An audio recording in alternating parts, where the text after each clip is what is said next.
der Livestream der Nürburgring Langstreckenserie. Präsentiert von Falkenreifen. Herzlich willkommen zur Nürburgring Langstreckenserie. Welcome to the Nurburgring for the NLS, the Nürburgring Langstrecken Series. Und jetzt ist das Rennen freigegeben. The red lights are out now. Viele Zuschauer unterwegs.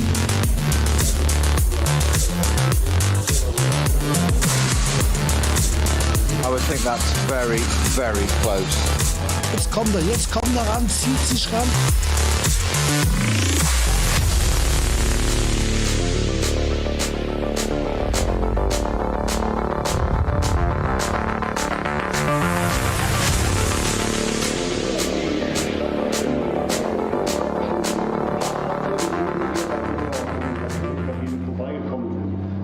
Good morning, everybody, and welcome along to our continuing coverage of the 2025 Nürburgring Langstrecken Series from the Nürburgring in the beautiful Eifel Mountains, which have sort of been playing ball weather-wise this morning as we head into what is round 7 of the championship. It's a double-header this weekend. If you're new to this, and I suspect there'll be quite a few of you who are, because of one particular driver who is doing his training this weekend to try and get his A license. More on that at the moment. Each of the rounds of the championship are run by a different German auto club. So this is the 65th running of the ADAC ACAS Cup 4-hour race. We have a different organising club tomorrow. It all comes under the VLN, and Nürburgring Langstrecke Series just means long distance, Nürburgring long distance series. Running on a slightly different circuit configuration on the Grand Prix track to that which we use when we are here for the ADAC 24 hours. It's a bit shorter, so the times will be a bit quicker.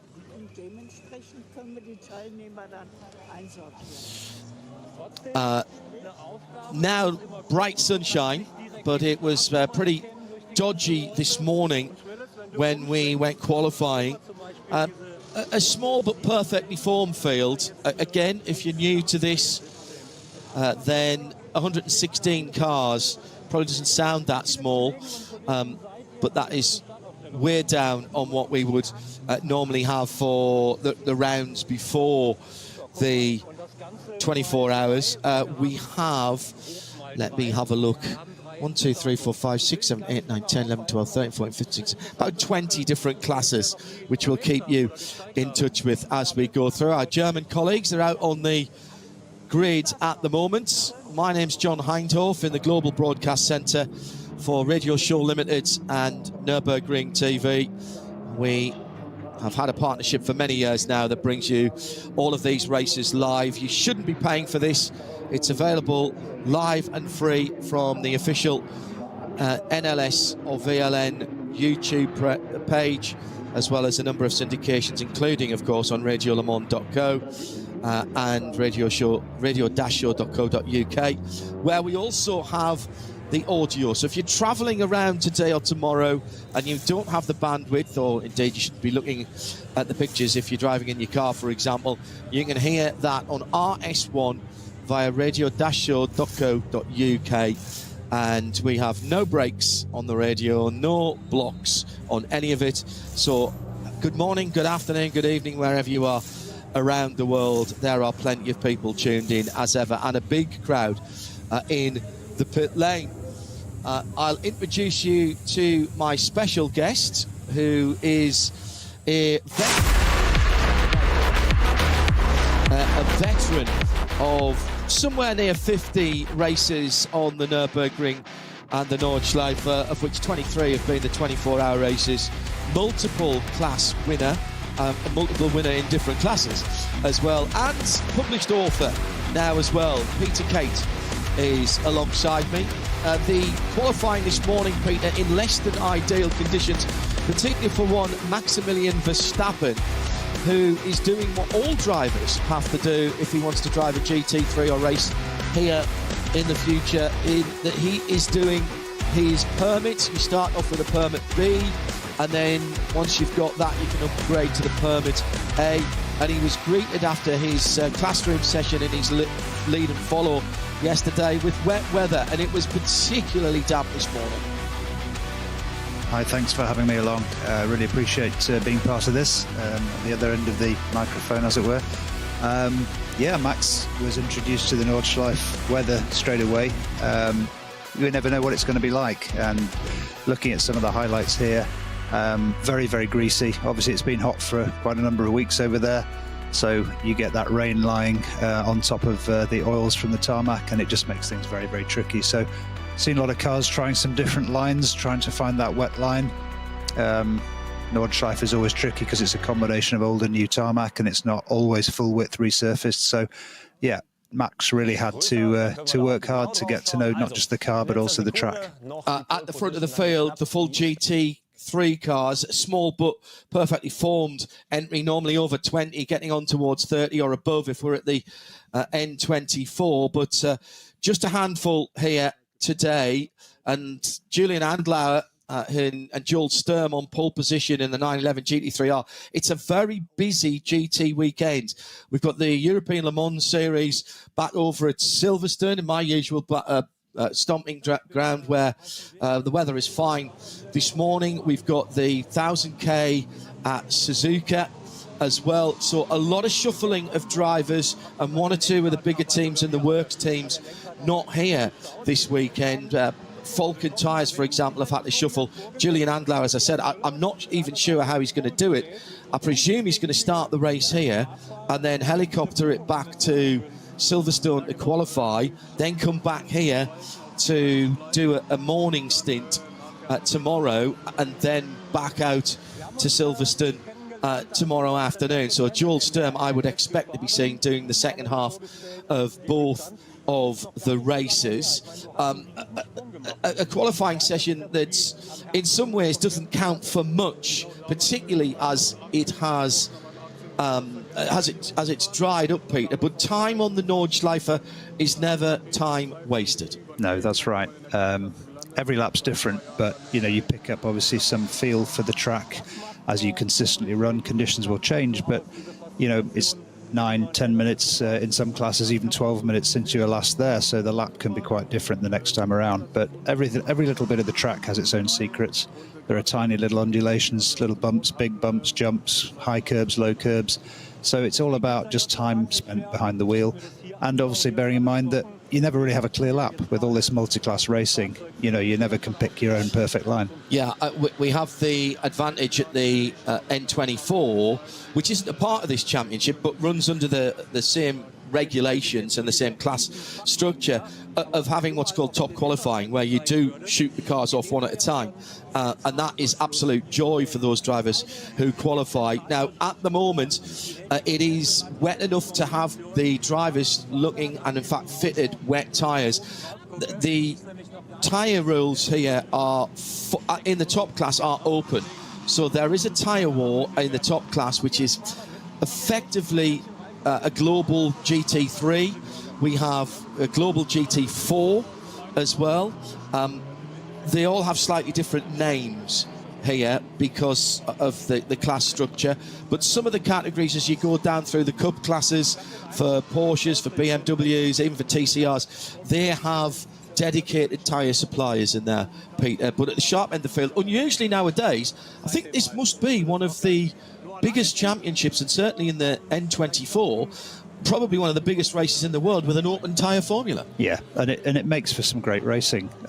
You've got a situation where you're trying to manage tyres over a long period of time, over a stint that your fuel load goes down in balance with your fuel load going down, your tyres are wearing out, so you've got to manage the balance of the car over, you know, 2 hours, for example, of stint length, depending on your fuel tank capability. So the guys are working hard to set the cars up for these kinds of endurance situations. I've just been reminded by our executive producer, Tim Gray, who's over in London, that Julian Andlauer should really be at the ALMS autograph session on Sunday morning, so he might not be able to do any of the races. I suspect that they'll take the fine on that one. If you want to get in touch with us and join the conversation here, many of you will. Then I know many of you watching on the variety of YouTube links. Support the official YouTube, which is via NLS or VLN on YouTube channel. That's where we link to from radio-show.co.uk. We don't have the ability to see your comments on there, so if you want to get in touch with us, use X, formerly Twitter, at @RSL_studio. If you've got any questions that you want answering, again, because Max Verstappen is here, there will be a lot of you who are brand new to this. This type of racing here on the Nürburgring Nordschleife is unlike any other circuit racing in the world, and it has its own particular rules. For example, I'll guarantee you one thing today: we'll not see a safety car. You may see some safety vehicles on the track, but you won't see a safety car. They are not utilised here at all. Instead, it's a really heavily policed system of yellow flags, double yellow flags, purple flags, and speed controlled zones out on the Nürburgring. Remember, this is not a normal racetrack. Recalibrate your mind if you are watching here for the first time. This version of the track is more than 20 kilometers around. As I said, it's a little bit shorter than the full version that we use for the Grand Prix circuit and the whole of the Nordschleife. But this is racing like no other, Peter. You have had a background for many years in circuit racing. You've become, in the last few years, a decade or so, a Nürburgring specialist. There is nothing like this track. There's nothing like the regulations for this track, and for good reason. Yeah, that's right. I mean, first of all, it's a very a racetrack that was built in 1927. It's a very, very challenging environment. It's narrow, curbs are high. Nobody gets pinged for track limits here, because if you exceed track limits, you're basically in the wall. Self-policing, I think they call it. Indeed. So that, combined with the multi-class formats, we've got many, many classes here, many different capabilities of cars and indeed drivers. And I think when you're looking at the top down to the bottom in terms of lap times, there's up to like a 4-minute lap time difference, something in that region, from the fastest car to the slowest class car. And that means there's a lot of passing. But unlike most racing, yes, there are blue flags, but it's a different kind of rule for the cars that are being lapped. They're not obliged to get out of the way. No. And I think Max is going to be in an interesting situation, because he's going to be passing cars, but he's also going to be being passed by GT3 cars. And he doesn't need to jump out of the way. No. So it's going to be interesting to see how the field deals with that and how Max indeed deals with that. Hello to Steve Hamill at RSL_studio. He says, can you give the F1 fans a rundown of how NLS Multi-Class works? Yes, to put it into Formula One terms, imagine on a Formula One weekend, during the race, you had F1 Academy, F3, F2, F1, and a touring car race all going on the track at the same time. That's basically what you've got here. And you may think that sounds extreme in terms of differential in lap times, but actually there's a bigger differential here because of the length of the track in lap time than there would be if you had that variety of single-seaters and touring cars going around the tracks. Fulton Tyres, by the way, have just told us now, this is big news. Andlau will be staying at the Nürburgring and will not start the Silverstone race. Very interesting. So for those of you perhaps in the UK who are heading across to Silverstone, just £25 for the Silverstone race entry tomorrow, 40 quid for the whole weekend. I thought was a bit of a motorsport bargain. Then Julian Andlau will be coming later to the ELMS. Dan Vitali says, do they have intermediate tyres in the Nürburgring race as part of the open tyre rules? Is the choice simply wet or dry? In the top class, there is something that looks like an intermediate. It's not necessarily called an intermediate. They're often called drying wets, aren't they? Yeah, or even a cut slick. Yeah, you are allowed. It's much more open tyre rules than you have in any other form of motor racing, Dan. A lot of people will not understand why a driver who is has the highest FIA license that you can possibly get, who is extremely experienced in Formula One, having taken 4 World Championships, had to go back to school yesterday and sit in the classroom and do a test, a multi-choice test, answer questions, and then have his driving assessed whilst first following another car of the same type and then leading another car of the same type with an experienced instructor. Everybody has to do that, Peter. And in fact, actually, there's slightly less stringent rules for somebody who has an FIA international license. But this is not an FIA event. It obviously runs under the auspices of the FIA, as all motorsport do. But this is DMSB. It's German. It's very particular. And so the FIA do not have a legacy of being involved in this event. In fact, they pretty much ignore this event in terms of driver rankings. That's correct. These actually. events. Yeah, that's correct. I'm a good example. I've raced here for more than 20 years, but I'm still FIA bronze. Yeah. Because regardless of your results and experience here, it doesn't count towards... How many class wins here? 6. 6 class wins in. How many different classes now? Oh, that's a good question. I'd have to count that 4, up. I think. It's 4 or 5, yeah. One of the classes was combined, so it's confusion as to what that class would be called. But I think, the short answer to why Max, just like any other driver, has to do this, it's nothing to do with his capability. It's nothing to do with the car he's in or the cars he's driven over his career. It's to do with the track. And an easy answer to the question is, anybody who's in any doubt as to why you need some kind of training before you go there is just go there and have a look, and you'll realize very quickly this is unlike any other racetrack. You could argue there are elements of other racetracks similar to the Nordschleife, but it's such a narrow, challenging, tricky track. Here's a little statistic for you: 300 meters of elevation change in one lap. Weather changes that are extreme because you're passing from one valley into the next. You talked about tyres, cut slicks, whatever they are. You could start the lap on the appropriate tyre, but halfway around the lap and you've still got 12, 13, 14 kilometres to go, you're on the wrong tyre because it's snowing. Yeah. So this is why... And Peter, dear listener and viewer, Peter is not exaggerating. We once had a 24-hour race stop for hailstones the size of ping pong balls. I'm not exaggerating.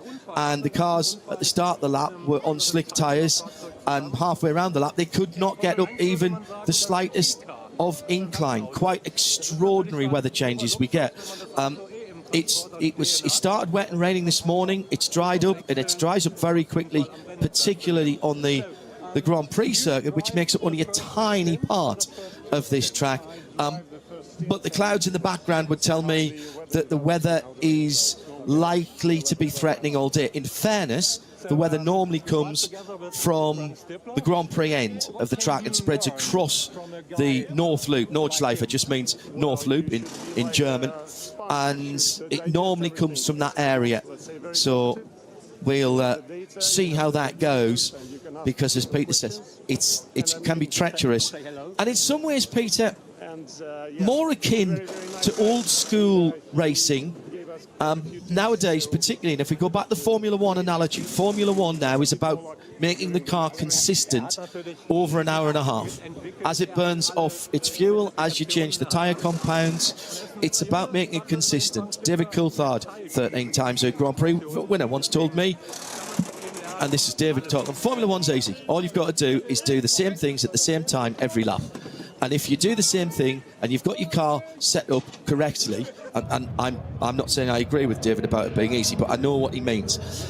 If you do the same thing, you brake, you turn in, your shift points are all the same. The car, if it's set up right, should do the same thing every lap, because the conditions won't change on even Spa, which is the longer circuit, which is 4 miles around. You can't say that here. No. This is much more akin to tarmac rallying in some respects, because you don't know when you come to that. It's 10 minutes since you were last at that corner. Exactly that. And with the combinations of car classes, the cars you're coming up behind don't have the same capability as your car. They may be significantly, underpowered. They may have far less cornering capability. Equally, the cars coming up behind you have the inverse. If they're lapping you, if you're in a lower class car, they've got way more downforce, they're way lighter. And then you get a mix of things. You know, I've run an SP8, SP8T class, which is, you know, a lot of power, but very little downforce relative to GT3. You're going to be passing GT3 cars along the straights, but then at the end of the straight, 3 of them will come piling past you into the braking area. So it's a real mix. It's hugely entertaining for the people who are there watching. It's a fabulous format of racing, in my opinion. I think the multi-class really makes it. I think the track's challenging like no other. And the ability to maintain a good pace, not only when you're passing people, but when you're being passed, is critical. I had the great good fortune many years ago to present Top Gear Live shows at various places around the UK. And one of my cohorts there was the lovely and much missed Sabina Schmitz. And I asked her this question, and I won't tell her. She grew up round here. She was driving round here when she was a teenager, along with her sister, who was also a very good driver as well, in a heavily modified BMW road car. There's a good story about that as well. I'll ask you the same question. Is there a perfect lap round the Nordschleife? Let me try to reinterpret the question slightly. I don't think there's a perfect lap around any track, but the Nordschleife is the least perfect, in the sense that it's so long and there are so many different alternative routes through the track. Not just because, you know, let's say you're in a helicopter looking down on a particular corner, there's obviously an ideal line you can draw onto that corner, but then when you get down to ground level, you've got these little tiny bumps and undulations. You've got surface changes where they've resurfaced a portion of the width of the track. They've maybe put some new white line or new curb in where the previous year it wasn't there or it was flatter. So you've always got to adapt, and I think that's what the endless challenge of the Nordschleife is. A real star of the Nordschleife and of motor racing for many years. This is Frank Stiepler, who is in his Ford overalls there, driving with Vincent Kolb this weekend. The blonde lady standing to the left of the car is Eve Shee, his partner, who's a very tidy driver in her own right and will often compete in the Youngtimer race before the 24 hours, which was earlier this year. It was June this year. It'll be May next year. Ford, welcome back to Ford and the Ford Mustang to the Nürburgring. Haupt Racing has taken that. That was a big story when HRT went to Ford and basically accepted the challenge of helping Ford develop that GT3 Mustang into a Nürburgring Nordschleife car, because again, these cars aren't set up like you would set up a car for a traditional track. Yeah, I'd love to see someone make a Ford versus Porsche film instead of Ford versus Ferrari, based on what they're doing here. I mean, for me, motorsport and Ford have always been connected over the years. Grew up with the various Fords on my bedroom wall, and I think it's fantastic to see them here doing this. It's a big undertaking, isn't it? It's quite brave. Yeah, and it's not a place to take lightly, as we've said anyway, with the track. You can very quickly embarrass yourself in a place like this, but with Frank on board, it's always entertaining to listen to his onboard live stream if you want to learn some interesting German words. But he's a great talent, and he's also a great development driver, so he can give the feedback that they need, rather than just parachuting a few, very young hot shoes in the car. So I think, we're going to see that car advance with a goal, obviously, next year to go for victory in the 24 hours.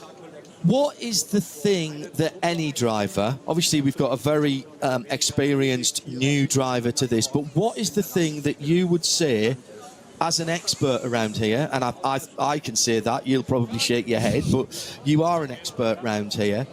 You've probably forgotten more about this place than most people will ever know. Julian Andlau, by the way, and Joel Sturm are on pole position in a revamped driver lineup for the two Falcon Porsches. They are running on Falcon tyres as well in that classic motorsport livery. What is the thing that most drivers, I've had a question about what will the Formula One fans tuned in now confuse them this weekend? What would confuse or be most unusual, shocking? What's the thing a driver has to get used to when racing on the Nordschleife? Some people will have done many laps on Gran Turismo, on some of the other sims, might even have done tourist laps around here. But racing, what's that biggest culture shock, if you will? Yeah, I think we've kind of touched on a few of them already. The multi-class format means that sometimes you have to kind of rein it in at a certain point in the track.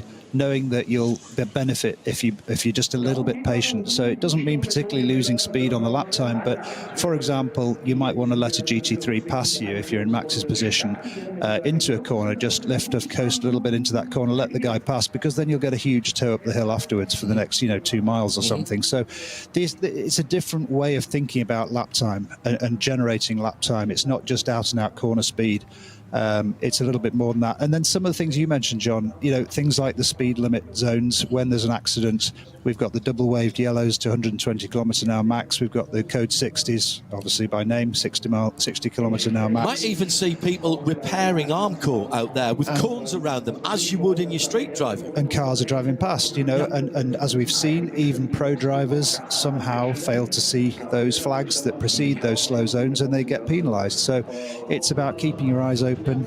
Blue flags we talked about, a lot of people will be standing up and screaming when they see blue flags, but cars not moving out of the way here, because as I said, they're not obliged to by regulation. It's up to the faster car to find a way past safely without contact. So that doesn't always happen, as I found to my cost this year, but nevertheless it's going to be something which will confuse, if you like, the fans who are used to seeing a blue flag leading to the lap car jumping offline and getting well out of the way. So we will see some differences there.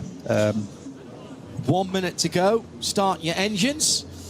The other thing is reset your minds on lap times. The opening lap is going to start in a moment. It'll take about 20 minutes to do a formation lap. The grid, just over 100 cars down on the approximately 150, 170 that we would get for the Nürburgring 24, but this is a decent entry here, particularly in the sub-classes, all of whom are battling for a championship, let's not forget, and we're getting into the business end of that. The rumour is that Max Verstappen, should he complete his laps here today to the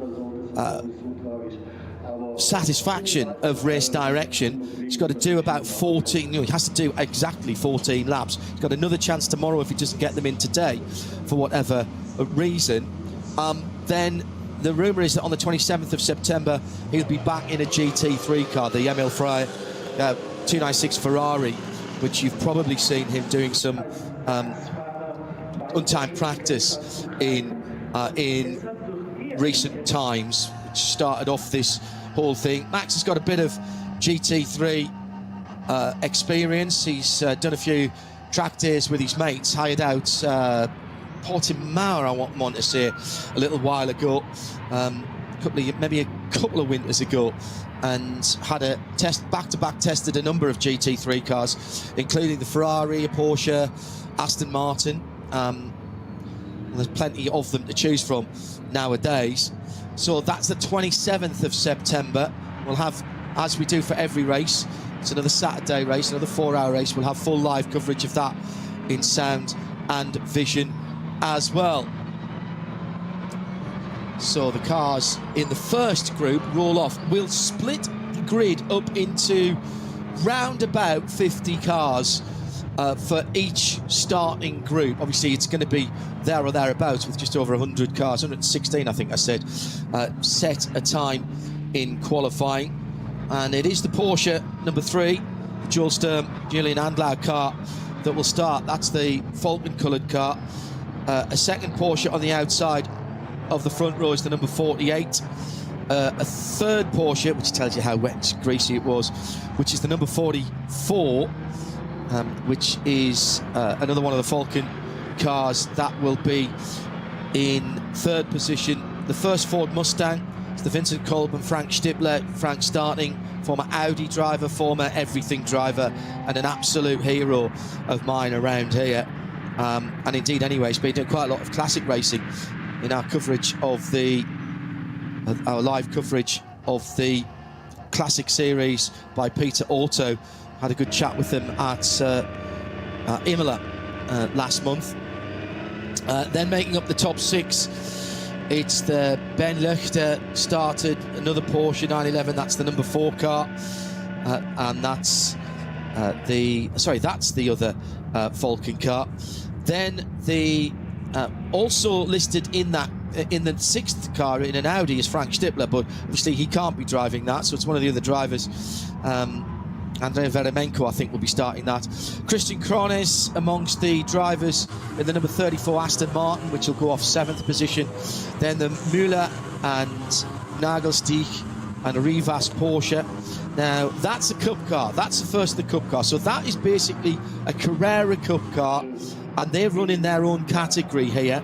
There's also a class for Cayman Cup cars, effectively, the GT4 cars. And in fact, the Cup 3 category is the category that Max Verstappen is in. Now, he has to have a car by regulation that has a specific power to weight ratio, being a rookie, effectively, to go from his C to his B to his A permit. And therefore, there's a little bit of an extra weight in that car and a little bit less power. To be honest, in the qualifying this morning, he wouldn't have felt that too much, to be honest. And in fact, it actually might have been a bit of an advantage to him in the 980 GT4. Yeah, so the relationship of weight to power, 4.2 kilos per horsepower, is what he's having to battle here until he gets his permit. So this Cayman is a little more than 100 horsepower down and about 150 kilos heavier. So in case anybody's under any illusions about that, it makes a bigger difference in the dry weather, as you said, John. It also, on some of the big climbs, that's when you really notice it. That's when you notice the power difference. So to get his A permit, Max has got to get 14 laps and 2 race results. Now, he can do that in this race by being in 2 cars, and he is listed in one of the SP7 Caymans from the same team. Line Speed, very good team, actually. Patrick Cole runs a pretty good team. He was entrusted by Porsche to run one of their brand new cars when the next version of the particular car came out. So it's a good team. He's a good driver in his own right. And Max Verstappen is also entered in one of their SP7 cars. Now, the only thing I don't know about that is whether he can actually drive that, because I haven't delved quite deep enough, and I apologise for this, into the power to weight ratio. But there is another race tomorrow. Yeah. So he could go. So to get the upgrade, he needs 2 race results as well as the 14 laps. It's interesting how the officials are dealing with this. So his car that we can see on the screen right now is a detuned version of the Cup 3 car, but it is running in the Cup 3 class. Yeah. So similarly, there might be an opportunity for them to detune the SP7 came in to run in that class as a guest car. The third group leaving now are more of the touring cars. Lots of BMWs, lots of BMW specific classes here as well, and not just for the latest and greatest, although BMW announcing and the NLS announcing this week through the VLN organisation that there will be a new class for the new BMW M2 Club Sport for competition sport next year, which is the new quote-unquote entry level. And the that, as I say, starting. BMW have been very active down through the years. The 235 class, Cup 235 originally, and then upgraded to the 240 class. That was a car that was built specifically for this championship and for the Nurburgring 24. And it has given us brilliant racing down through the years. The other thing to remind you is the checkered flag will fall at the front of the field, but 10 minutes later, we'll still be watching people coming across the line having their own battles in class. So when the checkered flag falls for the guys in the GT3 cars at the front of the field, please don't disappear, because there will be class battles heading through to their own checkered flag. So 3 groups of cars have left. They will have 3 separate starting grids, and they'll form up coming down the long straight that links the Nürburgring Nordschleife to the Grand Prix circuit. If you do a tourist lap at the end of what's called the Dottinger Höhe, you come uphill through a little chicane, and then you turn hard right down to what's now called Sabine Schmidt's Curve, which is the first corner on the Nürburgring, leads onto the Hatzenbach. The guys will come straight on, just going through the link now, the third of the classes.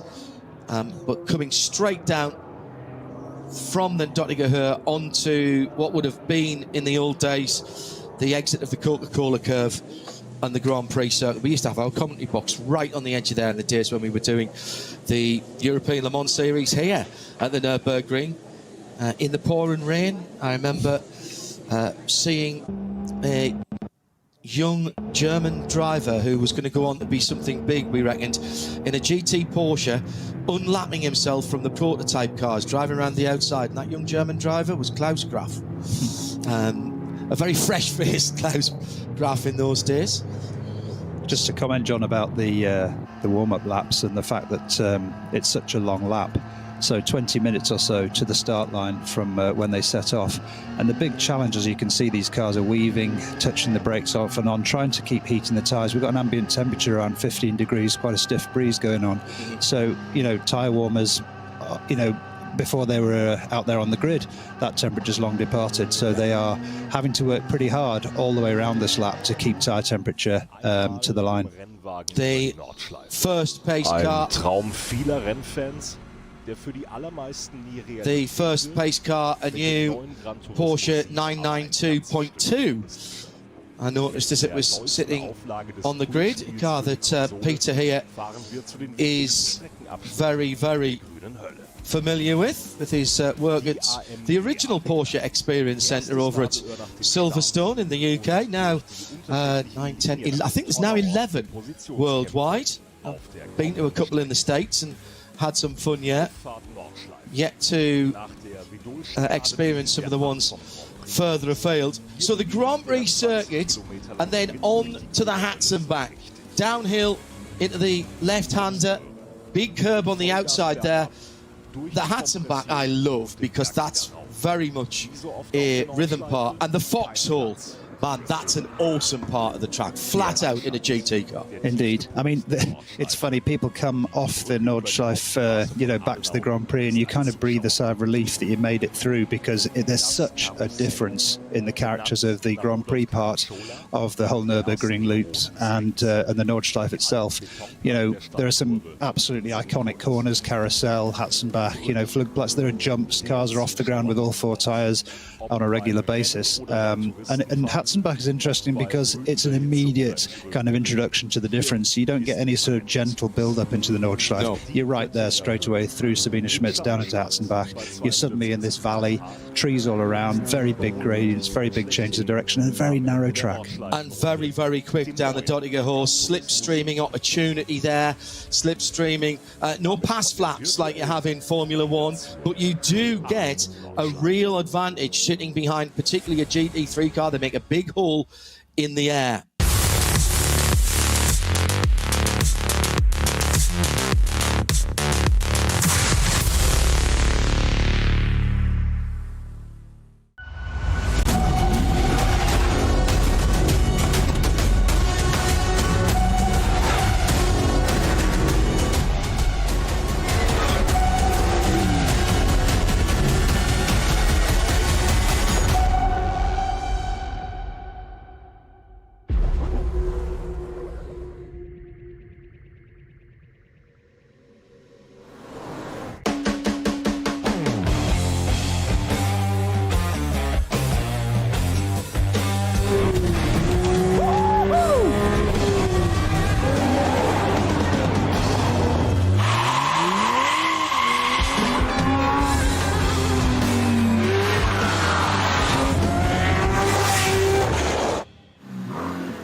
Sie sagen, es ist nur ein Auto, aber wir sagen, es ist Herzblut, Schweiß und Perfektion. Denn wenn du schraubst, dann zählt jeder Millimeter. Dann bist du in deinem Element. Du willst mehr als nur fahren. Du willst es fühlen. Die volle Kontrolle. Eine optimale Straßenlage. Wir wissen genau, was dich antreibt. Denn wir teilen die gleiche Leidenschaft. Egal ob auf der Straße oder auf der Rennstrecke. Wir sind immer an deiner Seite. Wir sind H&R. Offizieller Partner der Nürburgring Langstreckenserie.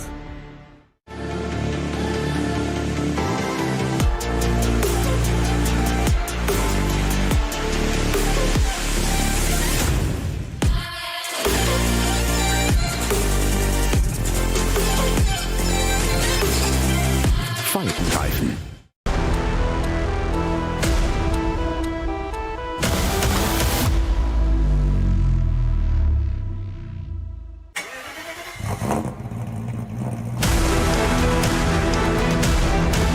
Hol dir jetzt dein eigenes Motorsporterlebnis nach Hause.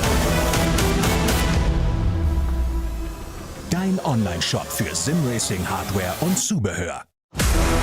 www.simraceshop.de.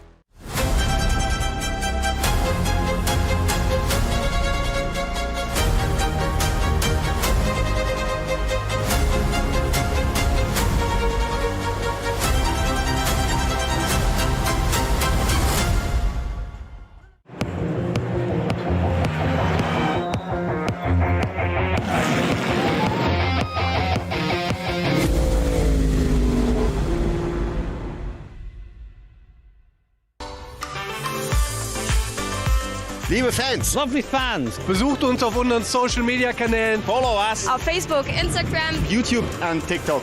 Willkommen bei der NLS.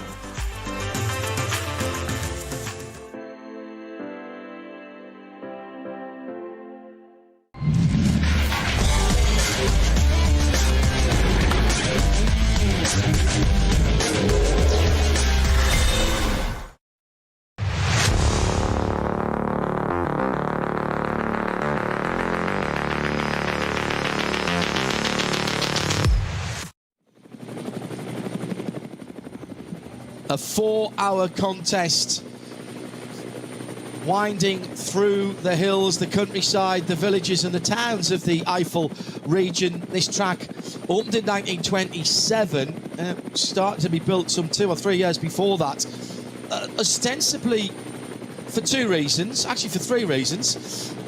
First of all, to take racing off the roads. The old Eifel races around here, the Eifel running on the roads, were getting very, very dangerous in the mid-1920s. Secondly, as a quantitative easing project to provide some work for local artisans, the sort of infrastructure project that probably would never get started, never mind finished today anywhere in the world. And thirdly, not necessarily as a full-time racetrack, but to provide a test facility that mirrored the local roads and conditions for the then nascent car industry here in Germany.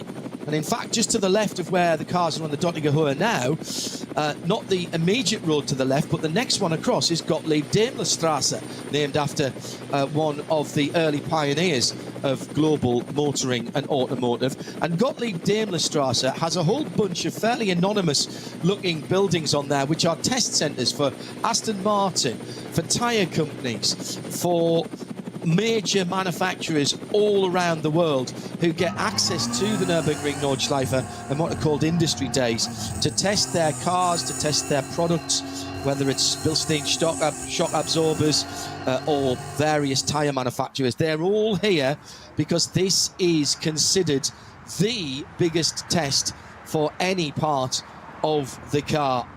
And since 1927, it has been challenging the cars, drivers, technicians, engineers and part suppliers in its own very specific way. It is unique. It is a challenge like no other. And in 2 minutes' time, or thereabouts, minute and a half, we'll get the first group of the faster cars off. 3 different groups, starting at 3-minute intervals. We'll reset the clock when everybody gets started, so those 3-minute time gaps disappear. But what it does mean is that the guys at the front will get a lap without any traffic. And from then on, traffic will be a key point of what is going on. So the Porsche, number 3, leading them out as they are coming round one of the Falcon cars. Then the red and gold car will line up alongside. They'll come into 2x2 formation now. It's the number 48. Now we're seeing them start to pull together. Ford Mustang in there is the white car with the blue stripes. Drivers right, the pit wall side is the pole position because the first corner is a right-hander. We turn hard right through what is affectionately called the Hook, which is the Mercedes-Benz Arena properly.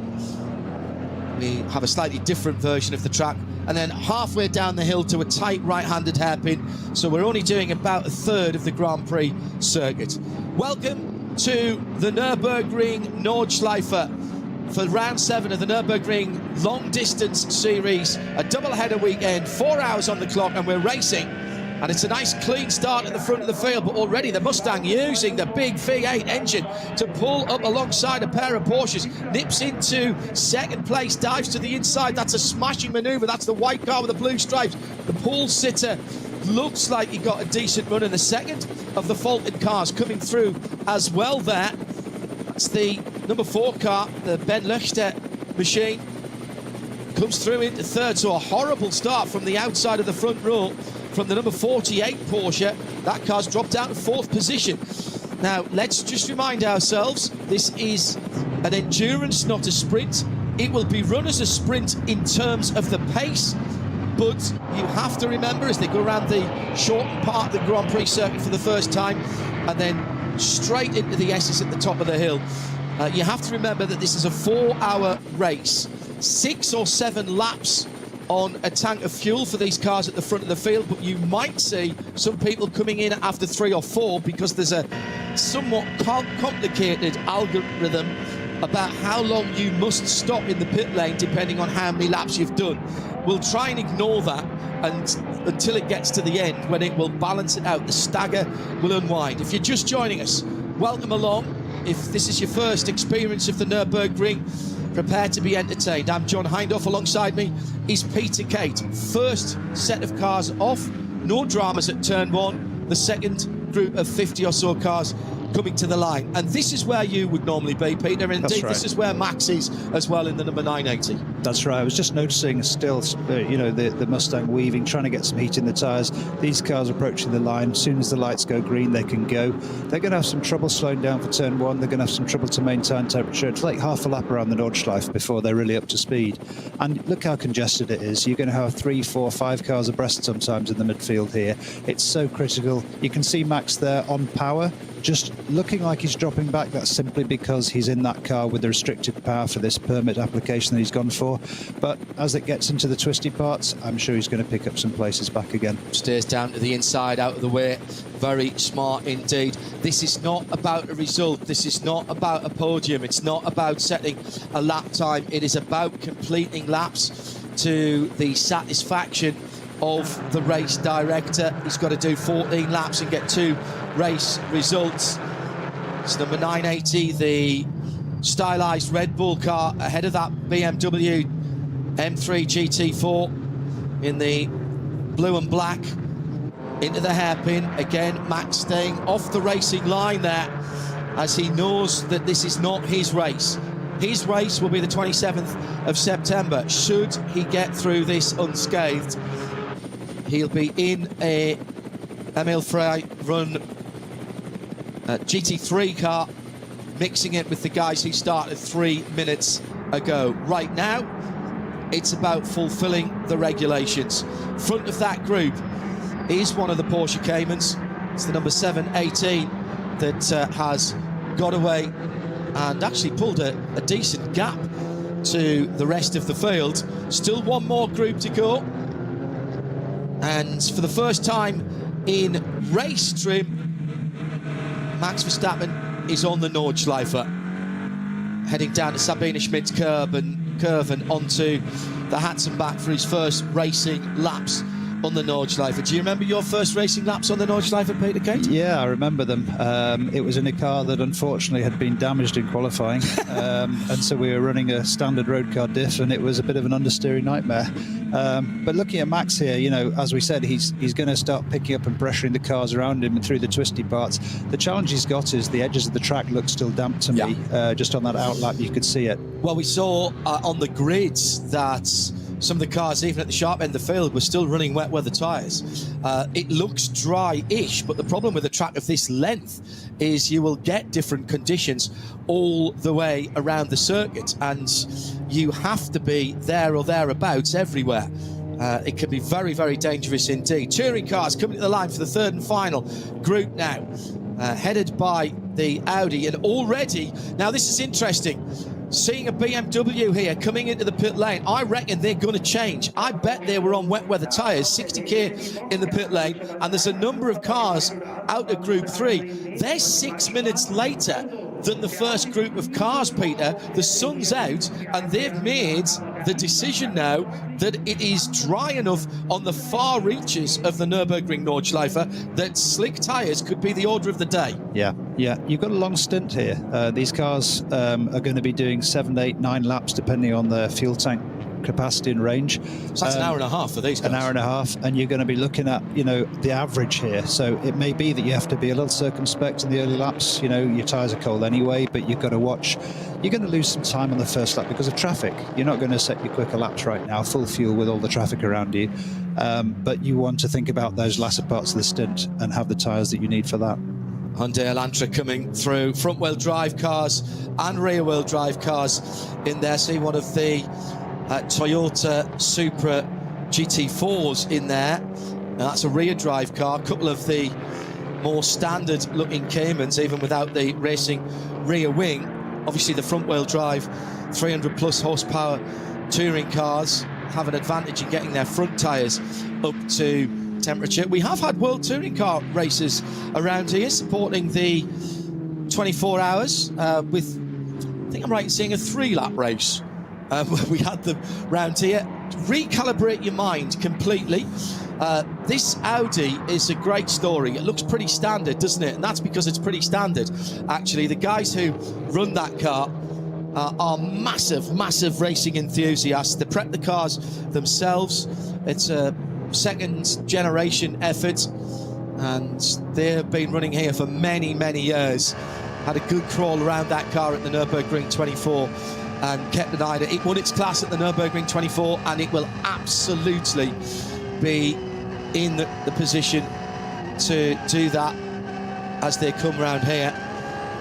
So the Cup 3 class, a couple of drivers that you have been partnered with before, Peter, the Harley Houghton and Heiko Eichenberg in the number 959. I bet they wish it was a 959 with all-wheel drive, if you know your Porsches. They're leading the Cup 3 class. That is the Verstappen class. The 962, that's the Stegman, Reimer, Berdansky car. And in third, it's the Silver, Fubrick and Sandberg. Good to see Sandberg back in racing here. Another stalwart of this, as the leading cars are already. So there we've seen, Peter, 3 classes. The third class just going on to the Nordschleife, and here comes the starting group number 1. Yep. So they're going to be into half around the next lap. They're going to be into the back of that that last group. The Mustang's made its way through into second, through the final chicane. Just that little sting in the tail, down the hill and up the other side before you're starting to brake after you've gone under the Bilstein Bridge, which the Bilstein Bridge is a left kink. You try not to turn the wheel, is what I was told all those years ago by Chris Porritt. Just look at the inside of the corner and your eyes will take you around. You want as little lock on there as possible. You don't want to scrub off any speed. Yeah, indeed. I think we're going to see a change for the lead pretty soon. I think through the Nordschleife, the Mustang was definitely with the upper hand. The Porsche is pulling away on the GP loop, but just give it another lap on the Nordschleife. I think the Mustang's going to be right there. Yeah, the Ford Mustang. I think it is one of a very few, perhaps even the only one of the GT cars where you could start with your road car, doing track days, go up through the Ford Experience Days, through Ford's Mustang Challenge, Ford Mustang Cup, Ford Mustang Challenge, GT4, GT3, and basically the centre section of the car is identical, all turned out at the Flat Rock assembly plant in North America. Mustang Challenge in the US, coming to its finale in a start of next month on Charlotte Motor Speedway's Roval with the NASCARs. This is a GT3 version of the Mustang, and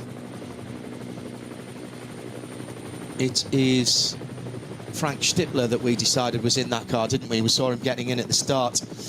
Meantime, as the cars come through the 5 timing loops, looking down on one of the Mühlner Motorsport blue and white cars, and then the very easy to spot Red Bull livery car.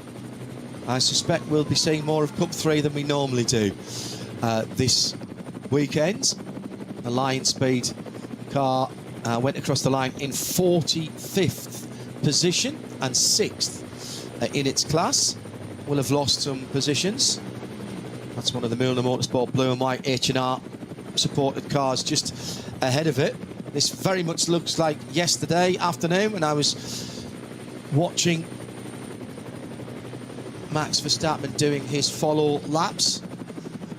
Had to follow a similar car around and then was waved by to do some leading. 8 laps completed yesterday, passed his exam in the classroom. And that is not a foregone conclusion, by the way. As we've mentioned, it's a very, very different set of regulations than that which Max will be used to in Formula 1. And there are some specific regulations to this particular circuit, Peter, and you've got to redo your test every year, don't you, to the classroom part of it? Yeah, indeed, and it's not the easiest of tests to do, particularly if you're not a native German speaker, because the questions that they ask are translated direct from German, and it's not always exactly straightforward what the correct or the best answer would be, but it's a combination of questions and video type analysis, and it's very, very important because a lot of people who come here may have a huge amount of experience elsewhere, but this circuit, as we've said many times, is unique, and the multi-class system is unique. So the rules for passing, for dealing with traffic, for dealing with the code 60 or 120 speed limits are unique here. So you really need to know what you're looking for before you get into that kind of situation.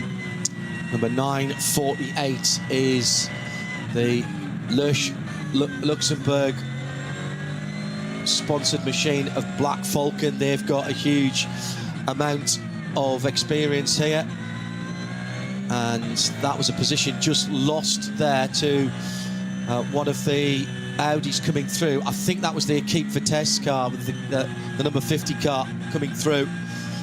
So 8:33 for that Cup car. Again, 992 GT3 Cup is what you would see in Porsche Carrera Cup around the world and Porsche Super Cup. Just coming now, is there a yellow flag down there? No, just coming down the hill to the bridge, which goes over the main street of Adana. Just either side. Big party there on the Nürburgring 24 weekends to close the street off and have the cars driving through. Always a great atmosphere. Now climbing up towards the infamous, and people call it the Niki Lauda corner now, effectively the corner that ended Formula 1 here, when Niki Lauda had that horrible, horrible incident that nearly cost him his life. And it's a tricky corner. The trees there from the Lauda curve through Bergwerken up the hill tend to overhang the track. So when it's been wet as it was this morning, that damp tends to hang around for far longer in that section than it does in the more exposed areas of the track. So, you know, as the cars pass through there, you're going to see the guys, even though they've got their tyres up to temperature, they're running on slicks clearly. That's where, you know, it starts to get a little tricky. Hello, if you're just joining us, the leaders have completed a lap, and we are 15 minutes in. It is not your standard racing circuit. Thanks for joining us here on the Radio Show Limited network of channels and on the Nürburgring World Feed. VLN, every single race live for you, free for you across the world. Front of start Group 3 with that red Audi. The S3 touring car, effectively. Now, Ferrari 296 GT3 heading up the hill, just come out of Bergwerk through the sweeping left-handers, climbing all the time here, so crucial to keep the minimum speed up. There's a couple of corners coming up which are left-handers where you absolutely cannot touch the inside curb. And this is Klaus Abelen, who made history with us. I don't think this is the same chassis that won a couple of years ago. First ever win for Ferrari in all of the history. Huge achievement for Klaus, who did it without any factory drivers. Klaus, a local businessman, has his race shop pretty much within driving distance of the front end of the Nürburgring Nordschleife, and his business is meat products, and you'll see them all over Germany, and that's the sponsor Frikadelli. And of course, for many years and until her untimely demise, was the other half of Sabine Schmitz. They met through racing. Sabine still the only female to win at the Nürburgring in that BMW many years ago. And Klaus Abelen, having missed most of last season and the early part of this, he's been concentrating on his historic driving where he's got a couple of lovely old Porsches, including a very rapid 962. Talking to us earlier in the week, telling us that this is the prelude to a much improved and extended NLS and N24 outing for this car next year, where he promised us an all-star driving team. Now, if Klaus says that, he will not under-deliver. I will tell you that now. Now, is that a change of lead then as they go through? That looked to me as though the Mustang has gone through in the lead there.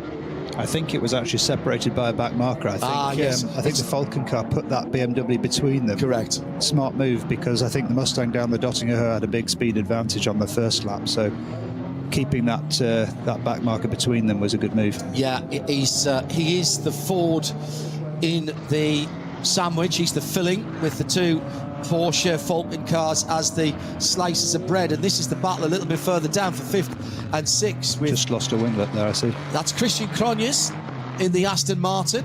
Now, how important are those aero devices then on these GT3 cars that Christian's just peeled off the right-hand side, and one of the right-hand side on the Car Collection Motorsport blue car ahead of him? Yeah, they're important. I mean, the dive planes or canards, depending where you come from, they'll make quite a difference at high speed. It's really the high-speed braking areas, just to knock the speed off into some of the faster corners, and to carry that speed through. For example, the corner you were talking about earlier, John, the Dottinger straight is preceded by Galgenkopf, very, very fast, right-hander downhill. That's when you need them. On the formation lap, that Porsche, the Car Collection car, with Alex Fontana behind the wheel, was exceptionally slow.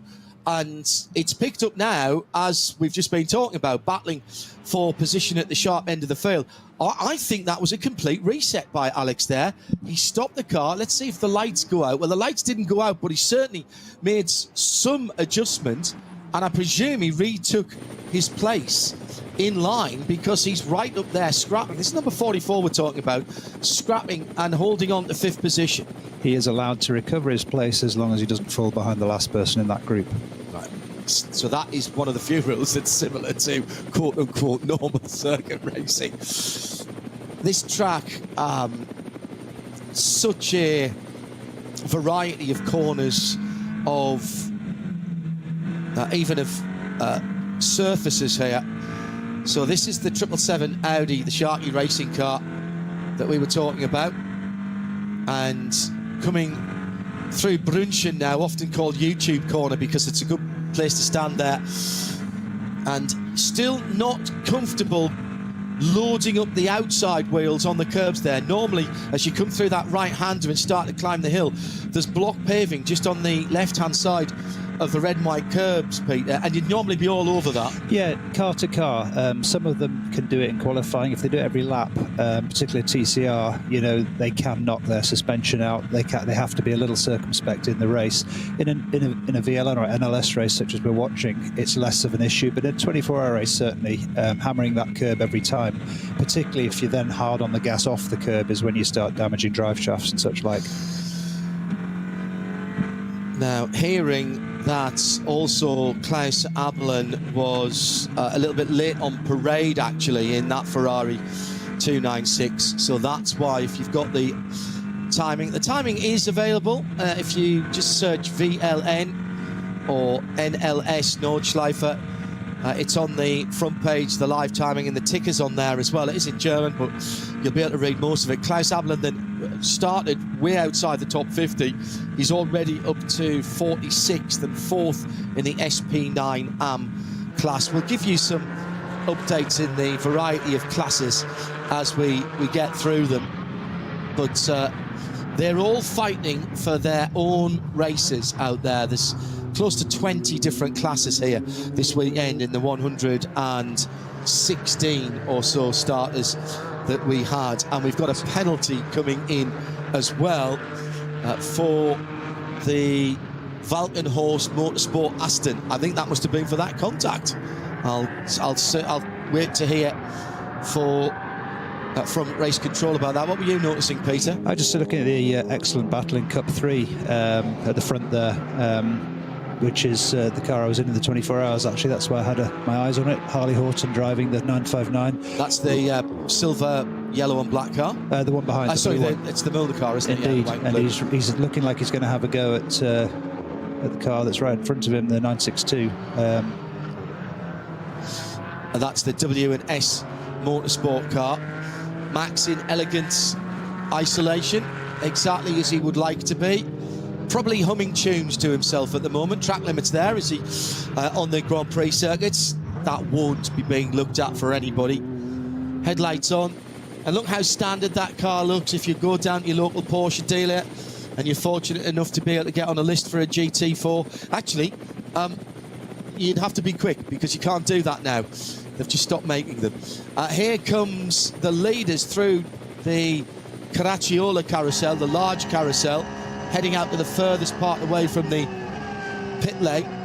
And Julian Andler has got Frank Stippler large in his mirrors. Stippler having to ride a curb that you would not normally use there and lost a bit of time. Andler made the best of the traffic there, Peter, and traffic management for these GT cars with no mandatory move over after 3 blue flag rule. In fact, quite the reverse. The race director would tell us the slower cars, don't move over, stay on your line, be predictable. Absolutely that. And it's, you know, obviously frustrating for the GT3 drivers. They've got their competitor big in their mirrors. They think every last 10 counts. And they want to move forward. So you're going to see incredible frustration, as you're seeing right now with Frank getting balked halfway through there.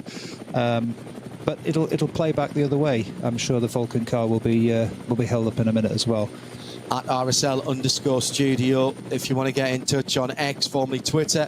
Peter Kate speaking with me, John Hindorf, in the Global Broadcast Centre for live free coverage. 112 cars, I reckon, started.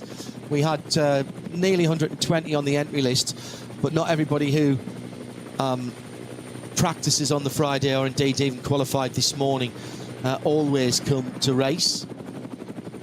So the leaders now coming out of the second, the small carousel, the kleiner carousel, and heading towards this tricky 3 pressure corner, 3 apex corner, the Gallows Hill, the Galmenkopf Hill corner onto the long Dottiger Hohe.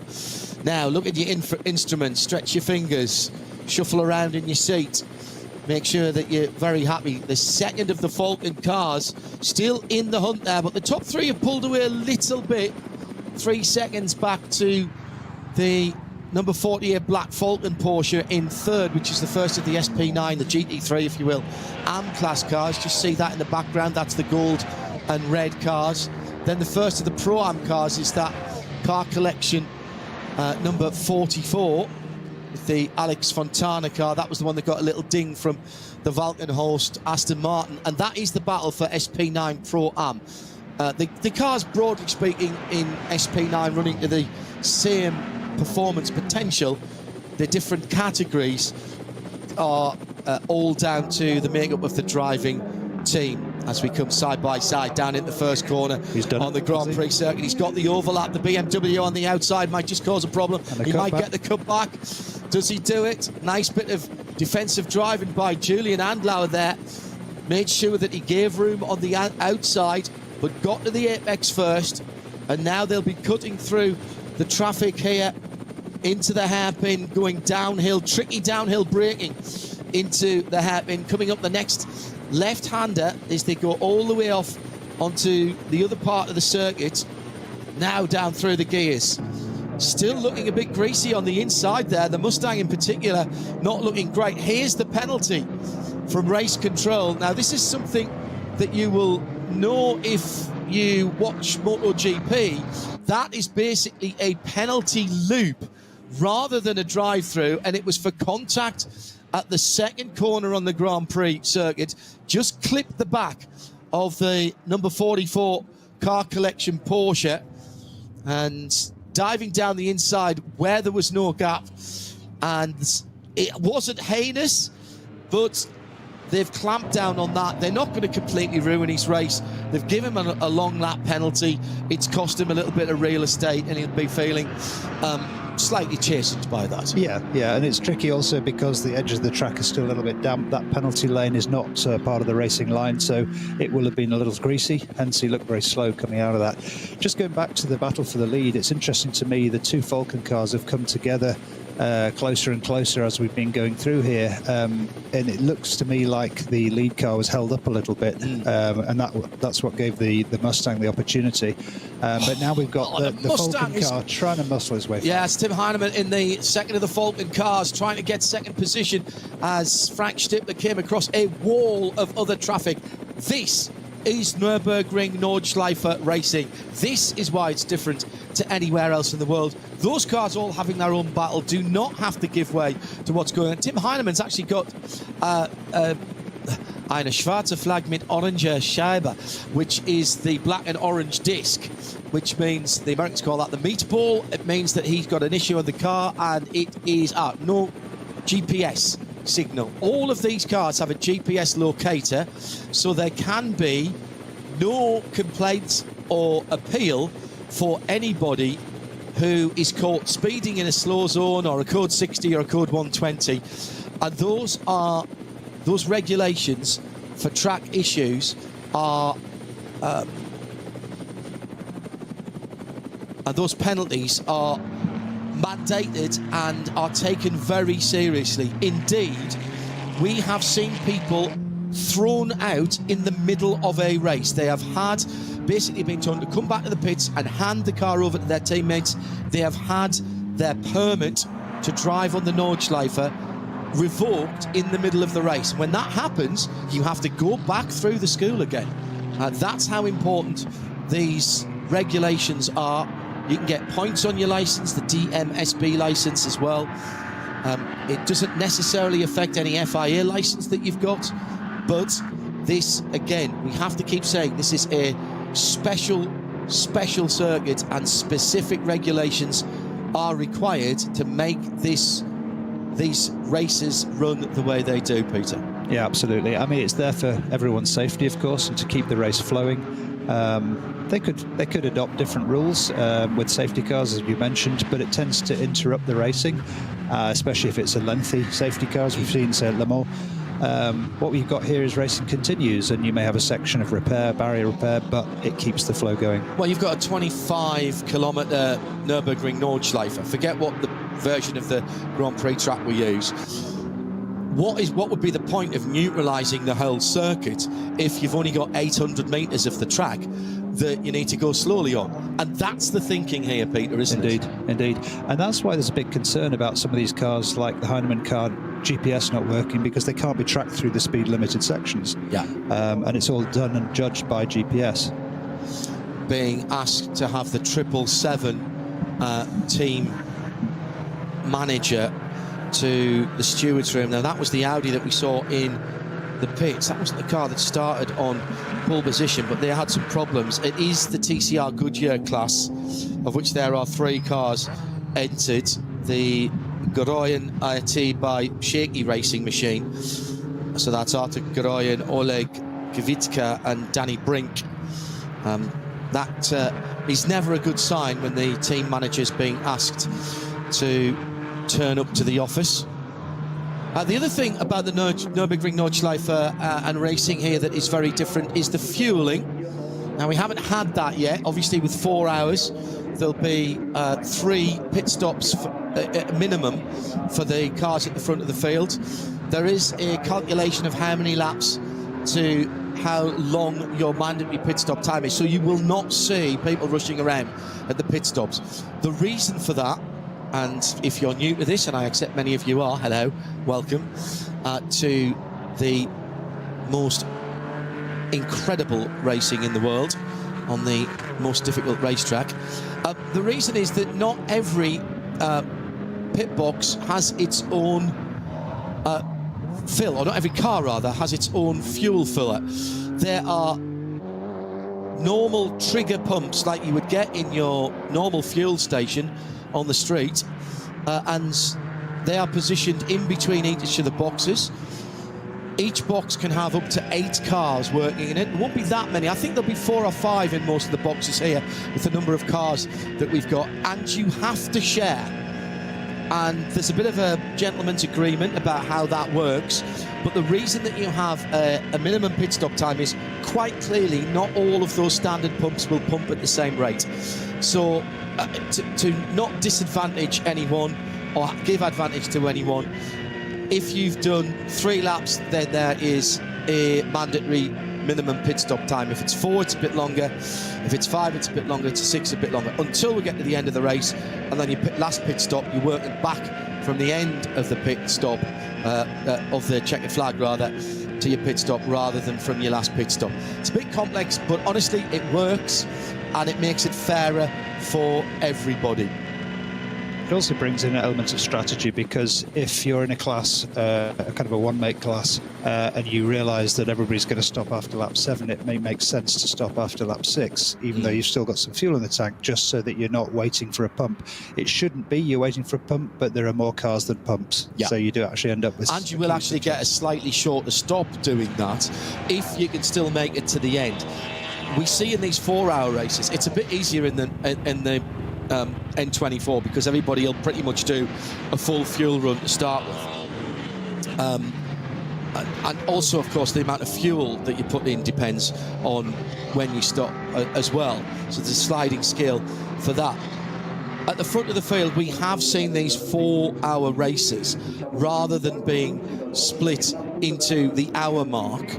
You might actually see somebody come in after 4 or 5 laps rather than 6 or 7 laps. With it, we're still not... Oh, actually, we've got some sub-8-minute laps there just come in for the first time, Peter. So it is getting dry out there. There's definitely a line. And there's...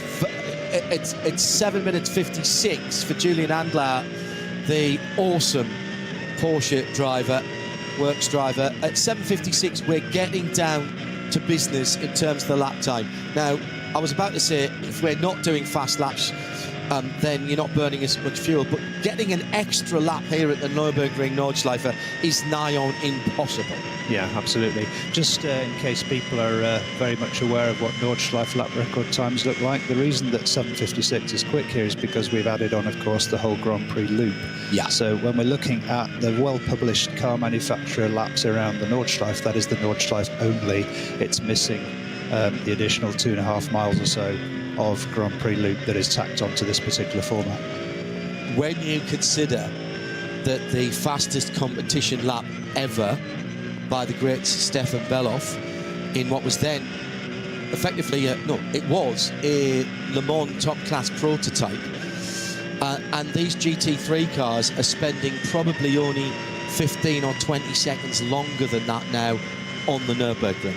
That the old just over 6 minutes was Beloff's lap in the race, and Oh, I mean, that to me now, I accept it's been resurfaced, we've got different tyre technology, but these are cars that are built on street cars. Absolutely incredible what we are seeing here. And the sunshine in the background down the Dottingen as the battles at the front of the TCR field come through, interspersed with the Cup class cars as well, the Porsche GT3 Cup class cars, the 992.1s. There is a brand new 992, what's called an Evo actually, that is being released. We'll see that next year. And here's the battle for second through traffic, and Stippler has got Tim Heinemann right up his tailpipes. Stippy cutting his way through traffic at the moment and trying to work out where these cars are going to go. Remember, the slower cars, they are not being told to pull over. There will be blue flags waving as they're just going down through into the foxhole now. And there's one line here, and this, even in a road car on a tourist lap, is absolutely terrifying, Peter. Absolutely. Sixth gear, you know, flat out through the compression at the bottom. You can practically feel your jaw hitting your knees as you go through it, and then up in through the left, and the left has a high curb on it now, yes, which you can't take, so that makes that corner tighter. Then straight down into a second gear, left, right, here, Adenauer forced, and then accelerating out into the sunshine where it's a little bit drier. This part of the circuit, so out of Adenauer forced, through the little kink, this left-hander, you don't take the first part, you cut into the apex the second, then you're climbing uphill. So this helps you with your slowing down. Over the top of the rise, you plunge down into one of my favourite parts of the circuit here. Really late apex, in fact, didn't get to the apex there, Stippy. Short shift here normally, particularly when it's a bit dodgy. This bit here, Peter, crucial part of the lap. Absolutely. So that little spiel curve there, and then into what we call miss, hit, miss. After the apexes, missed the first, hit the middle, missed the last, and then down into Verstappen. Very, very slow corner, very steep downhill, hard to get the front end turned in. But what you're really looking for is early on the power all the way down to Adenauer Bridge.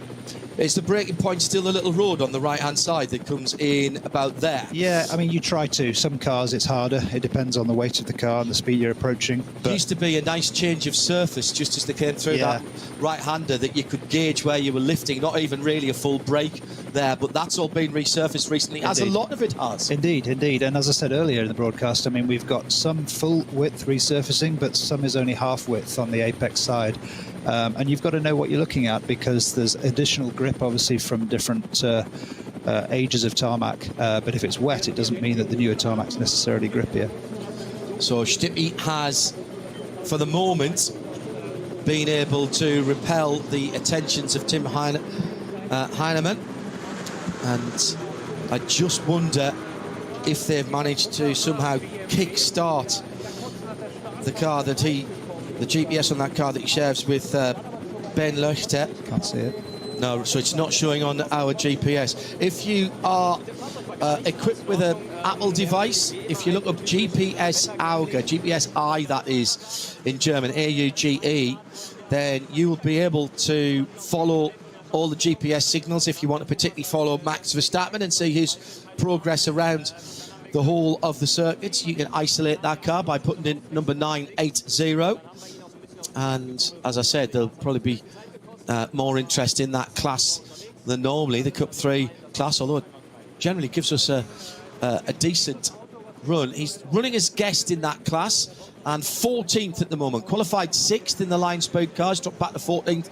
This is not about his position, it's about getting the laps in. He's done 3 of his mandatory 14 and 2 race results. His best lap is a 9:02.8 against the best lap in the class of let me see, it'll be up here somewhere. Yeah, it's Harley Horton. So now, so did Harley must have started the car then. An 8:41.1 and a 9:02.8 for Max. But remember, Max running a slightly detuned car as the regulations dictate, so that he can upgrade. He didn't have to drive one of these cars. He could have driven one of the touring cars and run at full power with a 300 horsepower TCR. He could have run at full power. I think this is a sensible choice, Peter. A lot Yeah. of people did it in the Aston Martin days, down-tuned one of the V8 Vantages, because it's more relevant experience for them. Rear-wheel drive, mid-engine, nice, safe, secure, good balanced platform. I think there were some well-publicised comments on what Max thinks of front-wheel drive a few weeks ago. That might have influenced his decision slightly. But I also think that, you know, the Cayman is a very well-balanced car. Yeah. And it's a known entity. It's a known entity. It's very, very reliable, he said, touching wood. But we've got a situation where, you know, he wants something that's going to get him to his 14 laps, then he needs to get his permit. He doesn't want to have something that's, you know, is going to fail on him, but it's also something that will be relatively predictable, whether it's wet or dry. Hearing from out in the country that the Franz Linden, Rutger Schichten, Alexander Fehlenbach, number 955, Cayman GT4 Club Sport, have come to a halt in the Kiddebach Hut with a technical defect, is all I can tell you at the moment. That is a long way from home, that car. And two teammates of mine from 2023 in that class, and Alex in particular, very, very quick. Now, that is not necessarily the end of their race. Again, I'm very cognizant that there are people here for whom this will be their first experience of watching this type of racing. And that car could be towed back, and it could be towed back if it's able to on the track. It could be put on a flatbed and brought back on the track surface. It would be covered by a follow car and some white flags showing that there's a vehicle, slow-moving vehicle on the track. It is encouraged to try and get cars back into the race here. Probably not going to help them in a 4-hour race other than to get some more laps around the Nordschleife, but the general mantra here is different from, say, the Le Mans 24 hours where no outside assistance is allowed. That would disqualify you. The philosophy here, Peter, is if you can get it back and fix it, do that and get back out in the race. We want to see you out there. Definitely, and some of the earlier races I did here, we had a map in the car showing the exits that we should try to get to, where the team could actually meet us and fix minor problems trackside, so that we could rejoin. There are other areas where it's inaccessible and you're basically trapped and stuck. So that was always the goal, to kind of roll the car down to an exit point.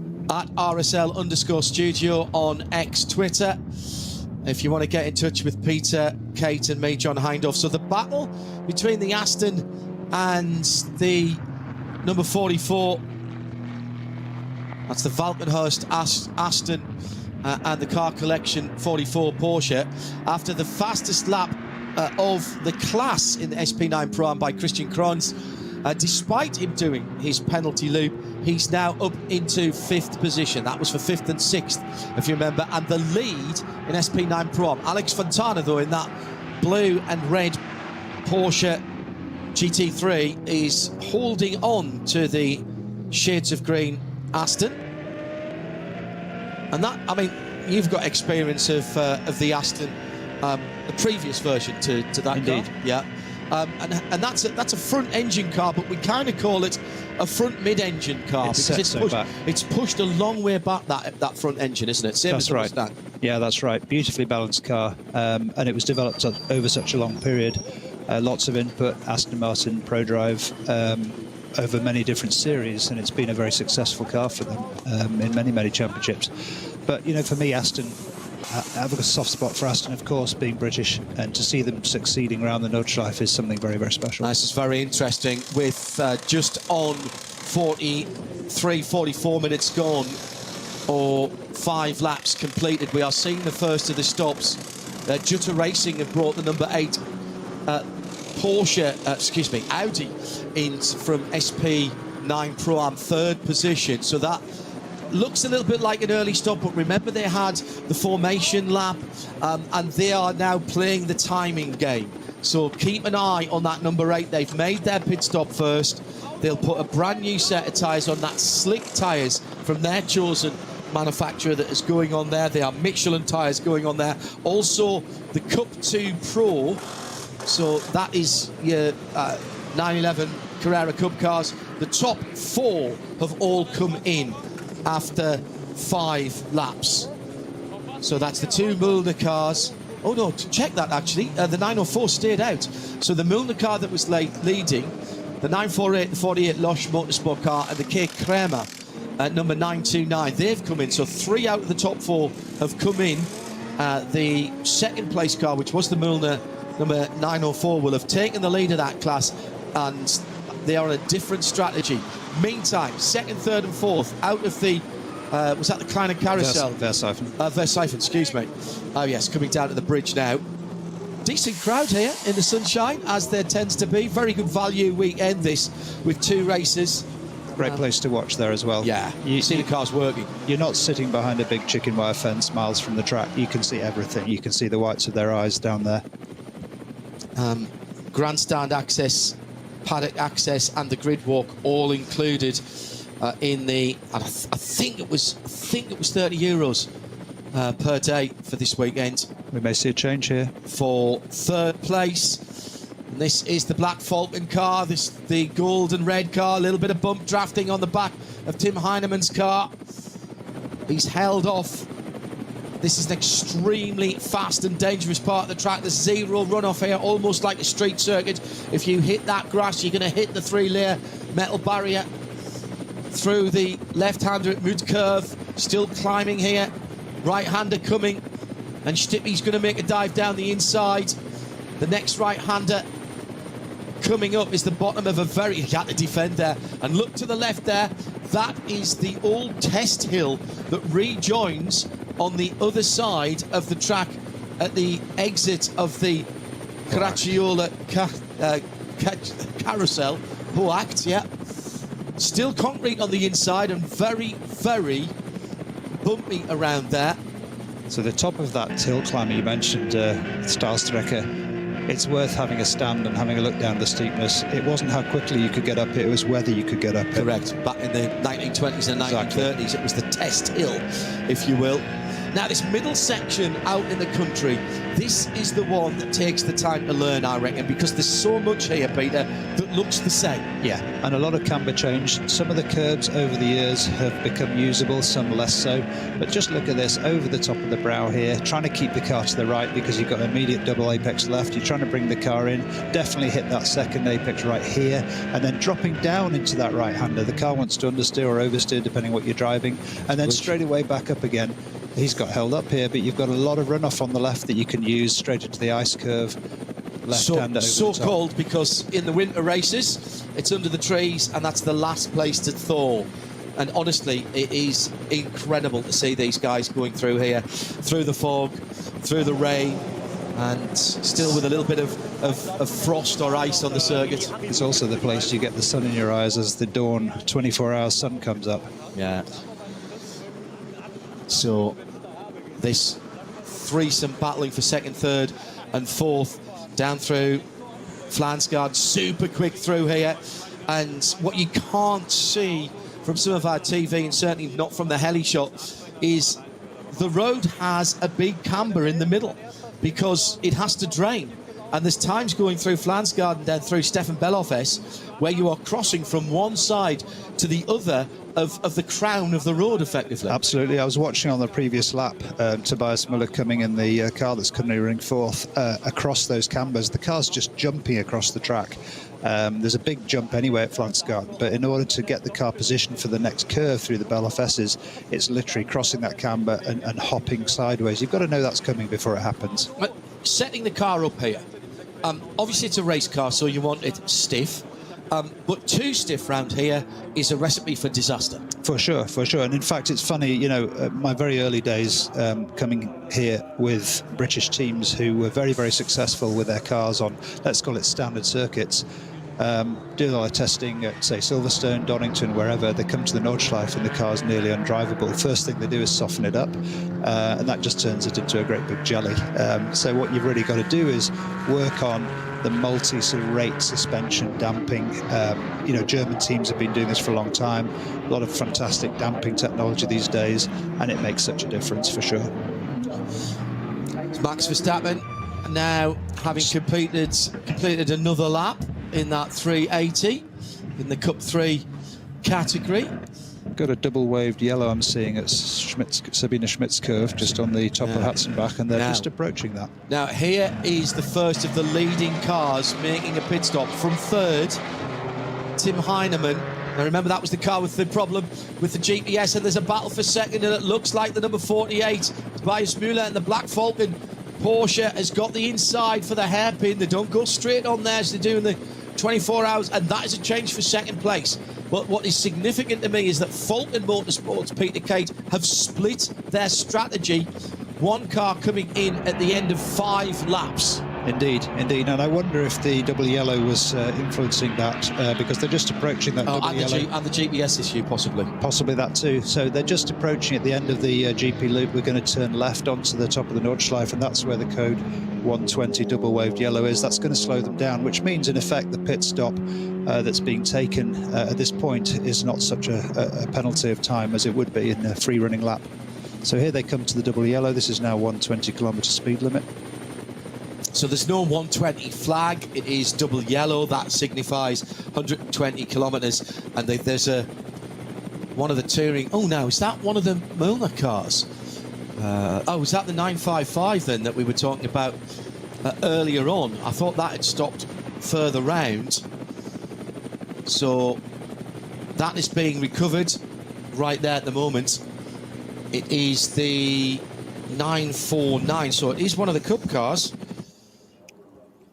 That, I'm afraid to say, the 949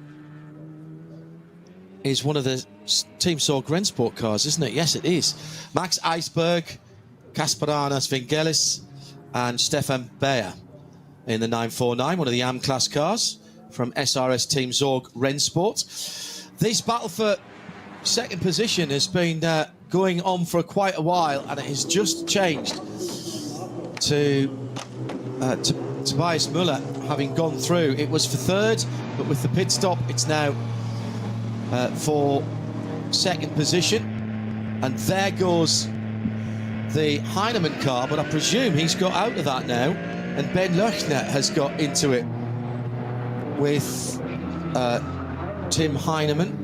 So if that early stop was any attempt to avoid the code 120, it's backfired a little bit, because it's now a code 60 on the top of Hatzenbach.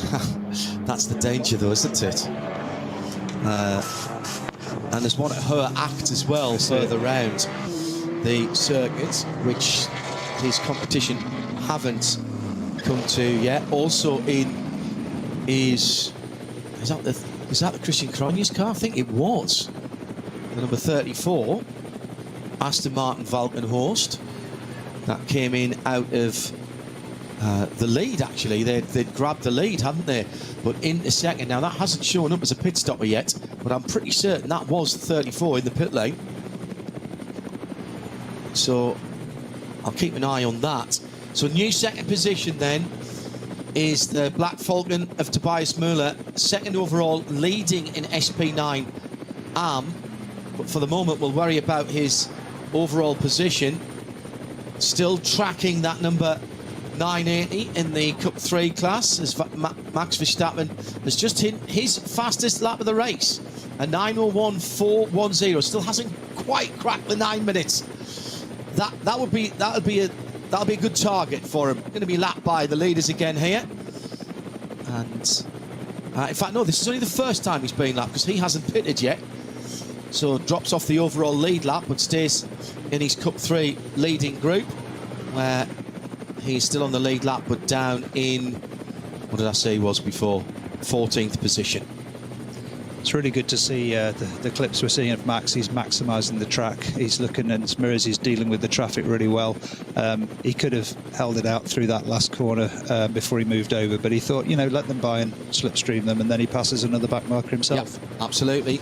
Battle for current second position, and the Mustang gets the drag and then goes round the right-hand side, climbing up the hill. Oh, on the grass just a little bit there for Stippy. His tyres scrambling for grip. So he went through the exit of the Mudka. That is such a commitment part of the track, though, Peter, because you're going uphill, actually very steeply there, so you don't want to lift. No, and I can't say this on air, but the drivers have another name for that corner. I'm sure. And it's what you need if you're going to get through there at competitive speed. It's a blind corner.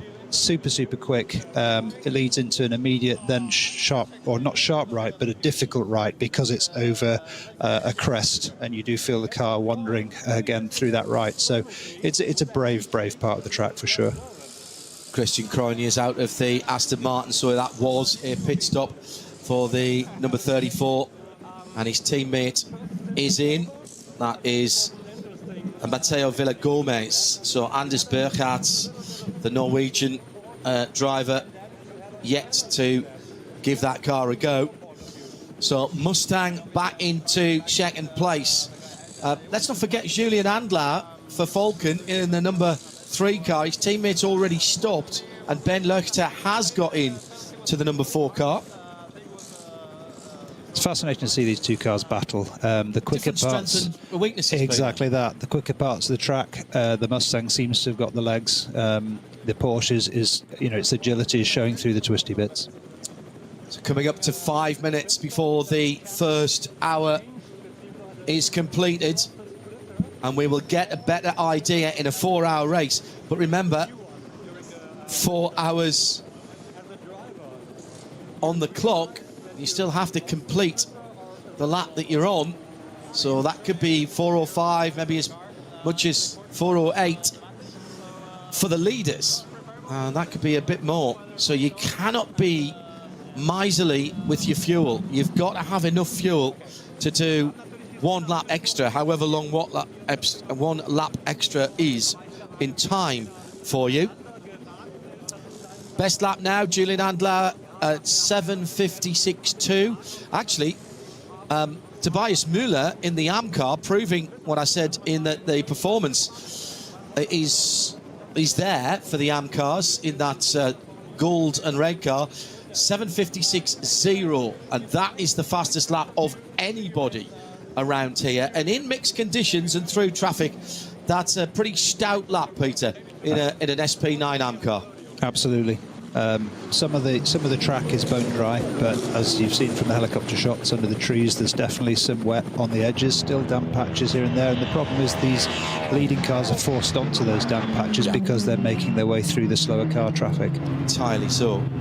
Let's see if the leader comes in this time around. Andlau is about 9 seconds ahead of these guys, so he'll be coming past the pits any second now, and we'll see if he dives in. This would be the completion of lap number 7. In comes the battle for second, and the leaders in as well just come in ahead. So the top 3 down to 60 kilometers an hour, and so Julian Andlau staying in the car that he shares with Joel Sturm. Andlau on Porsche duty at Silverstone in the European Le Mans Series as that championship makes its return to the UK for the first time in a few years, possibly as a precursor to the FIA WEC coming back to the Midland circuit.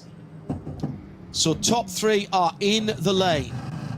That means now, what we've got to watch now, watch out for Ben Luchter in the number 4 SP9 Pro car. That's the other of the Falcon cars. He made the earlier stop, which would have been a quicker stop, as on the table of how long you have to stop.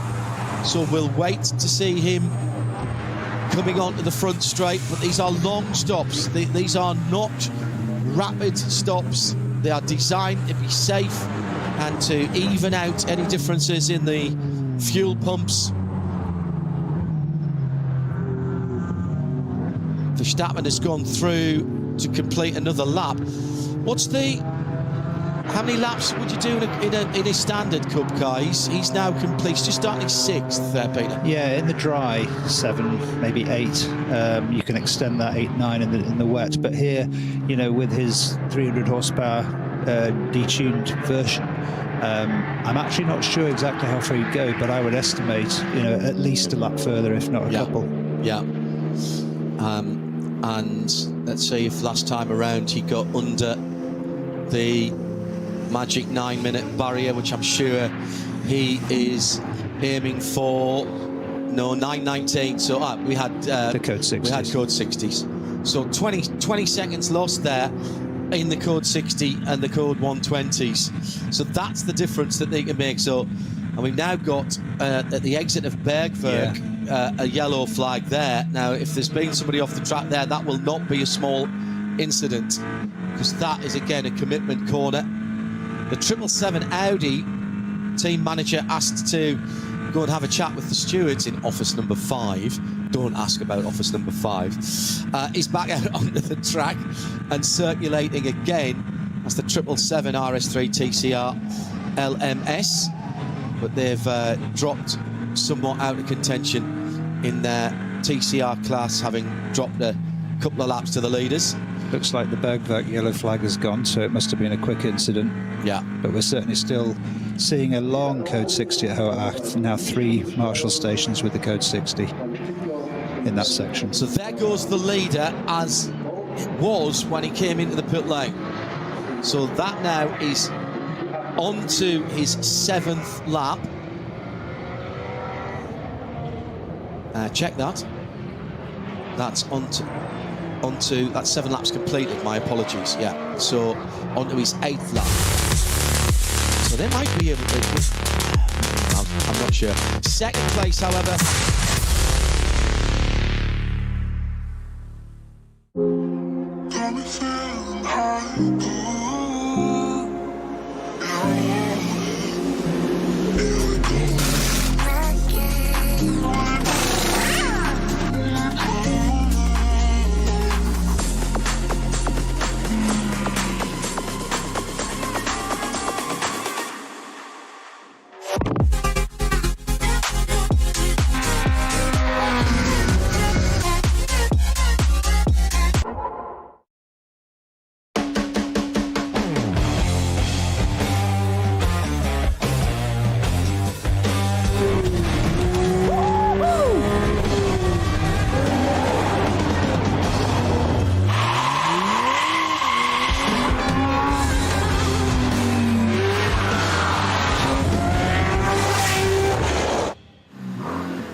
Sie sagen, es ist nur ein Auto, aber wir sagen, es ist Herzblut, Schweiß und Perfektion. Denn wenn du schraubst, dann zählt jeder Millimeter.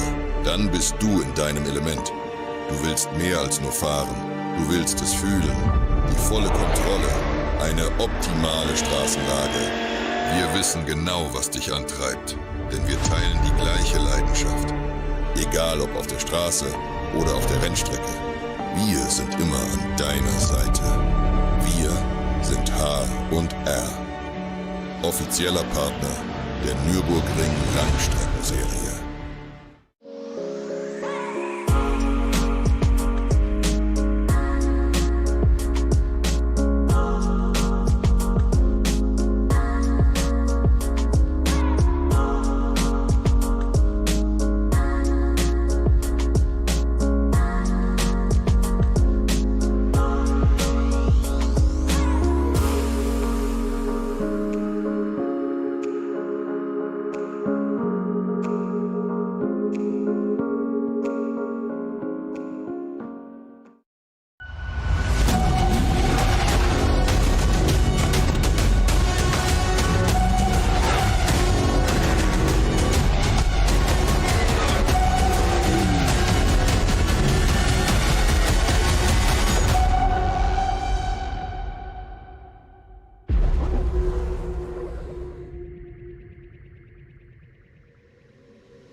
Liebe Fans, Lovely fans. besucht uns auf unseren Social Media Kanälen. Follow us. Auf Facebook, Instagram, YouTube und TikTok.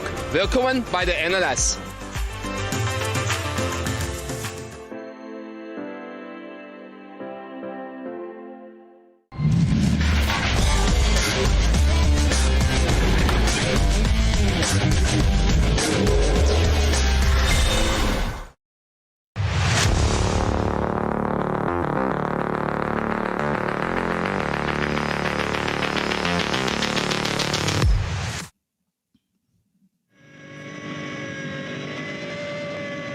First hour and first pit stops completed for the front of the field in the 4-hour competition for round 7 of the Nürburgring Langstrecke Series. Hello everybody, good afternoon. Wherever you are around the world, good to have your company. Peter Kate and me, John Hindhaugh from the Global Broadcast Centre. Still work going on at the start of that Haxenbach, recovery of that Zog machine on the right hand side, everybody getting back up the pace after it. Drama at the front of the field for Hab's racing team. Frank Stippler coming in to his first pit stop in second position, and the number 6 Mustang has not yet left the pits. It's been there for half a lap now, and that's a very long time. And conflicting information about the lead car, the Andlar and Jules Sturm cars, whether Julian Andlar is actually here this morning. He's been listed in the car since the start. Ben Löchter, I think, has gone through and leads the motor race. It won't reflect that on the timing at the moment, but I think that shorter pit stop, Peter, has put the Falcon number 4 car in the lead. Won't be able to tell you that until I see the relative positions. You might be able to look it up on the on the GPS. The problem is the number 4, the 4 car had a problem with its GPS. Exactly. Didn't it? Yeah. But we'll see on the timing screen as they come through. Interesting observation there, just going through the code 60 up through Hohe 8. What you saw is the Falcon car right up behind a slower car. The GT3 SP9 cars tend to have a very, very accurate speed limiter, so they can run right up to that 60 km/h speed limit. The car in front in the lower class clearly was running a little slower out of caution than the 60 limit, just to make sure they didn't get any penalty. Led to a lot of frustration from the Porsche right up the backside of that slower car, obviously losing critical time. So it's really, really important if you are in a code 60 or if you're in a 120 km/h speed limited section of the track to be absolutely on that speed, so that you don't lose time and you don't have the cars behind you closing up unnecessarily.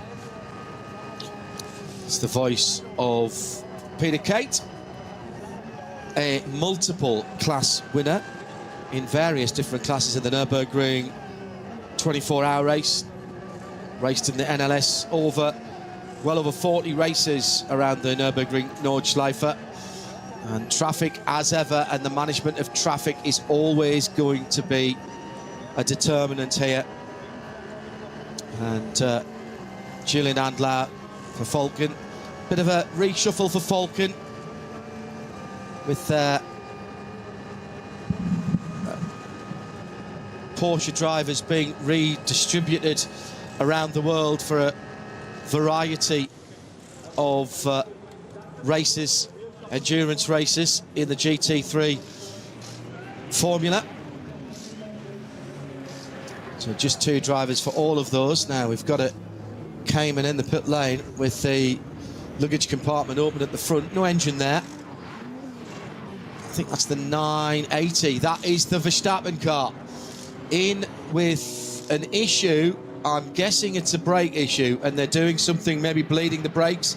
They've also got both rear wheels off there, and that car is going nowhere at the moment. In fact, 3 of the 4 wheels are off. Verstappen staying in the car. Now, this is exactly what he doesn't need to be able to get his 14 laps and 2 race results in. I reckon he completed 6 laps. He's staying in the car, though, so... That's hopeful. It's hopeful. Looking at the lead here, at least on GPS, we're looking at the 3 car, and the 4 car is now showing on GPS. The 6 car, which is the Ford Mustang, is still in the pit. So essentially a lap down. So is the 4 ahead of the 3 now? It looks like the 3's ahead of the 4 on the GPS. Oh, okay, right. I thought he might have just nipped through with that very quick stop. Yeah, both on the Grand Prix track at the moment. See if we can get a view of the number 4 car diving down the hill through this absolutely flat-out right-hander, then starting to climb before the chicane. And it's a smoother chicane than the F1. You can see the F1 chicane on the left there. This is a more open chicane for the endurance, since the braking is, let's say, not quite as sophisticated as an F1 car. Quite a transition there as you come off the Grand Prix circuit onto the link to the top of the Nordschleife, and there's quite a big bump, and everybody going through there, even the dry, getting lots of understeer on initial turning. Yeah, indeed, and it transmits that understeer into then oversteer as you start to apply power, as you kind of land again over the other side of the lump.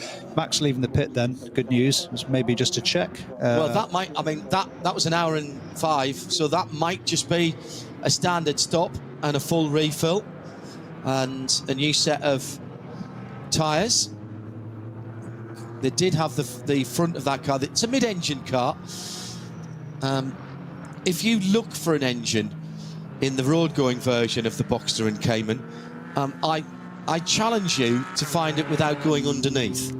The Boxster in particular is a bit of a tricky one, because you fold the roof down and you think, is there something behind the back seats that I can get to the engine? No. Oh, hang on, there's a little thing that opens here. No, that's a luggage compartment.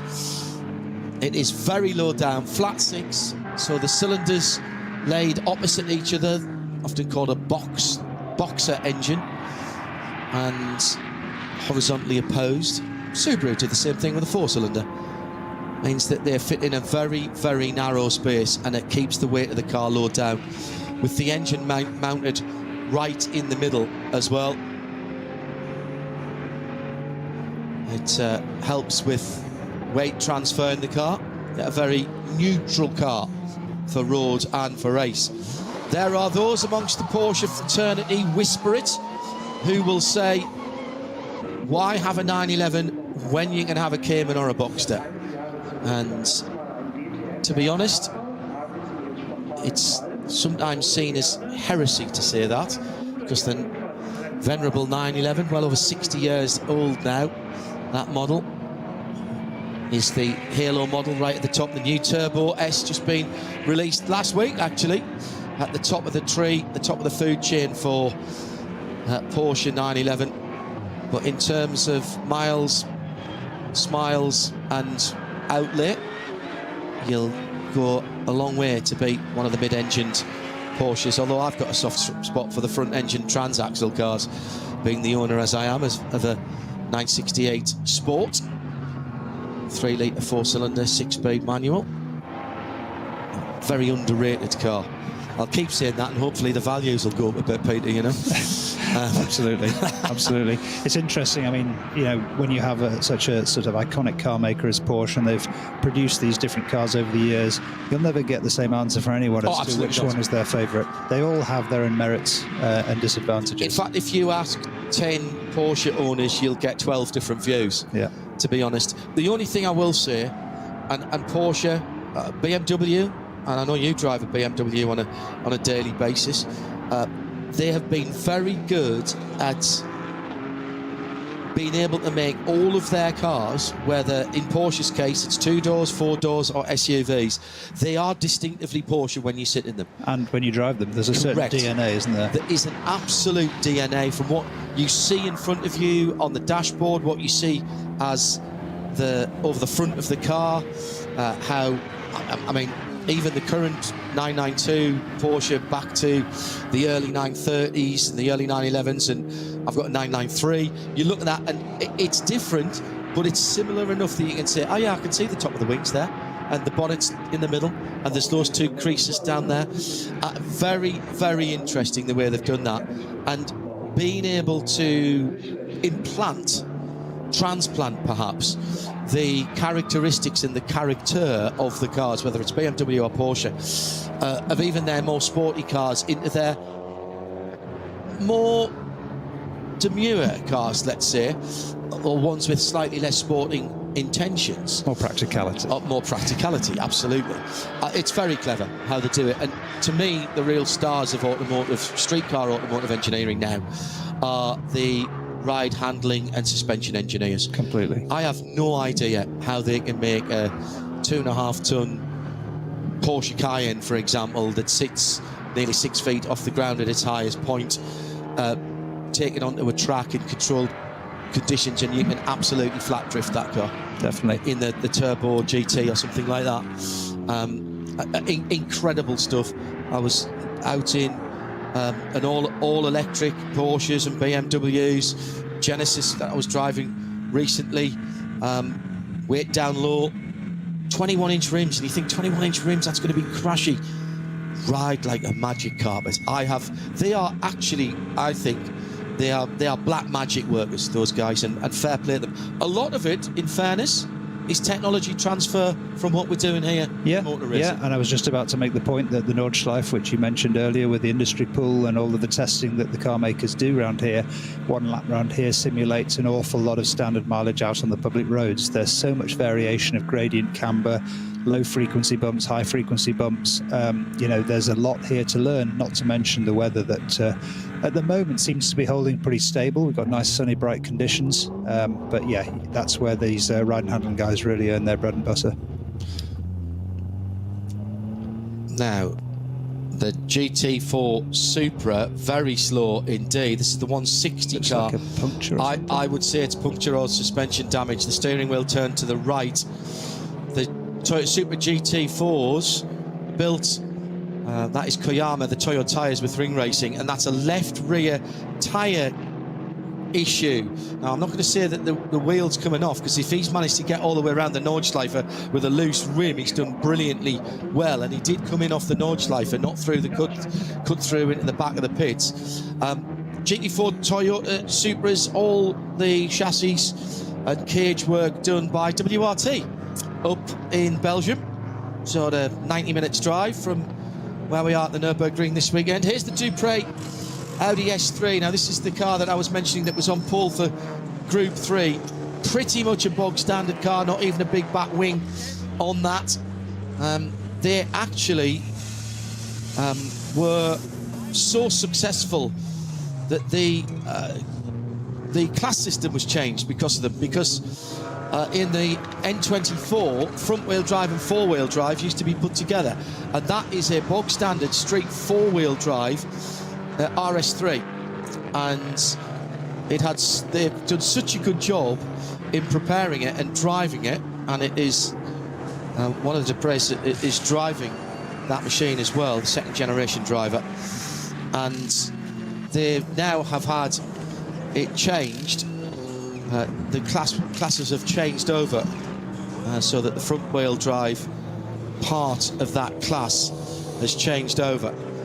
Verstappen then 12th position after his pit stop in the class for Lion Speed. Just trying to find what class that's been put into. It's VT2, isn't it? There it is. And they are going nicely in there.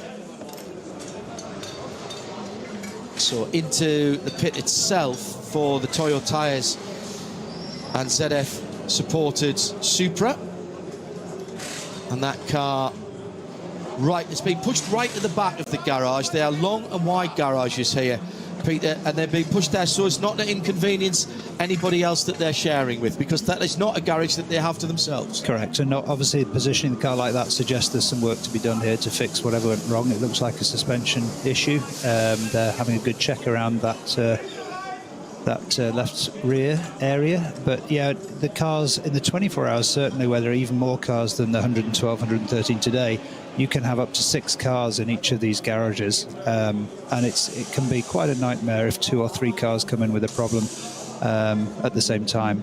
But certainly a lot of respect between the teams to be able to operate like that. And there have been great friendships built by who you've been sharing with. In fact, there is a car, it's quite a limited edition car actually, the Aston Martin Signet, which came about because the man at the head of Aston Martin at the time, who was Andy Palmer, and the man at the head of Toyota, Dr. Betts, excuse me, yeah, and okay, Toyota, man at the head of Toyota, formed a friendship, and the Toyota Igor was re-engineered and rebadged as an Aston Martin. So that was right at the end of the lap then. I didn't see contact there for that number 160 Toyota Supra. So I wonder if that suspension just gave up there right in the middle of that final chicane. It's not the place where you really want that to happen. No. Even the smaller class cars are knocking on 250, 260 kilometers per hour by the time they get to the end of the Dottinghurst straight. It's a slightly downhill straight, as I mentioned. It's almost 3 kilometers from start back to the end of Tiergarten, which is a very tight or ever tightening series of left-right corners at the end of that straight. So if you do have a suspension problem at that point and you're arriving at that kind of speed, it certainly catches your attention. I was going to say that, well, if he wasn't warming up already, the Japanese driver there, he certainly will be now. Just hearing that we've got another stationary car out on the track, and it is the 605, and that would make that the only car in the H4 class, which is one of the M3 E46 BMWs, the over 2000 cc and under 6.2 litres for those engine sizes. In comes Klaus Abelin. Now, is that his first pit stop? Can't be, surely. Looking for the machine, and here's another puncture coming in down the long straight. That is another one of the so that is the 165 Cayman. Yeah, I think it is Abelin's first pit stop. It's just now clicked onto it. So he's got 9 laps, so he's running to a pace, so that's an hour and pretty much an hour and 21 minutes, not running at full pace. Now, Klaus is getting out of the car. Now, I didn't see another name, so maybe he's had enough. I think he just wanted to, yeah, there's a bit of a high five there. Just wanted to give the car a run. It's entered again tomorrow. This shakedown of the Frickadelli 296.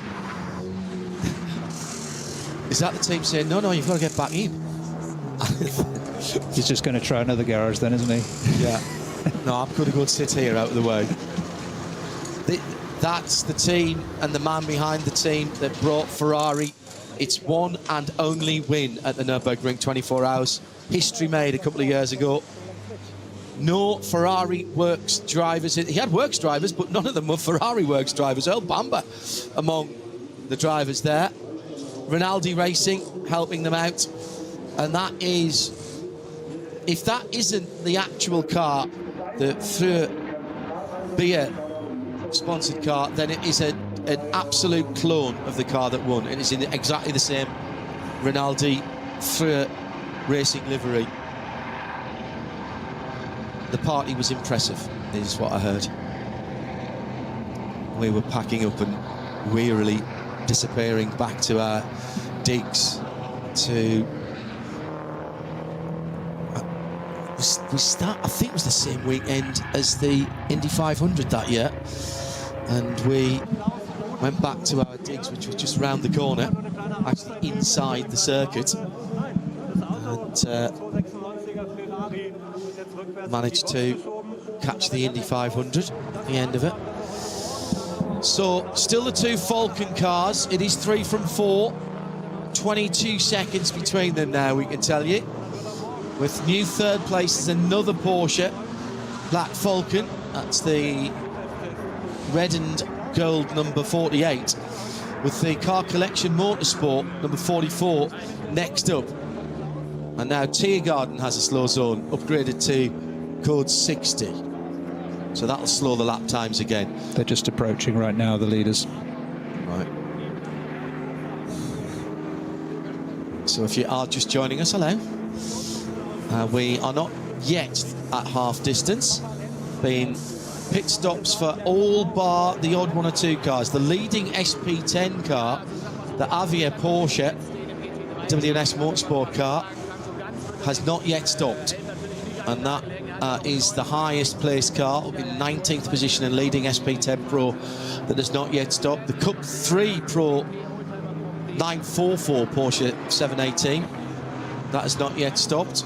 And the Cup 3 AM class car, the 977, that has not yet stopped yet, but mostly everybody else has. In fact, some have stopped twice, including the Jutta Racing Audi, but that was an early stopper from memory. I think that was the first car that came in after the completion of, I want to say 4, but it might have been 5 laps. I'll just check that up.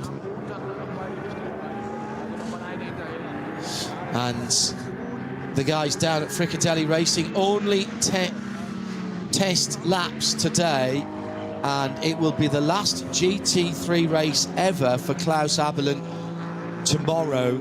Well, that is the end of an era. As I say, he's been doing sterling work in his historic Porsches and in the Peter Auto series, which is now called the Classic Le Mans series. Next race for that is the final race of the year at the end, I think it's end of September, beginning of October, and that is at Estoril, and we'll have live coverage of that for you as well. So that Avia machine that we said had problems on, that's the end of the Hatson back, isn't it? No, it's not. It's the end of the lap. That's Tiergarten. That's the code 60. So was that the car that had the puncture that was coming in slowly, the 165? The 165 car. Yes, it is. So here we go. Yeah, it's the Avia W. So that's the car that hadn't made its pit stop, hence why it hadn't made it. Now we know why. Well, actually, it's got air in all the tyres, so have they been a bit too greedy on the fuel? Because that's getting a flat toe from one of our vehicles. Absolutely standard operating procedure, by the way, what you're seeing. That'll be covered with flags, double yellows, white flag, and it is the driver's responsibility to be aware of that. Now, if you watch other form of motor racing, you may have your head in your hands and say, that's dangerous. It's only dangerous if the drivers don't heed the flags. And that's why the penalties are so draconian for those who did not heed the safety measures. Had a very long chat many years ago with an extremely experienced former Le Mans winner, actually, who is now an FIA steward. And talk about poacher turned gamekeeper. He said to me we wouldn't have to have slow zones and code 60s and all of the things that we do at Le Mans. He was talking about Le Mans in particular. If the drivers would just respect the yellow flags, but nobody does, they cheat on them. And I said to him, called him by his name, which I won't say, I cannot believe you're doing that, because if you'd been behind the wheel, you'd have been stealing a little bit of time here, stealing a little bit of time there, put the hand up out of the open cockpit to try and tell, yeah, I've seen it, I'm slowing down. But from karting onwards, you learn to drive with one hand and not slow down very much. Now, here's another problem for an Audi RS3 TCR coming back into the pit lane. Now, the opportunity here, Peter, he hasn't gone out onto the Nordschleife and caused a problem out there. There is a back entry lane a cut through, if you will, to get back in the pits. He won't get credited that lap, but that means he's not going to cause a problem out on the Nordschleife. Indeed. So basically, he's driven an additional lap of the Grand Prix, assuming he gets going again, an additional lap of the Grand Prix course. So a couple of minutes lost, but much better than losing an entire 10 minutes or whatever your lap time is, depending on your car, all the way around the entire Nordschleife lap. So that back door is a kind of unusual situation, but it gives you an opportunity to if you've got a mechanical issue, to get back in and get the team to have a look before you depart onto the Nordschleife again. And indeed, teams that have tried to fix a car will often, particularly on the longer version of the Grand Prix circuit that we use in the 24-hour, you'll often send a car out to go and do a lap and bring it straight back in, just as an installation lap, if you will. Yeah, and indeed, those of you who watch qualifying, there is in fact also a short lap around the Grand Prix you can do before you start your full qualification lap, so you don't have to do an entire lap of the Nordschleife before you then set your quali time. Yeah, you can do a little bit of tyre warm-up. Still the slow zone where that's barrier work that's going on there. And then the green flag, you're back up to full. So again, take your hands up from over your eyes, those of you who don't watch this type of racing.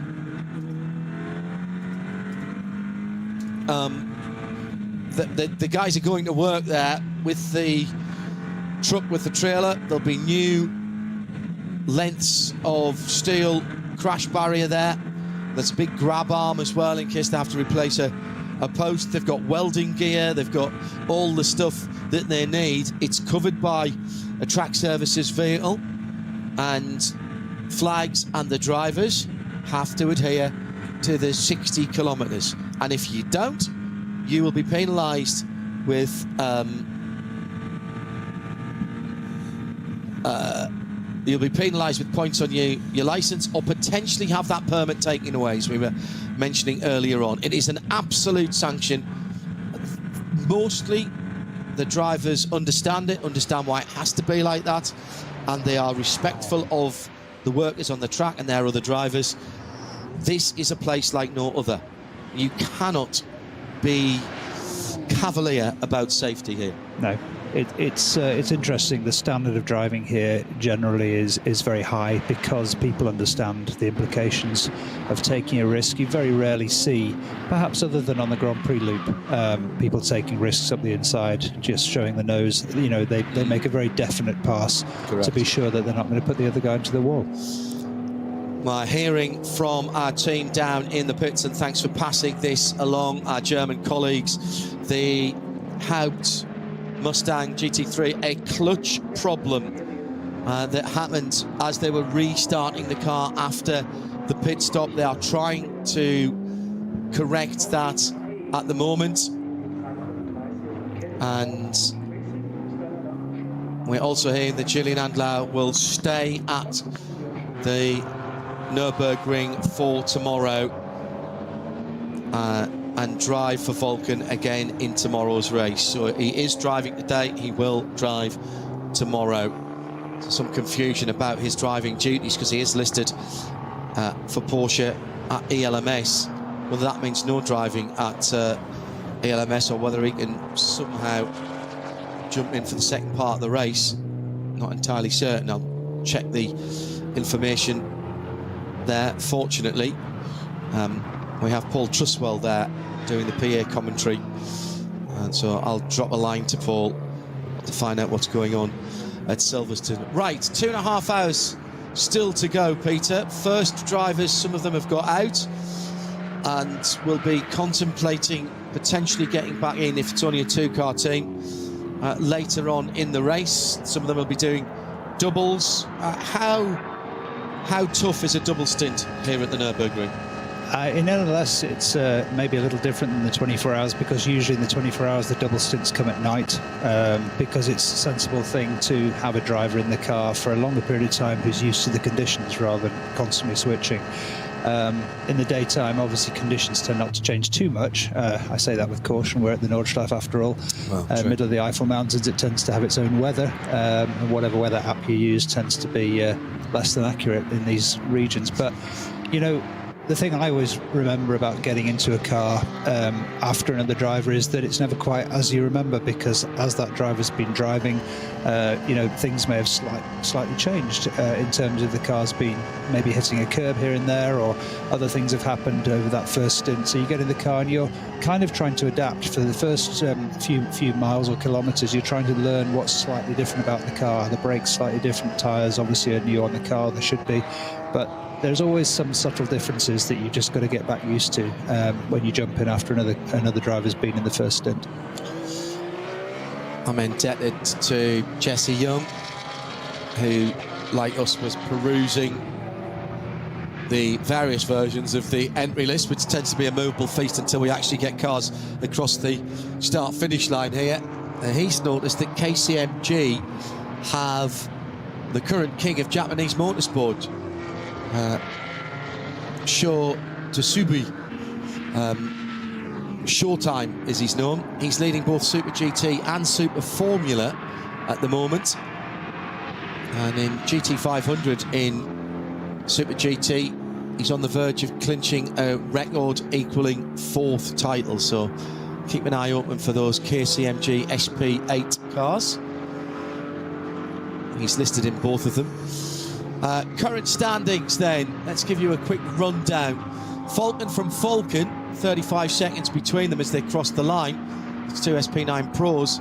Car Collection number 44 makes it 3 Porsches in the top 3, and their lead Pro-Am SP9 Am, that's Black Falcon Porsche number 48. Other leaders, Cup 2 Pro, Mühlner Motorsport with the 921. 12 and a bit seconds ahead of Loesch Motorsport in the 948. That's tight. 12 and a half seconds here is nothing. AT2 Manthey, the number 718 Cayman, leading that one in 14th position overall. SP8T is Plusline Motorsports BMW M4 GT4, the number 155 car. Black Falcon leads SP7 class with the number 7 in 20th position. That's another 718 Cayman. In AT3, which is the front-wheel drive class, the 333 Max Kreuzer Racing in the pits at the moment, but leading in their Audi RS3. Battle down at turn 1 for position in the top class, and that is for 3rd and 4th. Check that 4th and 5th. And the Aston Villa Gomez trying to go round the outside, and he used the Golf on the inside as a bit of a screen there, or a pick as the Americans would say. And that's a change of position for that Valkenhorst Motorsport Aston Martin Vantage. And that is a overall position, but stays in SP9 Pro-Am 2nd position. Right, where did I get down in the lead? Is Black Falcon SP7 in 20th position. AT3, we've mentioned that. TCR, Moller Bill Motorsport, another Audi, number 801 is 33rd. Overall, it is the Adrenaline Motorsport BMW 240i Racing Club in their class. That's the number 1 car. They were last year's champions overall in the Nürburgring Langstrecke Series. The Adrenaline Motorsport BMW 330 is in VT2 lead. That's the number 500 car in 51st. VT2 rear-wheel drive, I should say there, the myriad of classes that we have. A couple more class leaders in position 68 and 69 with the Audi RS3, the Goroyan RT by Sharkey machine that we saw with problems earlier on. That's in the pits, but still leading its class. The number 321 in 68th and 69th is the Adrenaline Motorsport Cayman S in V6. The number 369 leads its class, and still we go on. V5, good little battle there actually, only a second between two Porsche Caymans. The number 440 just ahead of the 444 from Adrenaline Motorsport there in 85th and 86th position. VT3 Kievan Sports BMW 335i, one of the older cars. Number 460 leads its class in 95th position. The Hofer Racing by Bonk BMW M2 CS, that's a new class, the BMW CS class. They lead their category and they are in 101st position. And then a raft of class leaders from 104th down over. BMW 325ci SP4 leader, that's the 254 car. 318 Ti Cup, the Cheney Racing Run Series, the 275 leads SP3.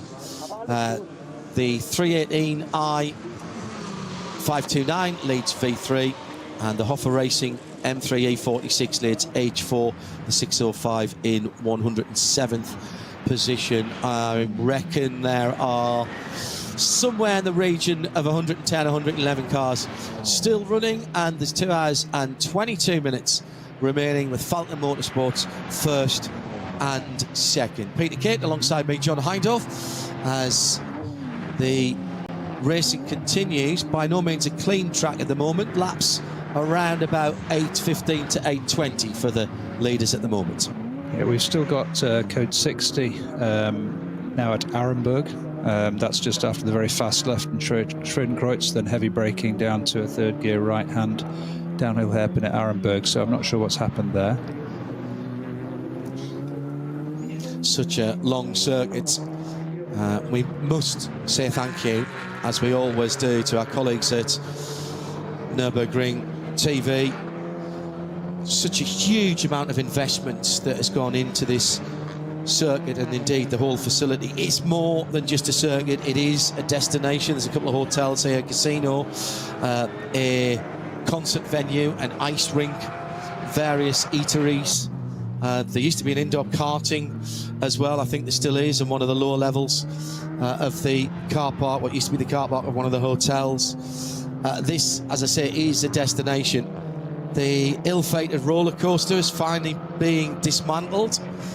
Funny enough, I was at COTA, Circuit of the Americas, last week, who were building 2 roller coasters, making that place into a theme park. But the major investment from our point of view is that the whole of the Nordschleife, now for at least a couple of years, I think, there is fibre links all around for the broadcast. So the ability for us to be able to turn up, and for the production company to be able to turn up and just plug in their cameras on a Thursday and a Friday for Friday practice, and then Saturday qualifying in the race, or indeed a Sunday as well.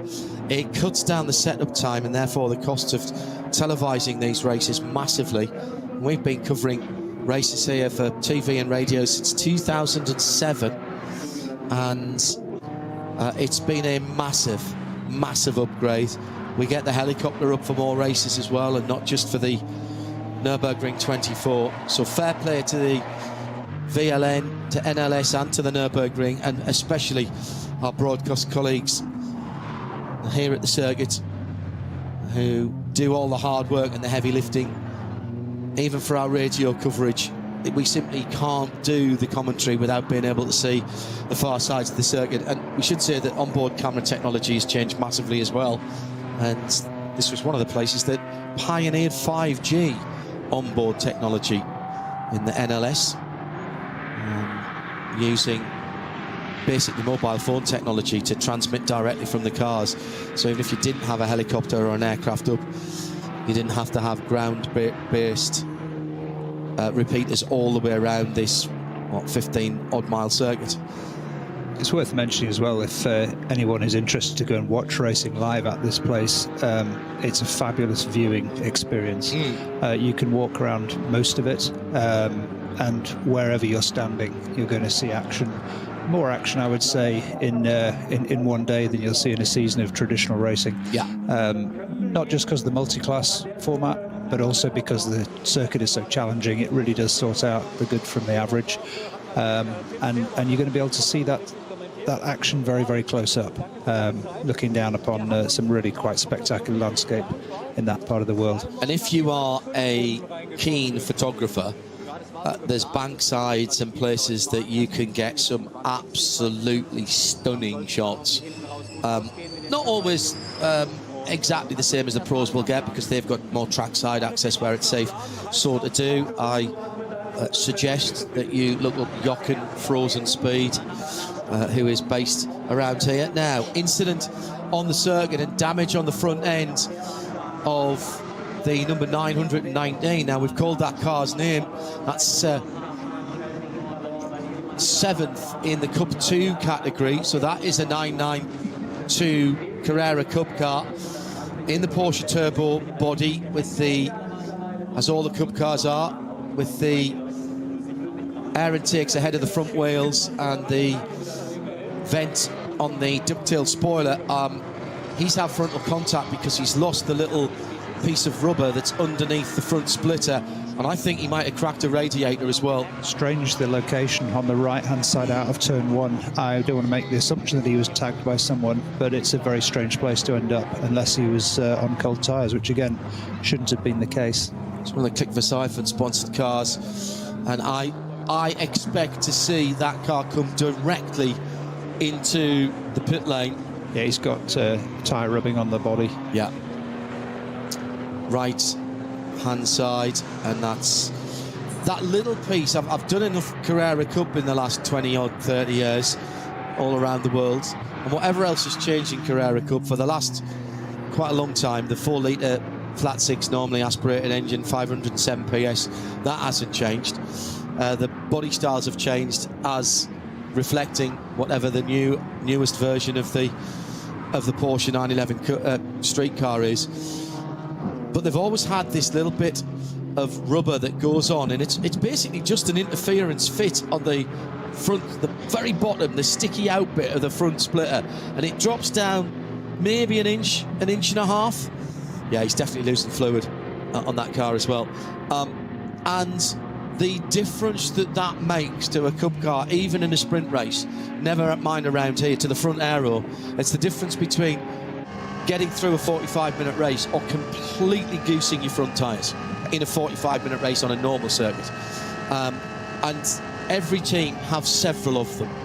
Yeah, everything's so finely balanced. Correct. Aero to mechanical grip, and absolutely, if you're driving on the limit, you've got the car set up to have that in place, and then you lose that. Clearly, you're going to start understeering, you're going to start running those front tyres across the track and destroying them. The Mustang still in the pit lane, having completed its first stop. They're just checking the Yokohama tyre pressures there. Remember, in GT3 at the front of the field, in SP9, a number of different tyre manufacturers competing against each other.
Sie sagen, es ist nur ein Auto, aber wir sagen, es ist Herzblut, Schweiß und Perfektion. Denn wenn du schraubst, dann zählt jeder Millimeter. Dann bist du in deinem Element. Du willst mehr als nur fahren. Du willst es fühlen. Die volle Kontrolle. Eine optimale Straßenlage. Wir wissen genau, was dich antreibt. Denn wir teilen die gleiche Leidenschaft. Egal ob auf der Straße oder auf der Rennstrecke. Wir sind immer an deiner Seite. Wir sind H&R.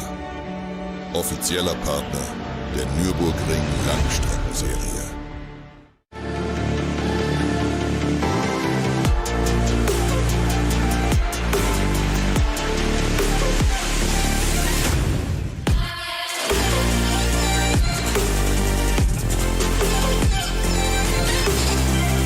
Faltenreifen.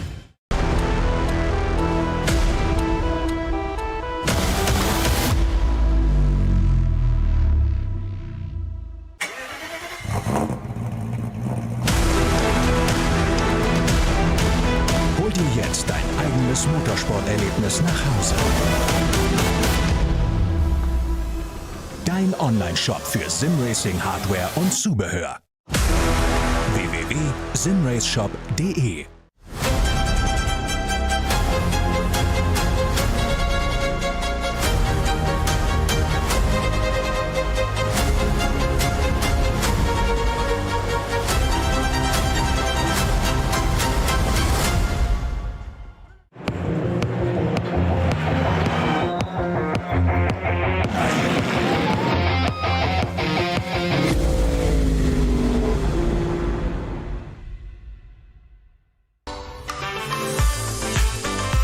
Liebe Fans, Lovely fans. besucht uns auf unseren Social Media Kanälen. Follow us. Auf Facebook, Instagram, YouTube und TikTok. Willkommen bei der NLS.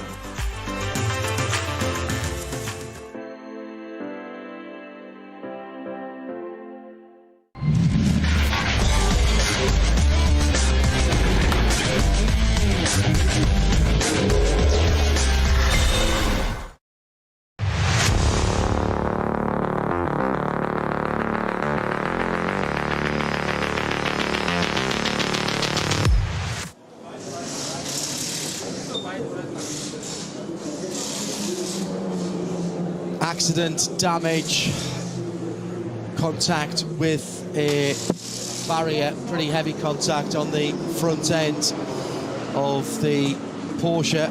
That's one of the, I think it's one of the Mulder cars, isn't it? Yeah. Taking off that front splitter, front end.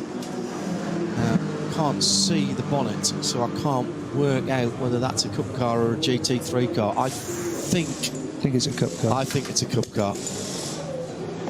Yeah, I think it's a Cup car. I'll tell you as soon as they take that bonnet off, because you'll be or that front end off, because you'll be able to see the other radiators. Yeah, it is, because the GT3 car, that middle radiator, which I can now just see under the mechanic's hands, that is tilted back and further back out of harm's way. So that is one of the Cup cars. Now, is that the car that was getting towed in earlier on, or is that another incident? That could be, well, the SRS Team Rennsport car is the 901. That's a Cup 2 Pro-Am car. That's hit something really hard. They've even managed to get paint on the headlamp unit, so that's gone into the tyre barrier and displaced the tyre bundles, hasn't it? Yeah. Yeah, that's done the radiator on the left-hand side.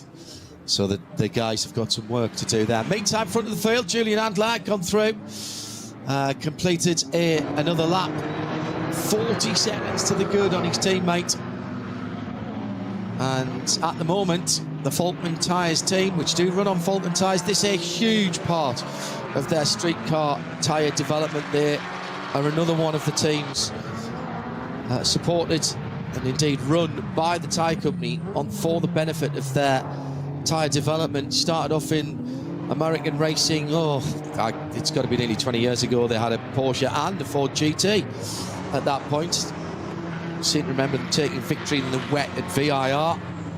And then I've got a feeling their first drive victory was on the streets of Baltimore, around the back of Camden Yards.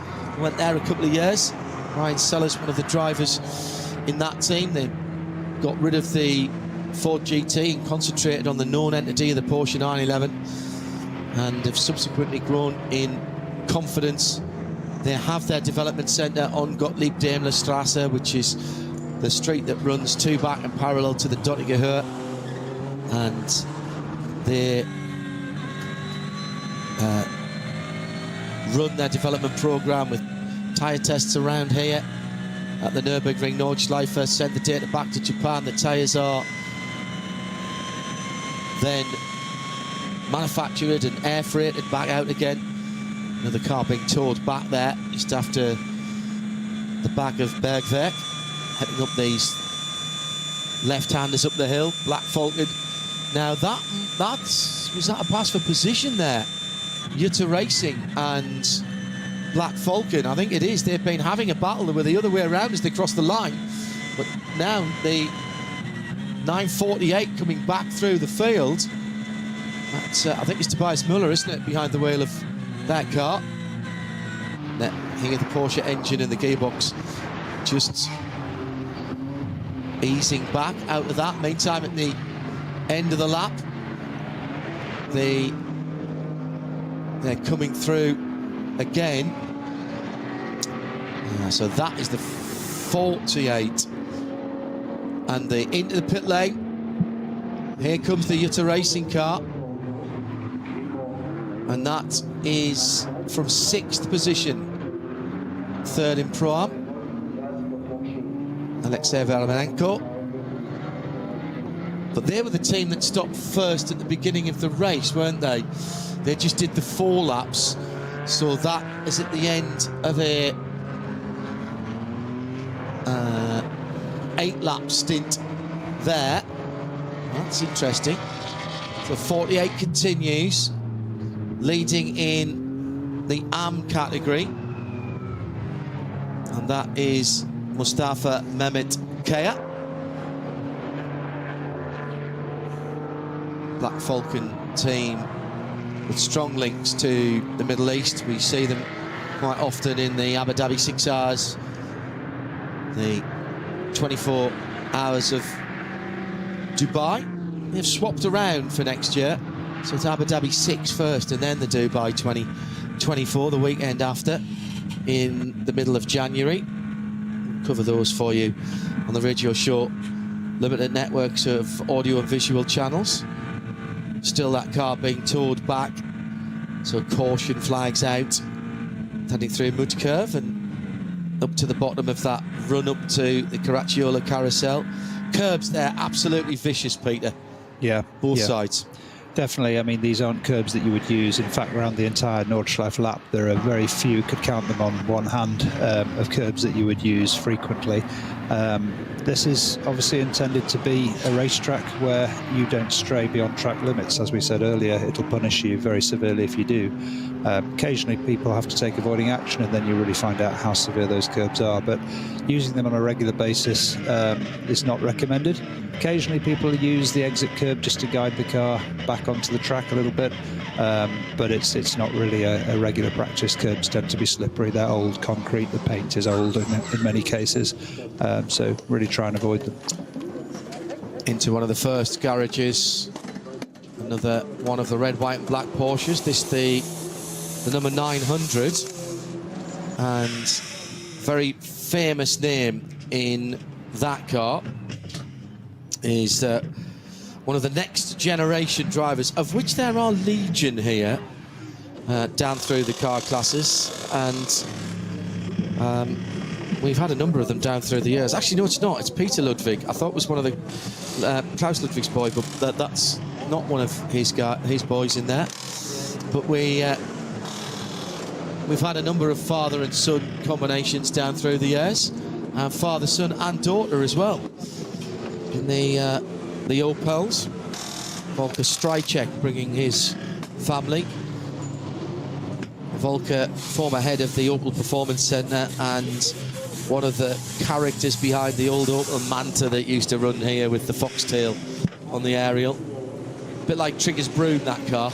Not entirely sure how much of the original car was left. It was quite heavily modified anyway in terms of the engine and the running gear, but it did have some very big accidents. I remember one the other taking a sledgehammer to the back of it to get it back out on the track. It runs now in the Young Timer, in the Classic. It's come out for the big race. Passing of an era, that one. You'll have raced against that car, oh, definitely. when that car was in the race. Many times, and you're quite right. It looked fairly standard, but it definitely wasn't. It was driven very well, I should add. Volker was always a good driver. But the Manta has a certain place of affection in German hearts as a car. I'm noticing the number 6 car is lapping at normal pace right now. That Mustang is back out after that very, very long pit stop. So a clutch adjustment, I would have said there, rather than replacement, because even the Haupt guys couldn't have got that done as quickly as that. Dropped, I think, 1 full lap, possibly 2. Actually, yeah, I think 2. Yeah, I'm scrolling down. I think it's dropped outside the top 100. Yeah, there it is, 106. So actually dropped 3-4 laps to the lead. Yeah, which is, that's 40 minutes, isn't it? Yeah. So you're not going to get that back. Good news for VER 33 fans. Max, who has stayed in the number 980 GT4 Cayman, and he's clocking up his laps. He is 9th in Cup 3 at the moment, but that doesn't matter, this is a different type of test for Max. This is not about his pace, it's not about the car's pace, it's not about where he finishes, it's about the fact that he finishes and shows himself to be competent, to not be getting in the way in a slower car. And you might think, well, why is that important? Because those are the rules. He's doing exactly what he needs to do. Yeah, and I think this is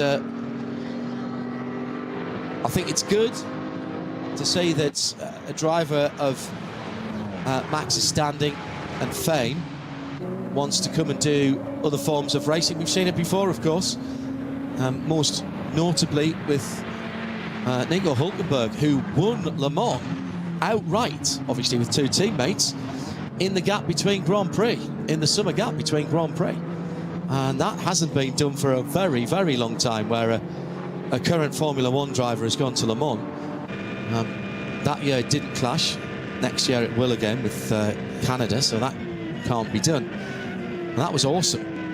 And good to see that Max is interested in other forms of motor racing. He's made it absolutely clear that long-distance racing, both here at the Nürburgring in GT3 and potentially at Nürburgring and also Le Mans, should I say, is on his radar. Into the pit lane then for, this is the number 4 car. Stopped a lap or so earlier than its teammate last time. Ben will get back out. Ben Lechte getting out of the car. He's got his name on the back of his overalls, so that's easy. There's only 2 drivers, so it'll be Tim Heinemann who's getting back in again. Issue with GPS earlier seemingly sorted. Brand new set of tyres. There's no penalty for changing tyres at every stop, and you can change your tyres whilst you're refueling. In fact, they'll do that and put it on the trolleys and move it around. So half distance then in the first of 2 race weekends, 2 races this weekend, rounds 7 and 8 of the Nürburgring Langstrecke Series. Very wet qualifying this morning, and the track still damp enough for most of the cars at the front of the field to at least go to the grid on wet weather tyres and possibly even do their first stint on wet weather tyres. The Mustang got the best of the start, jumping up to 2nd position early on in the hands of Nürburgring specialist and veteran driver Frank Stippler. Frank, I can drive anything quickly. Stippler, I think, is his actual full title. 3 starting groups, around about 30 to 50 cars, just a little bit over in some places. Max Verstappen in Group 2 in a car that has to be under a certain power to weight ratio. So rather than take one of the lower class cars, he took a Cup 3 car that had to put a little bit of weight into it and also put a restrictor into the car to slow it down, so that's why he's not quite as quick getting up to speed. First penalty of the race, going to the Valkenhorst Aston Martin that had to come through the penalty loop for slight contact when battling for 3rd and 4th place. And that battle with a number of the different Porsches continued for Frank Stippler, battling for 3rd, for 2nd at various points of the race, including with the Black Falcon team in the gold and yellow car. Pump fuel being measured, and you actually get charged for that at the end of the race. I kid you not. You get a little bit of, you get a receipt for each of your fuel stops. Problem for the 160 Toyota GT4 that had suspension damage, but right at the end of the lap, so could limp in and get some remedial action. Valkenhorst Aston looking very strong in the first part of the Grand Prix circuit, and a couple of people celebrating birthdays who had chocolate and cakes. Not making it to the global broadcast booth, I should add. However, the good news is that for our afternoon tea this afternoon, I have brought along, well actually it'll be Sacred Coffee, I have brought along some of the Responsible Adults homemade biscotti. So that will be what we'll be celebrating before our evening meal tonight. So as it stands then, with an hour and 57 minutes to go, to the 2 Falcon Porsches that lead from the Porsche of Car Collection Motorsport, then the Aston Martin Vantage in 4th position. Some of the class leaders you will notice as well, well inside the top 20, including the Manthey AT2 car, the SP7 leader for Black Falcon, as we go through down into the 30s. Moller, Bill and Max Kreuzer Racing are leading their class in 28th and 30s. Outside the 30, AV Racing by Black Falcon leading their BMW GT4 Evo. That is the SP10 AM category in 32nd position. And further down from that, as we're still not even halfway through, getting down towards the top 50, more class leaders there with the number 1 Adrenaline Motorsport BMW, last year's overall winners in the championship from all of the classes. They're in there as well. The 929, which was causing us some problems out on the circuit, rear suspension damage. There's been contact with the barriers there. That car's come back on the flatbed, and the number 48 has had its pit stop for Black Falcon. They've twisted it back into the right place, ready to let it go. The work is complete by the look of it. They're just waiting for the time before they go. Has that got wet weather tyres on that car?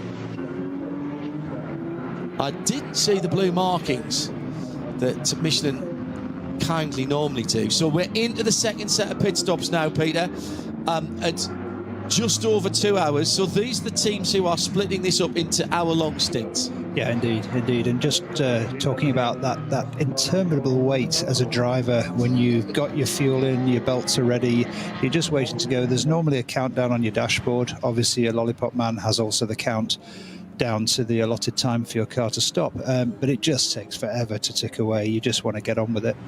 It's all time lost in your mind. I should remind you as well that Fernando Alonso also won the 24 Hours of Le Mans outright. I don't think Fernando... Was Fernando competing in 2018 though? Or was he not an F1 driver? Was he taking his sabbatical? I'd have to look that one up. I know it was still in a gap between 2 Grand Prix. The leader, answers on a postcard, please, or at least on a tweet at RSL_studio. Peter Kate and me, John Hindhoff, as the lead car, still with Julian Andler behind the wheel.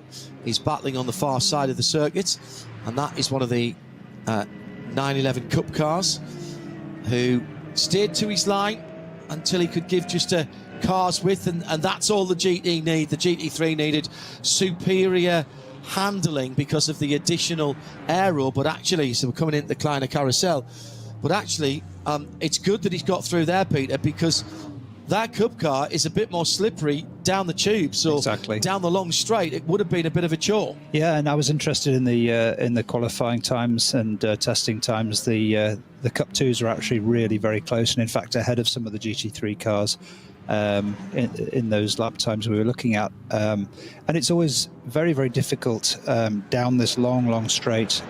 You've got a huge tow from a long way back, so yes, the GT3s will get some advantage if they're following another car, but certainly there are some classes, as I mentioned earlier, who will have a higher top speed than the GT3s, and that does cause some problems at the end of the straight as we tighten up into Tiergarten here, over these little crests and lefts and rights into the ever-tightening sequence before the Grand Prix loop.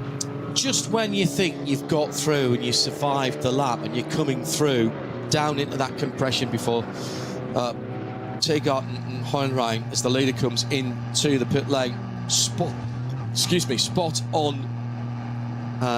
on schedule, you've got that last little bit in there, and it is insanely quick because it's quite steep there, so your braking, such as it is actually really late, isn't it? It is, and there's always this debate as a driver. You've got the compression coming up, and you know that if you can force yourself to brake beyond the compression, the uphill will actually increase your braking capability of the car.